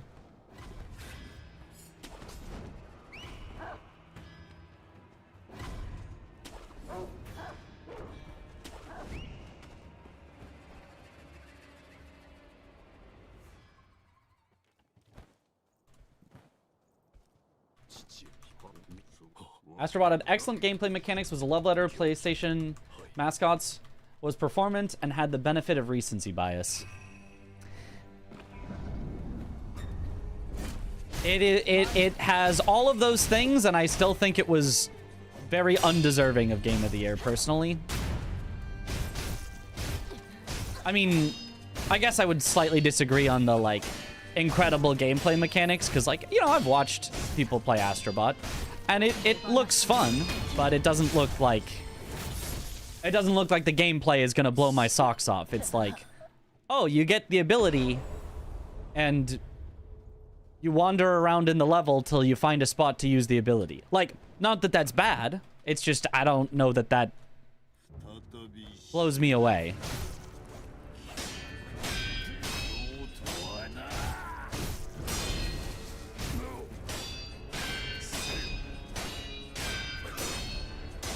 Like, I saw a few cool, you know, like, platforming challenges that it had that I was like, ooh, that's kind of neat. But a lot of it looked, you know, fun, enjoyable, but nothing that I would write home about or would last with me beyond playing it.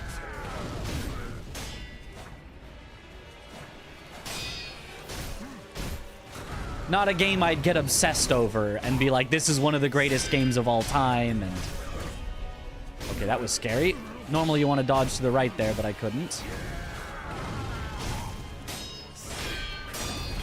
Not bad.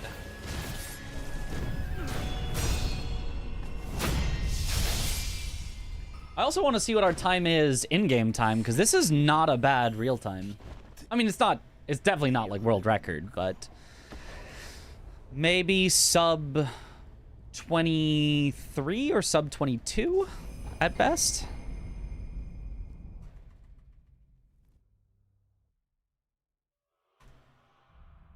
$26.06 real time. And compare against game time. Not sub 23. Okay, okay. A little worse than I thought, but still, we take those. What were the big time losses? This is comparing to my averages, so I can't really see. Something at Monk. Ogres, there was a lot at Ogre Skip. I don't know, but not bad. Not bad.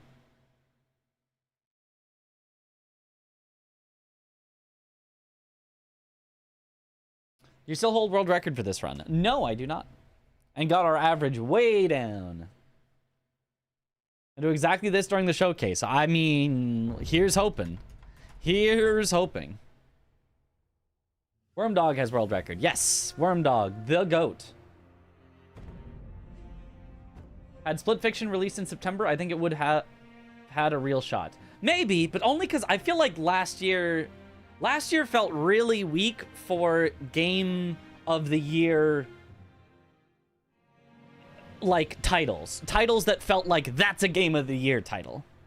I think last year still had some very strong stuff that I enjoyed tremendously, but nothing that felt like that's the Game of the Year, you know? Like, there's a certain type of game that feels like a Game of the Year game, and I felt like last year there just wasn't that, you know?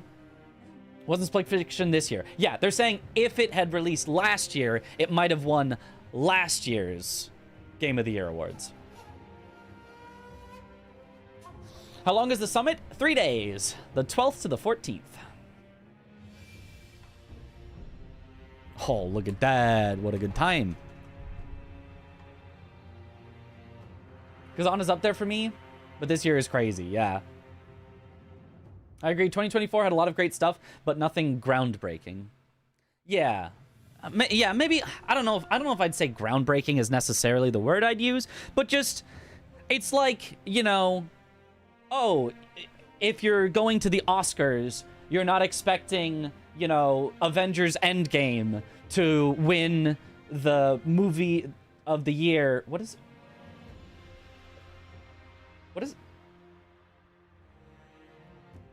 Best Picture, that's it. Best Picture.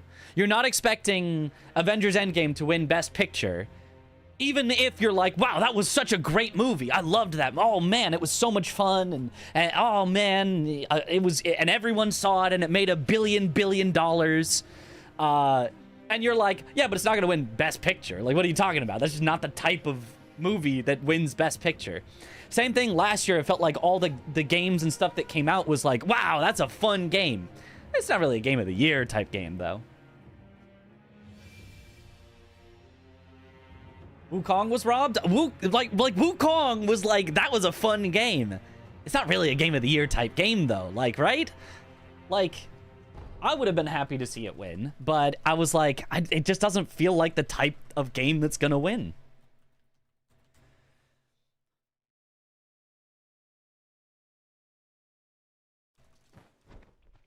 To be fair, kind of neither did Astrobot, but...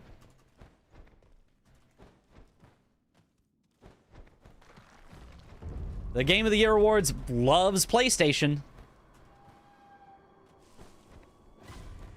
They do be loving anything PlayStation related in a lot of ways, so...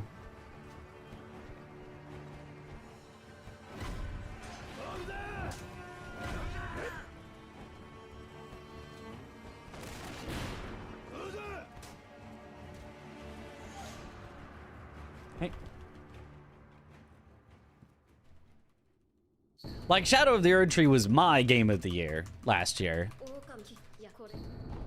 But right, it's not a Game of the Year type game because it's a DLC. So even if it was the most fun, best thing that was released last year, I gave no expectations it would actually win.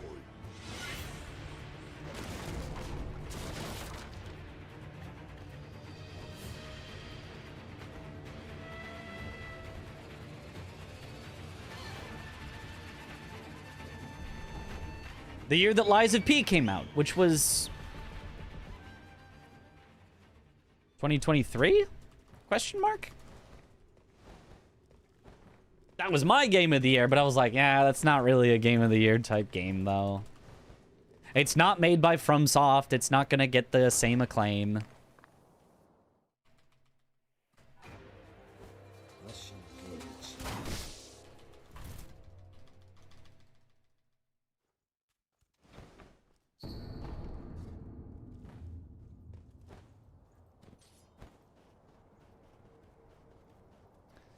The fact it was even nominated as a DLC surprised you. Surprised a lot of people. I mean, I think well deserved, but... I did not hold out hope of it actually winning. Baldur's Gate 3 came out that year, and Tears of the Kingdom. You know, if somebody likes Hi-Fi Rush better, that's... right, again, Baldur's Gate 3, that's a Game of the Year type game. When I saw the lineup and I saw Baldur's Gate 3 was in the list of nominations, I was like, oh, okay, so it just wins then. It wasn't my favorite game of that year. I liked it. It was not my favorite, but I was like, but it just wins. That is a Game of the Year type game. That is exactly the type of game that would get unanimous voting from a panel of judges. Nice, first try.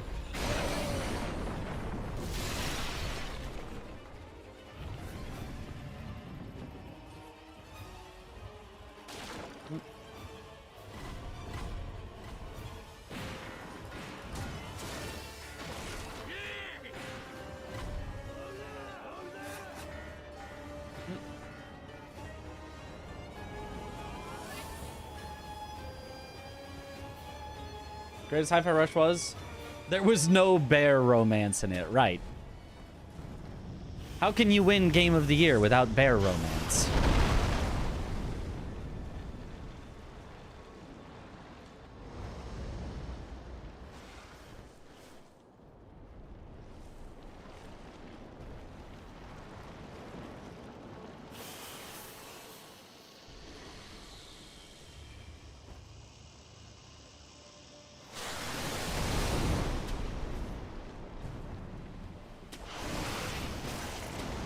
Was there squid romance? In Hi-Fi Rush? You know, I'm not sure. There could be.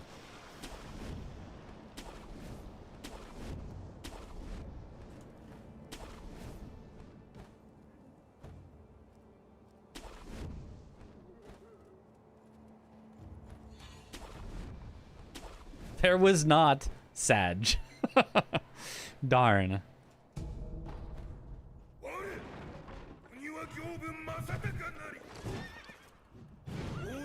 See, if there had been, maybe it could have been Game of the Year.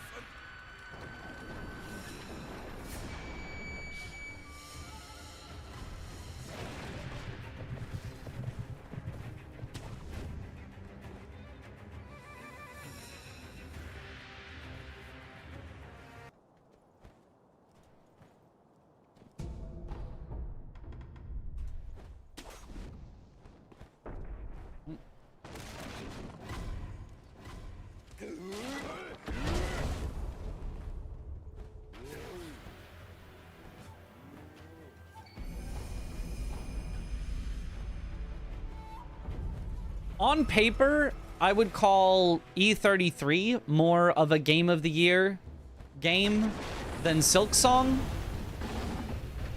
But I think that Silksong became so, like, entangled with the Game of the Year awards, with everyone watching it, hoping for announcements of it, that I don't know between those two. If those were the two frontrunners for Game of the Year, which to my mind they are.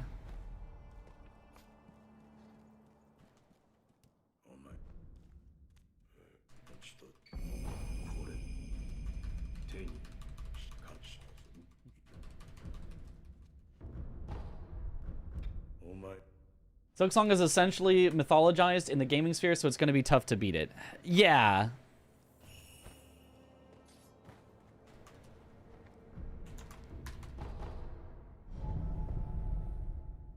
It's pretty much exactly what I thought, where because of all the hype around it,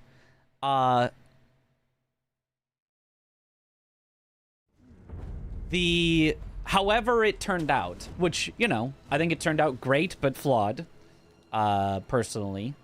There were going to be people that say there are no flaws in it whatsoever, and it is the greatest game of all time, and we've seen a lot of that. So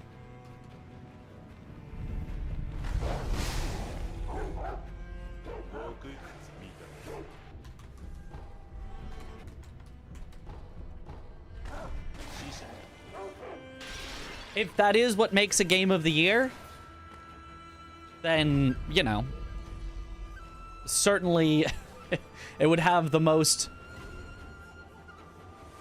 number of fans that would rate it as a 10 out of 10.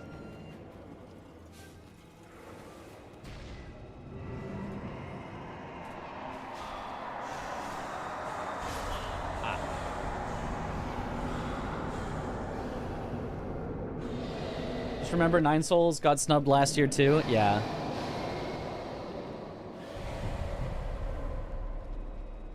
Nine Souls is so much not a Game of the Year type game. That I don't know that you could get a more perfect example of a game that is not a Game of the Year game.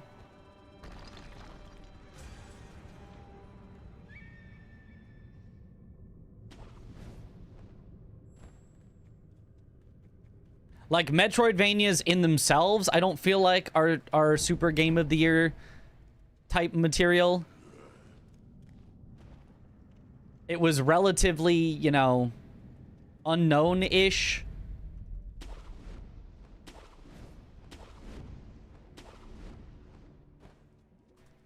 Made in China, I believe, not Korea. Which I think is... seems to be a knock against games for Game of the Year awards. Oh! Taiwan! Oh, okay. Didn't know that. Either way, it feels like Asian countries get a little more snubbed. Potentially.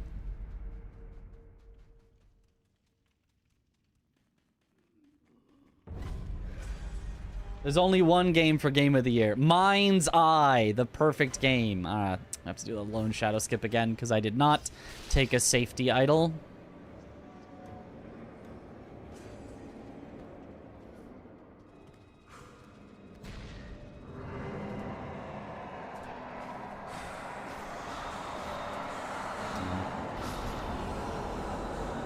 Except Japan. That's, yeah, Japan I feel like gets more of a fair shake.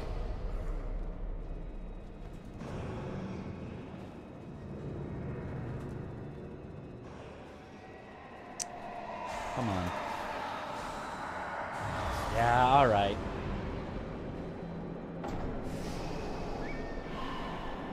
I did 2 horror games and then 9 souls. But they're all related to Taiwan's history culture. Uh-huh.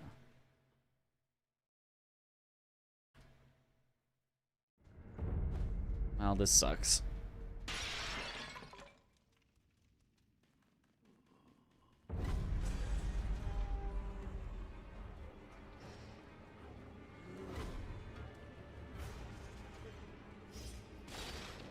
And 9 Souls is a relatively, like, contained experience.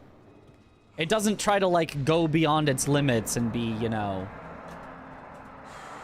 oh, it's also, you know, a real-life simulator, and it's also got, you know, this and that. It's just like, they just executed on all levels really, really well. Great story, great art, great combat, maybe okay exploration. So, just, it was just a great game as opposed to a game of the year.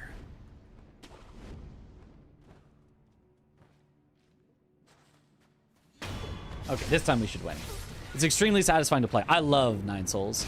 I thought it was so good. Really blew me away. Like, I wasn't expecting too much, but it, yeah, definitely very much exceeded my expectations. Okay, there we go. Really unfortunate, huge time loss on Snake Eyes, so...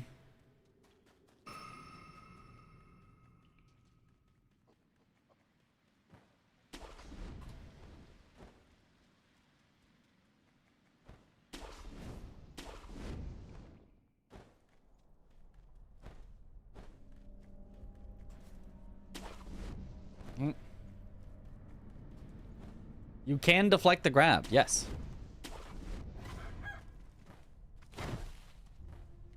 I'm surprised you did not know that, Chip. That exact topic has come up so many times. I mean, you probably just heard it and went, oh, whatever, you can deflect a grab, whatever that means. Until you actually played it. And you're like, oh, you can deflect that grab.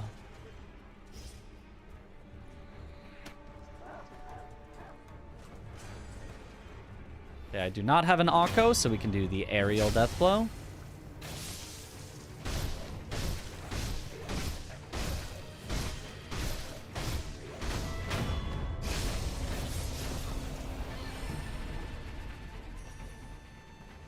Like, I think 9 Souls was the biggest reason I wanted to go back and finish Hollow Knight.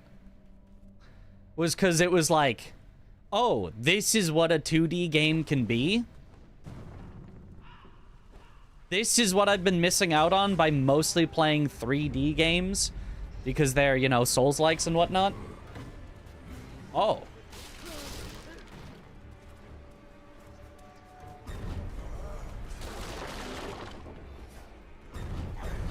Still no Twitch chat on screen? Oh, I forgot to add Twitch chat back. I'm sorry. Let me...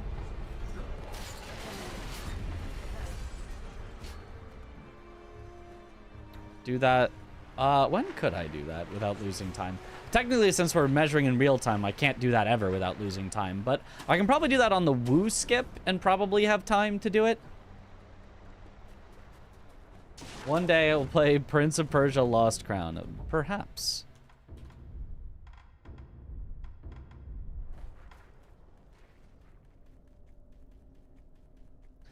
FromSoft stuck to their core design principles with Sekiro. I give them credit for that. I mean, I think they've always stuck with their core design principles. Even something like Armored Core, which is very different. I would say the core design principles are the same. Nice.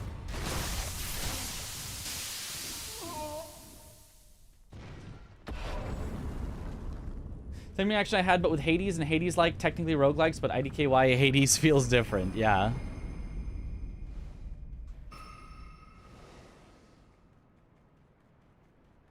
And honestly, I might have rated... Well, it's weird because if I didn't play Nine Souls, I may never have played Hollow Knight, and therefore Skong after. Okay. Tab out. Chat should be back on screen now. But at the same time, I do think having played Nine Souls before Hollow Knight did make me rate Hollow Knight a little lower, because I was like... But so many things about Nine Souls is just way better. Which is, you know, it's a little unfair in the comparison to compare two things, but...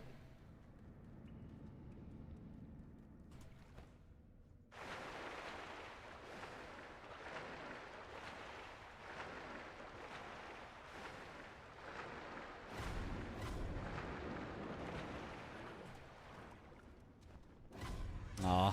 Got spotted.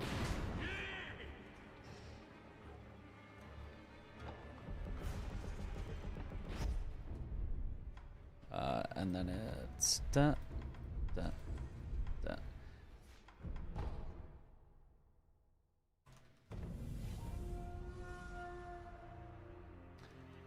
Nine Souls be without Hollow Knight is another question. You know, that is a good question. I'm sure they had influence from Hollow Knight.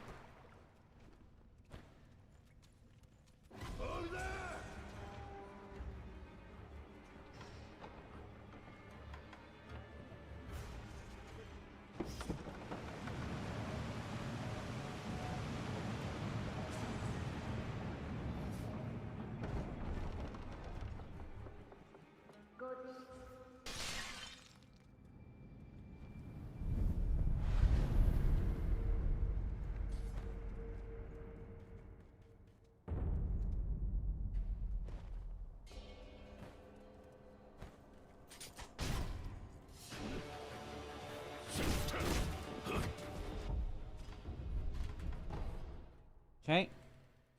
Beat the tutorial boss in AC6. Let's go. Where would Hollow Knight be without Metroid and Vania? Yeah, that almost certainly would not exist. The idea itself would not have been formed. Ooh.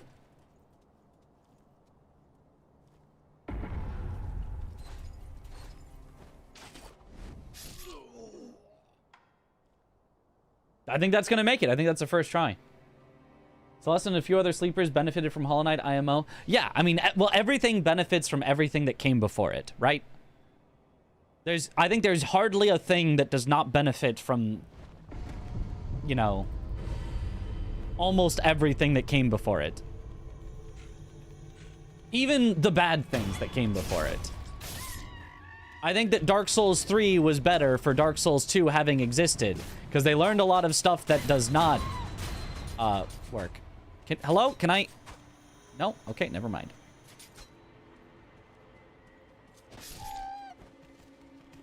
Very cool.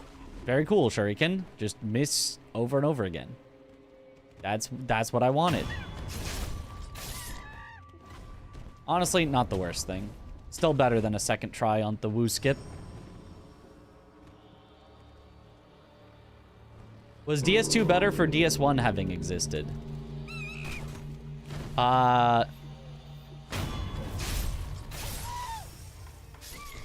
You know, maybe not.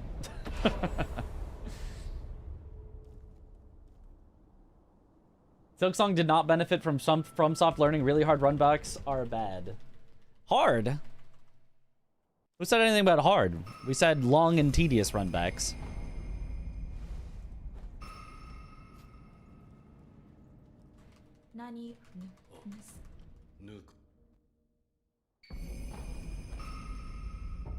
You make a runback actually difficult enough, and some people will actually quite enjoy that.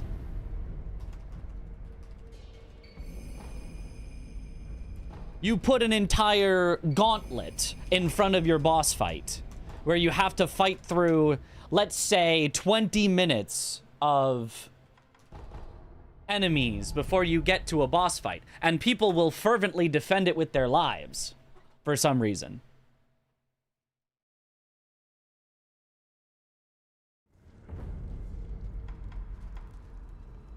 But you make like a 2-minute literal auto-scroller hold right run, and people will, you know, more so be able to see how that's just annoying and tedious.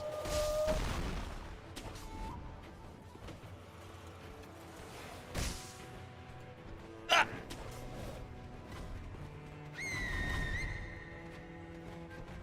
Come on.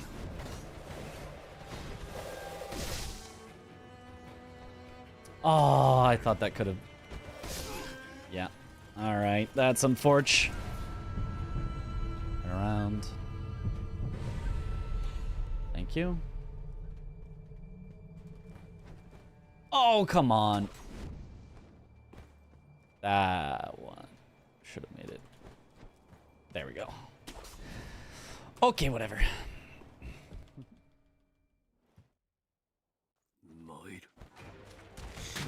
Yes, Cup redeem the coin flip and chooses heads.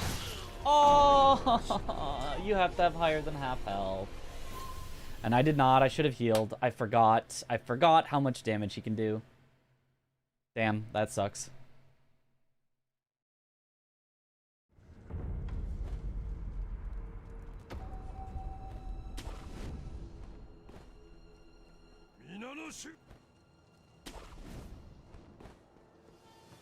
Good to know, though. Good to get that out of the way. If you take too much damage before Genny, you have to heal.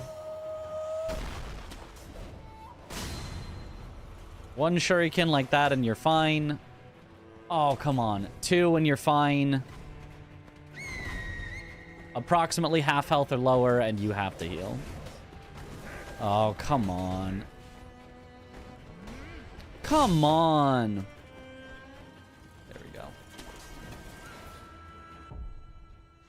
Actually, I don't have to heal now because I don't have the confetti anymore, but... So I can just do the glitchless strat.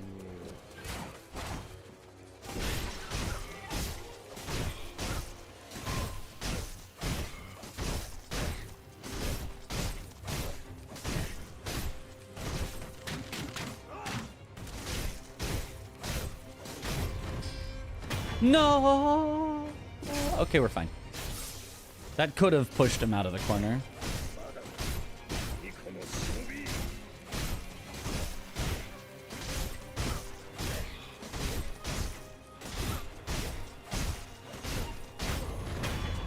Okay.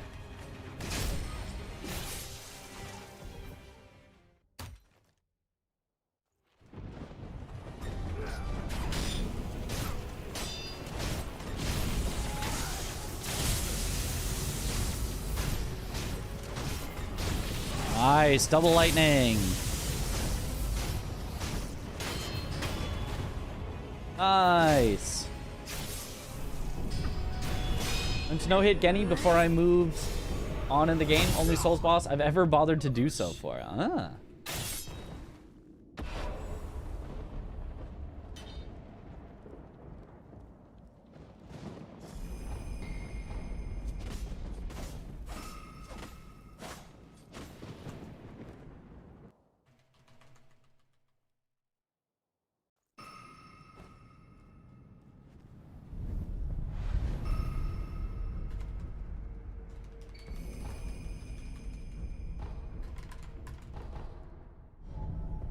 I think you can have the run back be part of the overall boss experience. DS1 bosses are easy because you got to fight your way through a whole level to get there. You can't really separate.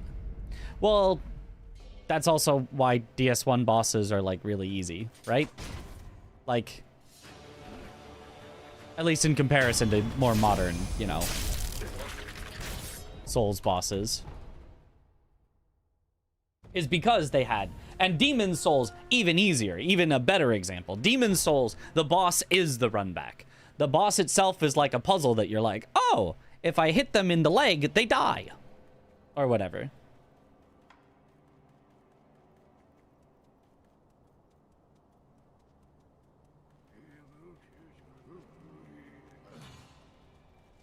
And the actual, you know,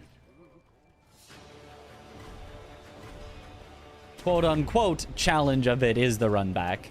But if you're gonna have a hard boss that people actually enjoy fighting as an actual boss itself, you don't need a super long run back in addition to that. It just makes players go, I really wish I was fighting the boss right now.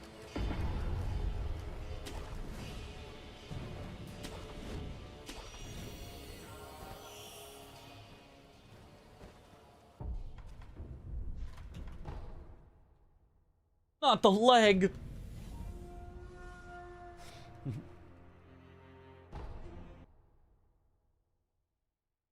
Demon's Souls did have some of the runbacks of all time, yep. And it's why I think Demon's Souls is the worst Souls game. Well, it's not the only reason why, but it's a large part of why I think Demon's Souls is the worst Souls game. I think this misses. Yeah. Barely. So close, though.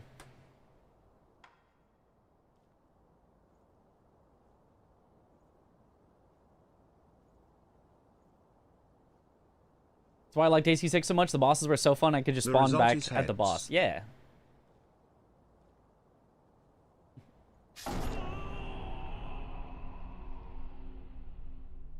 ONS, Four Kings, Bed of Chaos are some of the worst runbacks. Those are some of DS's spookiest fights. And of course, we get the Rot Essence. Bed of Chaos is another pushover joke puzzle of a boss. If there was no run back to Bed of Chaos, nobody would remember it. Which you might say, aha, then it's a good thing that Bed of Chaos had a run back. No, you don't really want to be remembered for what Bed of Chaos is remembered for. No, you really don't. Really made it memorable in a bad way. Yes, Cup has been added as a VIP. Congratulations.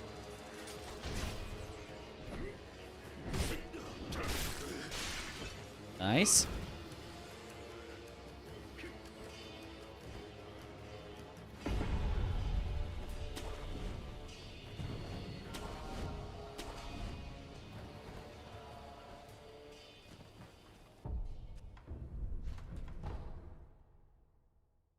As a DS1 fan, I try to avoid remembering Bed of Chaos. Yeah.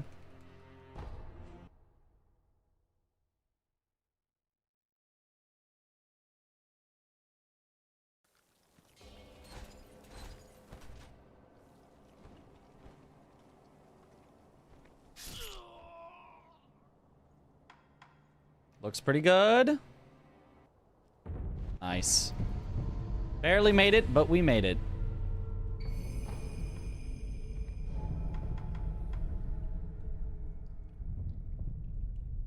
Still not going to get sub 30, unfortunately, but...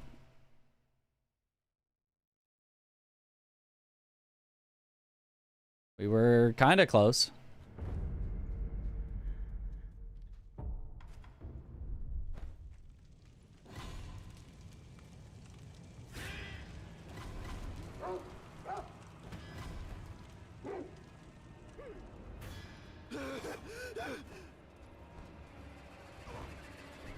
Oh, I didn't get the wall kick. I was right next to it, though. Weird.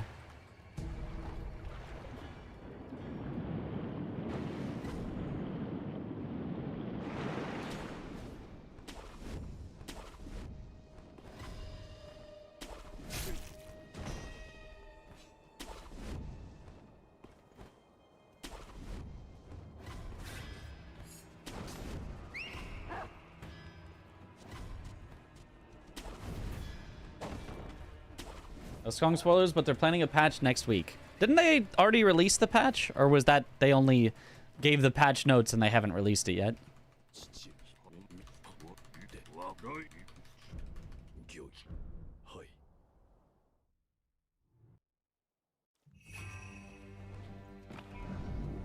Either way, make sure you beat it now before the game is so nerfed that it's for babies.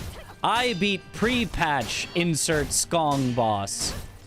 And you don't count if you didn't beat it pre-patch.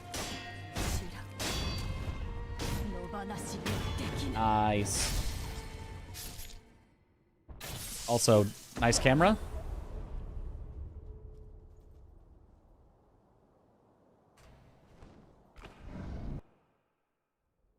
Give me the patch right now.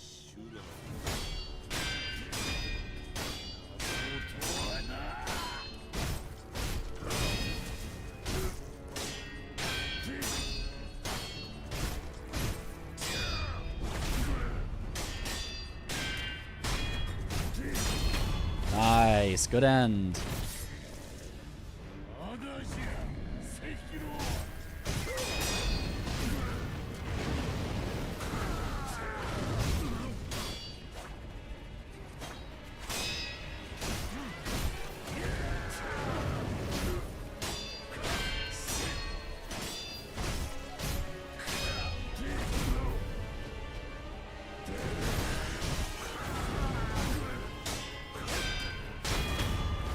Nice, good Ishin.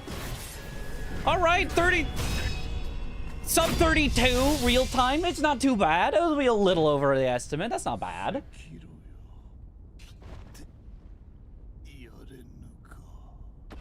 Yo, Sekiro gameplay. Let's go. Did I win GDQ? I always win GDQ. 31-41. Okay, okay. Above our estimate, but it's not too bad. That's not too bad.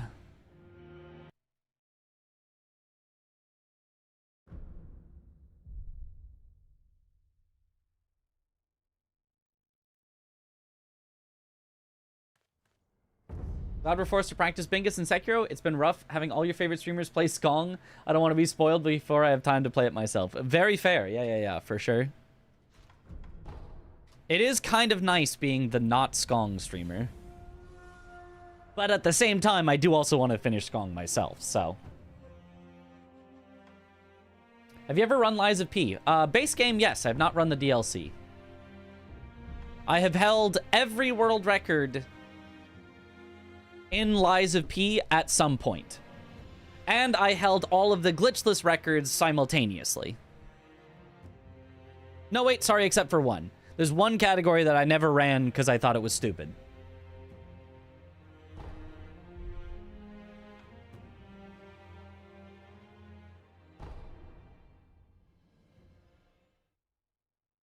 I had that record. The DLC is pretty great. It is pretty great. It didn't super make me want to speed run it. I was a little dreading what some of the bosses might look like at low upgrades, but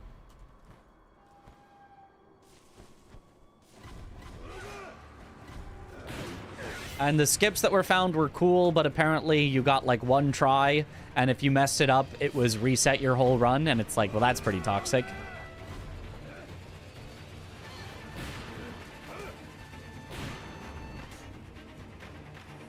Still could have been fun.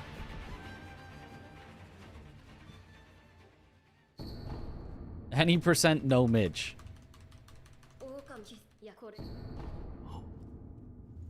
All bosses minus the ones we didn't want to do. Yeah, that was the category. All ergo bosses. Which was almost all main bosses, except technically a few of the main bosses gave a different unique reward that wasn't called ergo. So therefore, we can just ignore those and perform those skips for those bosses, but you must fight the other bosses that we actually like.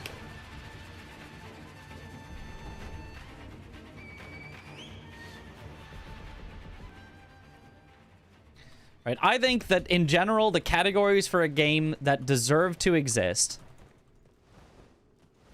are any percent deserves to exist for every game. That doesn't matter the game.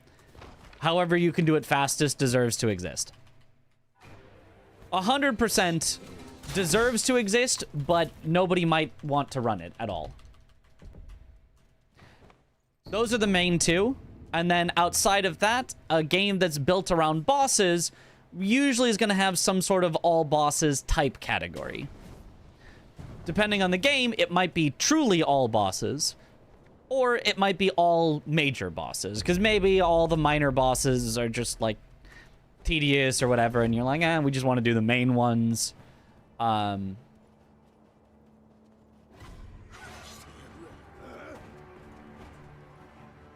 But a lot of games, when they're trying to define what's a main boss, you know, will run into people being like, well, I don't consider that to be a main boss. Or, well, how come you're not doing this boss? It's pretty main. It's a unique model and everything.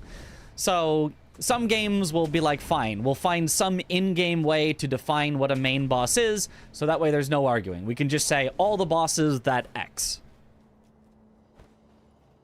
In Sekiro, it's all memories. In Elden Ring, it's all remembrances. And so they tried to do that with Lies of P. And the obvious way to do would be all chapter finishing bosses, because every chapter ends on a major boss. But instead, they said, we actually want it to be defined as closely to all remembrances as possible. So we'll pick only the chapter ending bosses that specifically give a boss ergo to be the major bosses. And it's like, well, that's silly. Have you looked up any list online by anyone? They list a major boss per chapter because it's obvious that that's what the game intends, but for the leaderboard, it was defined elseways. So, it was a silly category that I did not run. Aside from glitchless. Glitchless, it doesn't matter because you have to do all the major bosses because that's how glitchless works. So, for glitchless, I technically ran that category, but only because you're kind of forced to. Which bosses don't give unique ergo? Brotherhood? Both of them and corrupted version of the starter boss. I won't say names necessarily of spoilers, I guess. Maybe that's just as much of a spoiler. Who cares? But yeah, like 3 of them.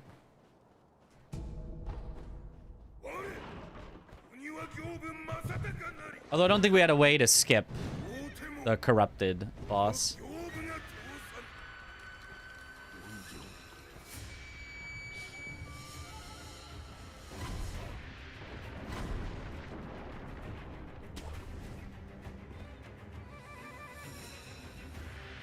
Was one of your least favorite fights in that game? Too bad, we still don't have a skip for him, so you had to fight him anyway.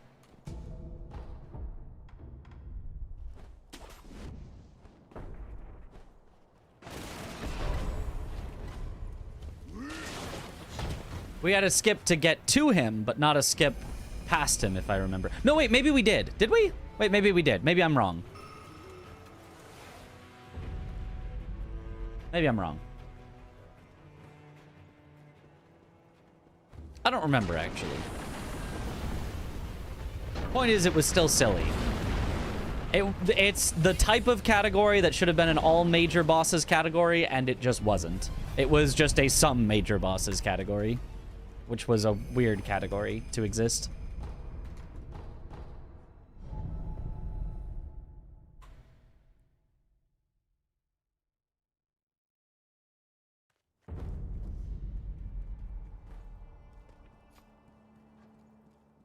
Was there a super weird glitch to change hotel state? Yes, and I remember we did that in any percent. And we didn't fight that boss in any percent, so yes, we do have a way to skip it.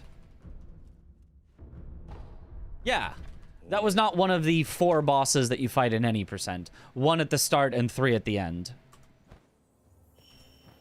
So yeah, we did have a... No, yeah, yeah. Yeah.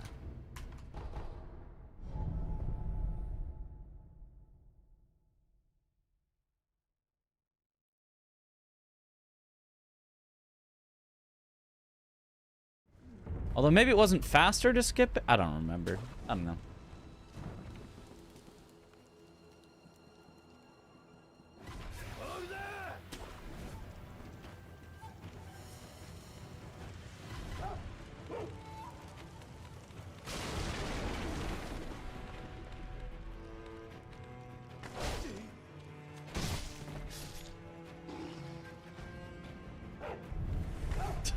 You see that dog teleport in and then fall out of the sky?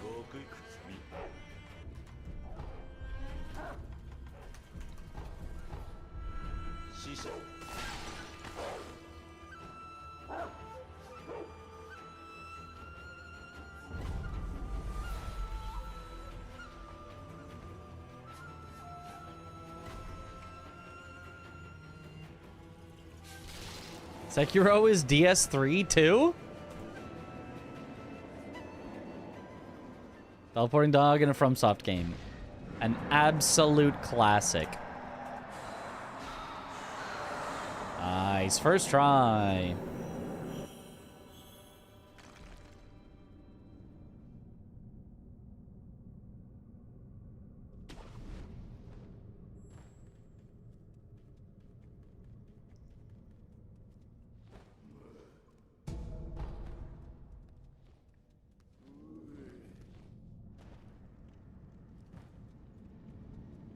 We Sekiroing.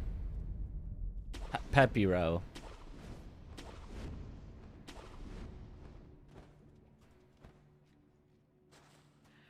Okay.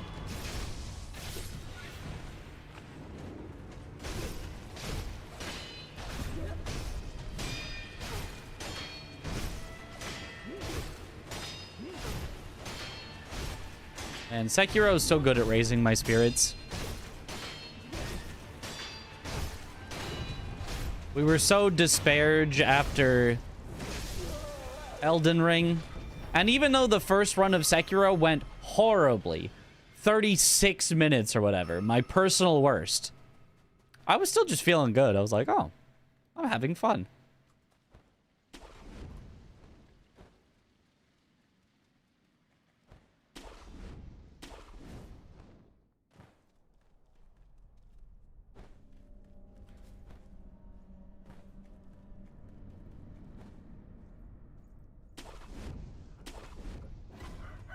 Comfort game.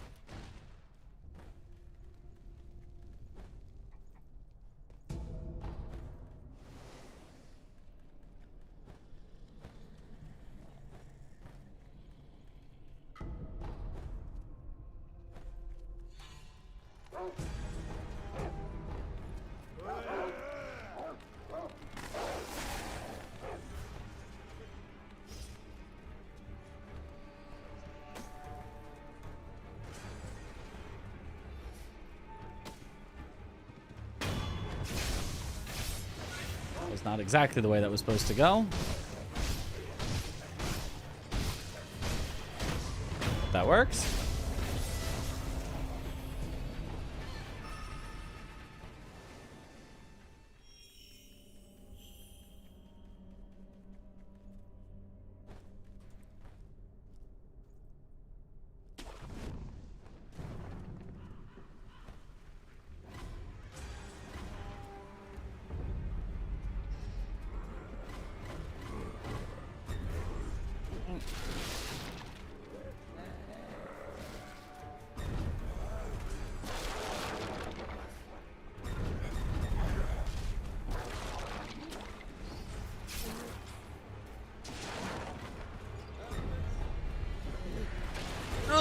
Okay. Woo.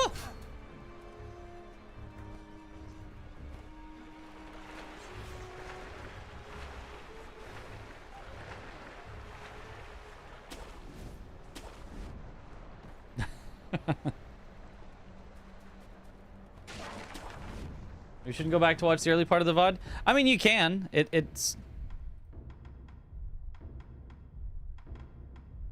You will just hear me,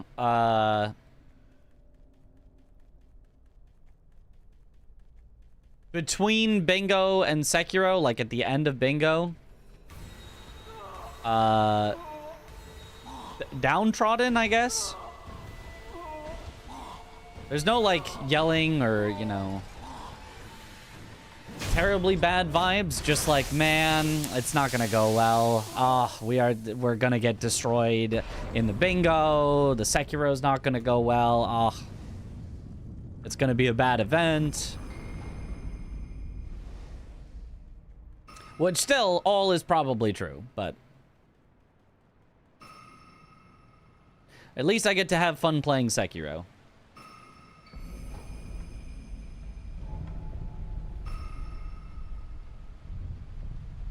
Legendary crash out? I mean, if that's your definition of a crash out, I don't know. Sekiro will always go well, never fail this. It's not going particularly well. Only, I think 1 out of our 3 practice runs today have been under our estimate of 30 minutes. That's not going particularly well. But it's always fun.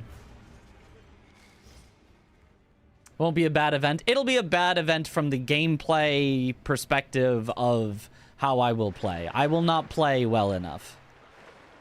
It'll be fun. A lot of people probably won't notice or care, but the gameplay side of things will not be up to the standards we have set.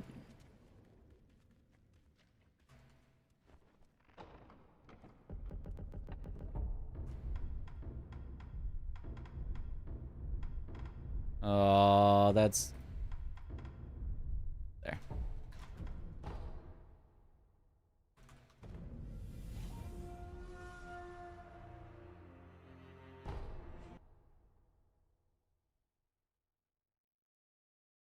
Yo.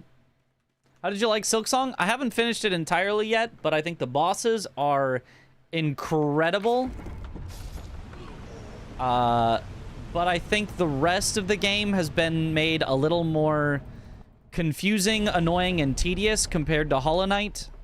So I would say that I like it overall just a little bit less, but like almost identically as much.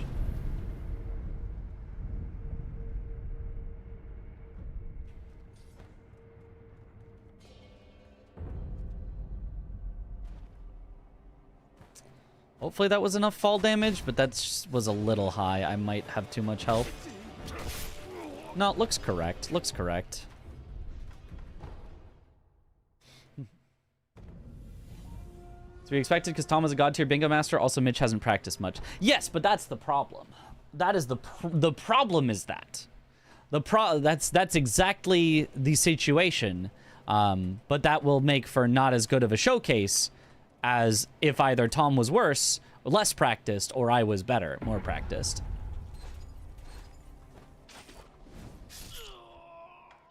Do we hit the death plane? We do. Yeah. I kind of figured we would. It looked a little bit too much speed.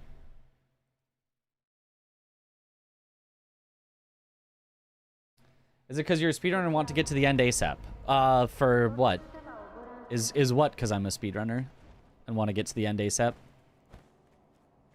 No, this isn't gonna work. I have too much health. There's like a little gap there that we fell too far down.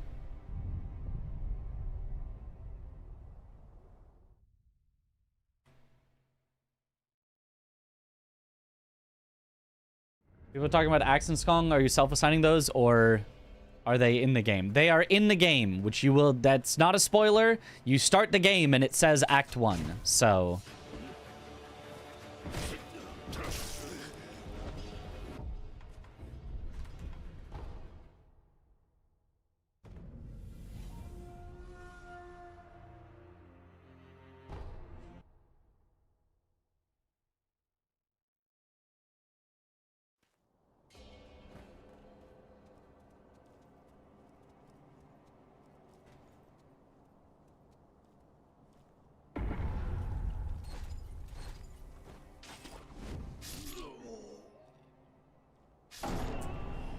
Yeah, just a little too much speed again.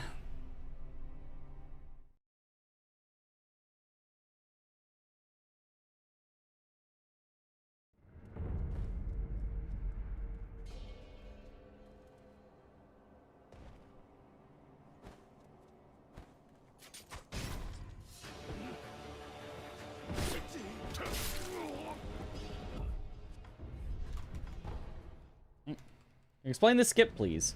Not succinctly. Grapple while doing a glitch that makes you grapple from further away so that the grapple makes you go faster. Die while grappling. Keep speed. Make it to monkeys. Avoid things that will kill you on the way to monkeys. The death plane. I'm gonna get death planed. Yep, knew it. It was way too fast.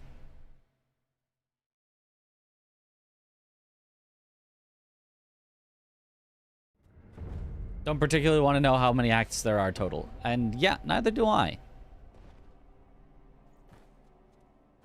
Because I haven't finished all of the everything, so...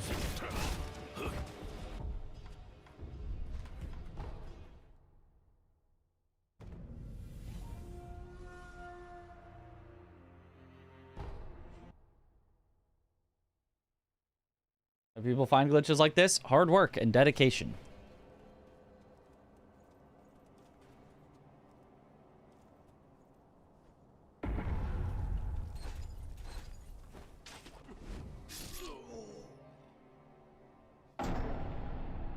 That was a very strange angle that it sent me at. You don't normally go that far back. That was like a ridiculous amount of speed that we got. You never get that much. So that was just a weird positioning.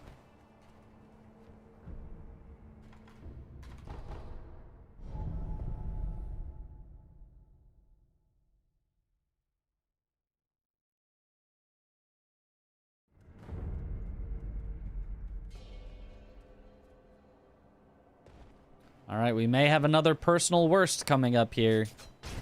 Because the skip is just not skipping.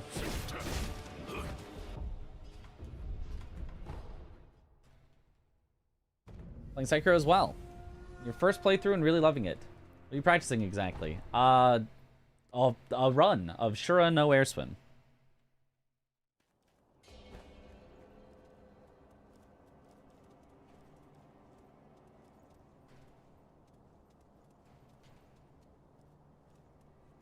Yeah, that should be the right positioning.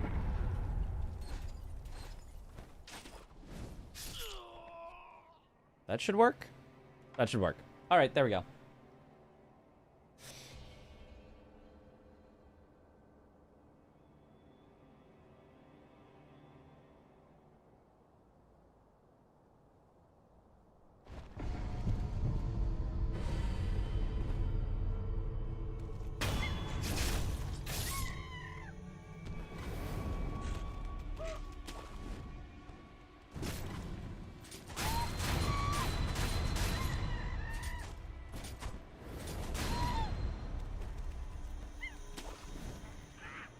Perfect.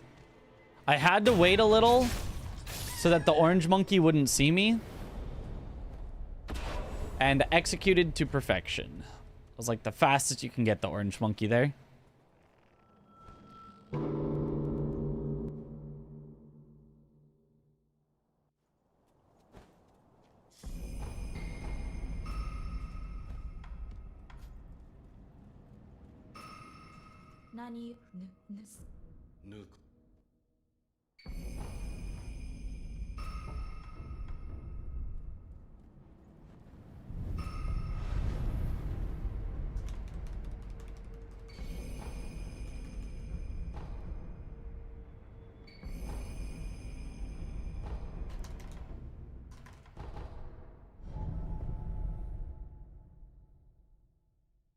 Okay.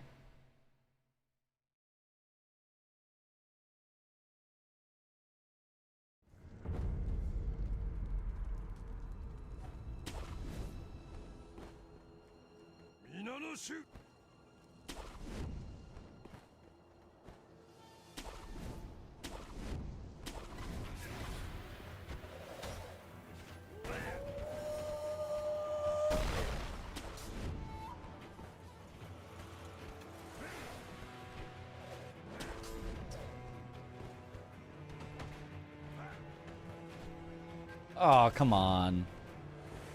Where's my turn? There we go.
Nice.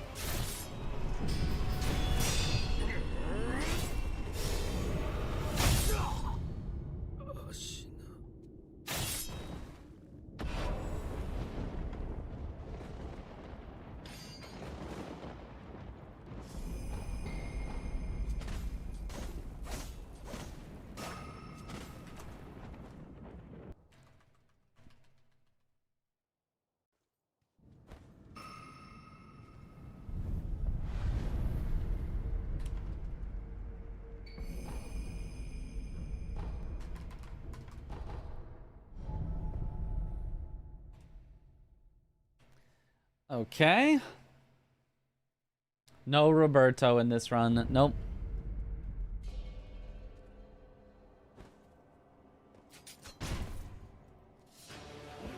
This category has always skipped Roberto.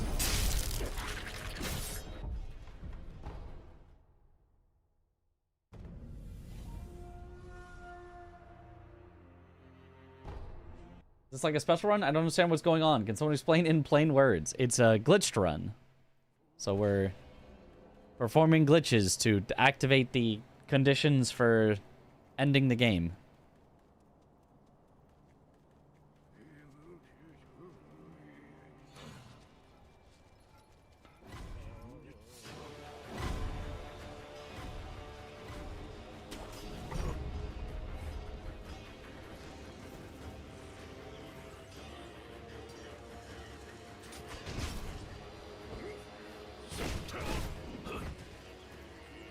Nice.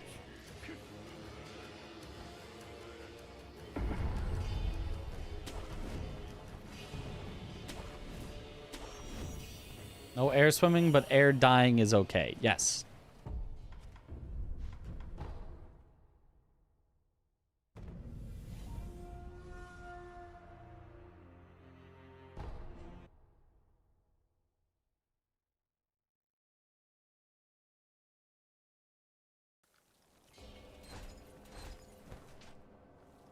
That might have been a little late. I think that was a little late. Actually, it made it. Wow, that was close to late, though. And instead, it actually ends up, like, better for being slightly later than you want. Gold. Okay, we can actually get sub 30 with that.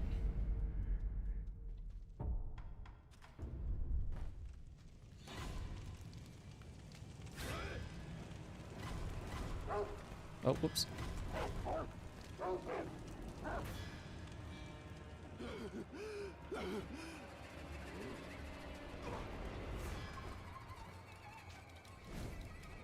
Come on, give me the grapple. Aww. That's so sad. I got the hard part, and then it just did not let me grapple anything.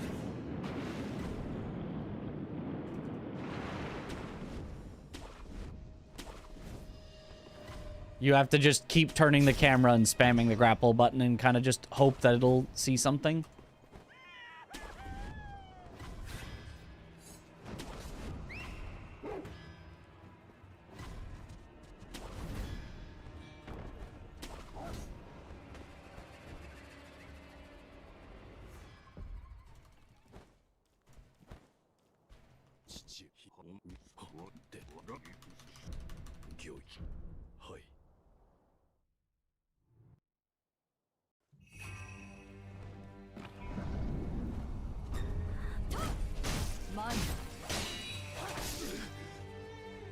Okay, sure. I'm out of range for my very first one. Okay.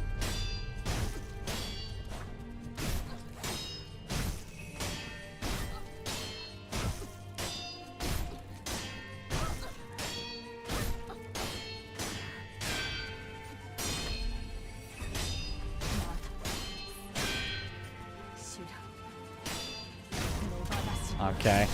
Pretty awful, Emma, but oh well. Is what it is.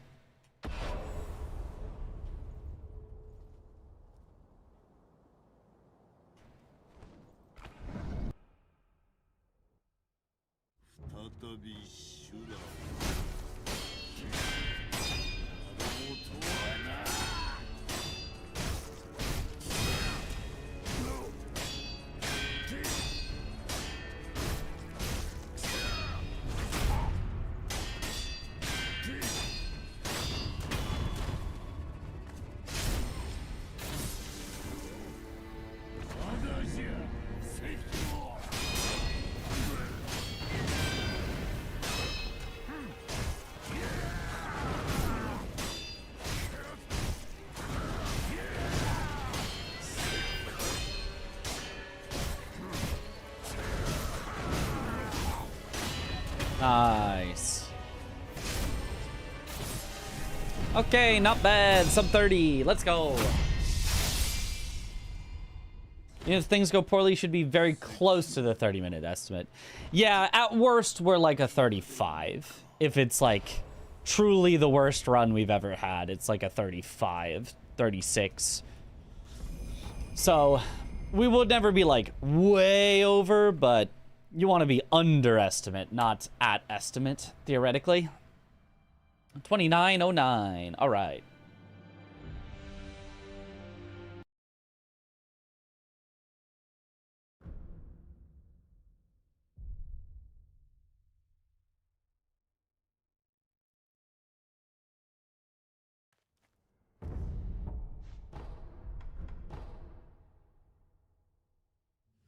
Okay.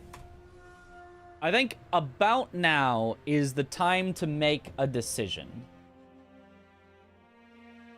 Stay up tonight with no plans to stream tomorrow, or go to bed early tonight with plans to wake up early enough tomorrow to get a bit of stream practice in, and also keep my sleep schedule a bit better for the day after I have to fly out. And while there, I need to be up at regular people hours. Oh, and especially they're on the East Coast. Wait, when do things start for them? I just thought about they're on the East Coast.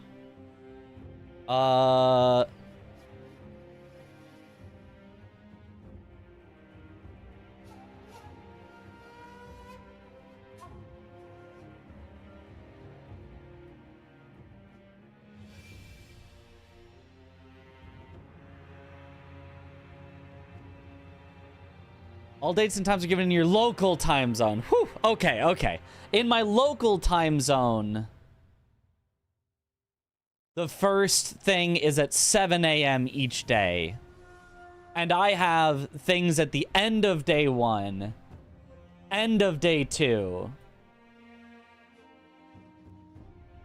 Is there any, like, party thing? Oh, I have,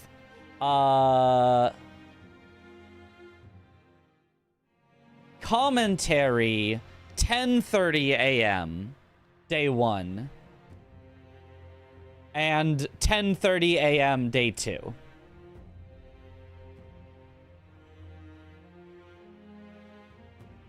So in theory, if I am not awake at the 7 a.m. runs, in theory that's probably okay, I think. But I don't know. Maybe I should plan to be up at 7 a.m. for those runs. I need to be up at 7 a.m. for my flight anyway.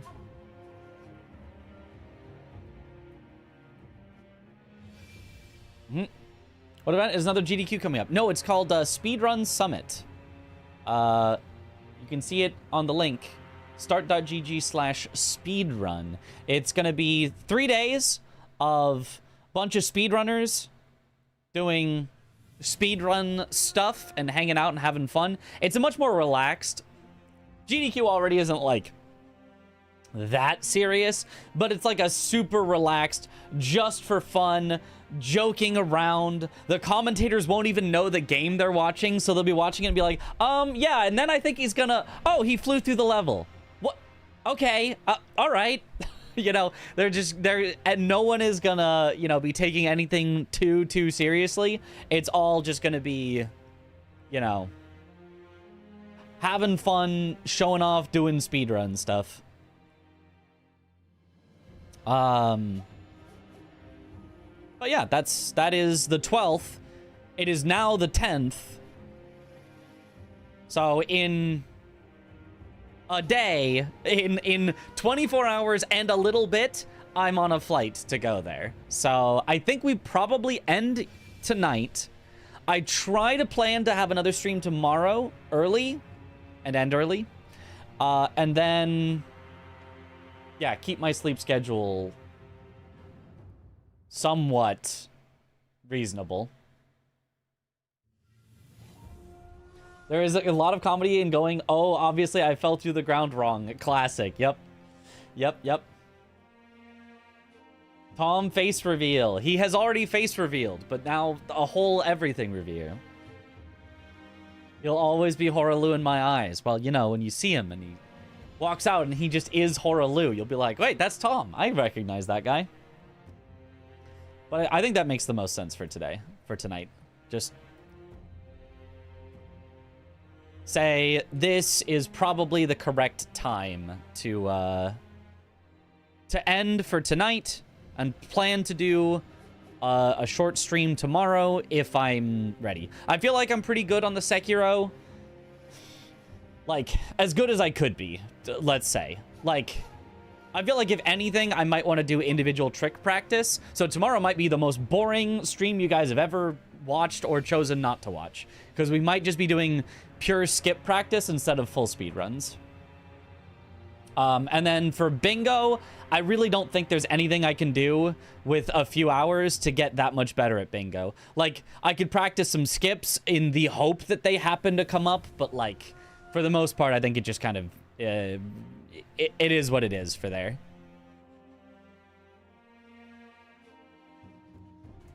Enjoy, thanks. How did you enjoy Immortal Severance run? Immortal Severance runs are very, very cool. But I'm a Shura through and through because it's faster. I do the fast things. Let's raid Kaylee, who is playing Lies of P.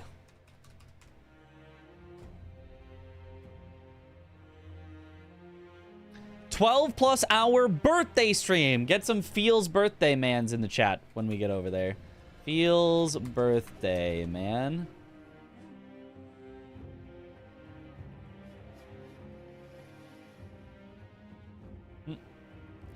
That's why old people are so good at bingo. All that time to practice. Exactly. Early stream end tomorrow. I might not catch you, so good luck with the GSA event. Thank you, Ben. Thank you very much. All right. But yeah, thank you all for watching. Have a good night, or morning, or afternoon, or evening, wherever in the world you all happen to be. And I will see you all later. Have a good one, everyone. Bye-bye.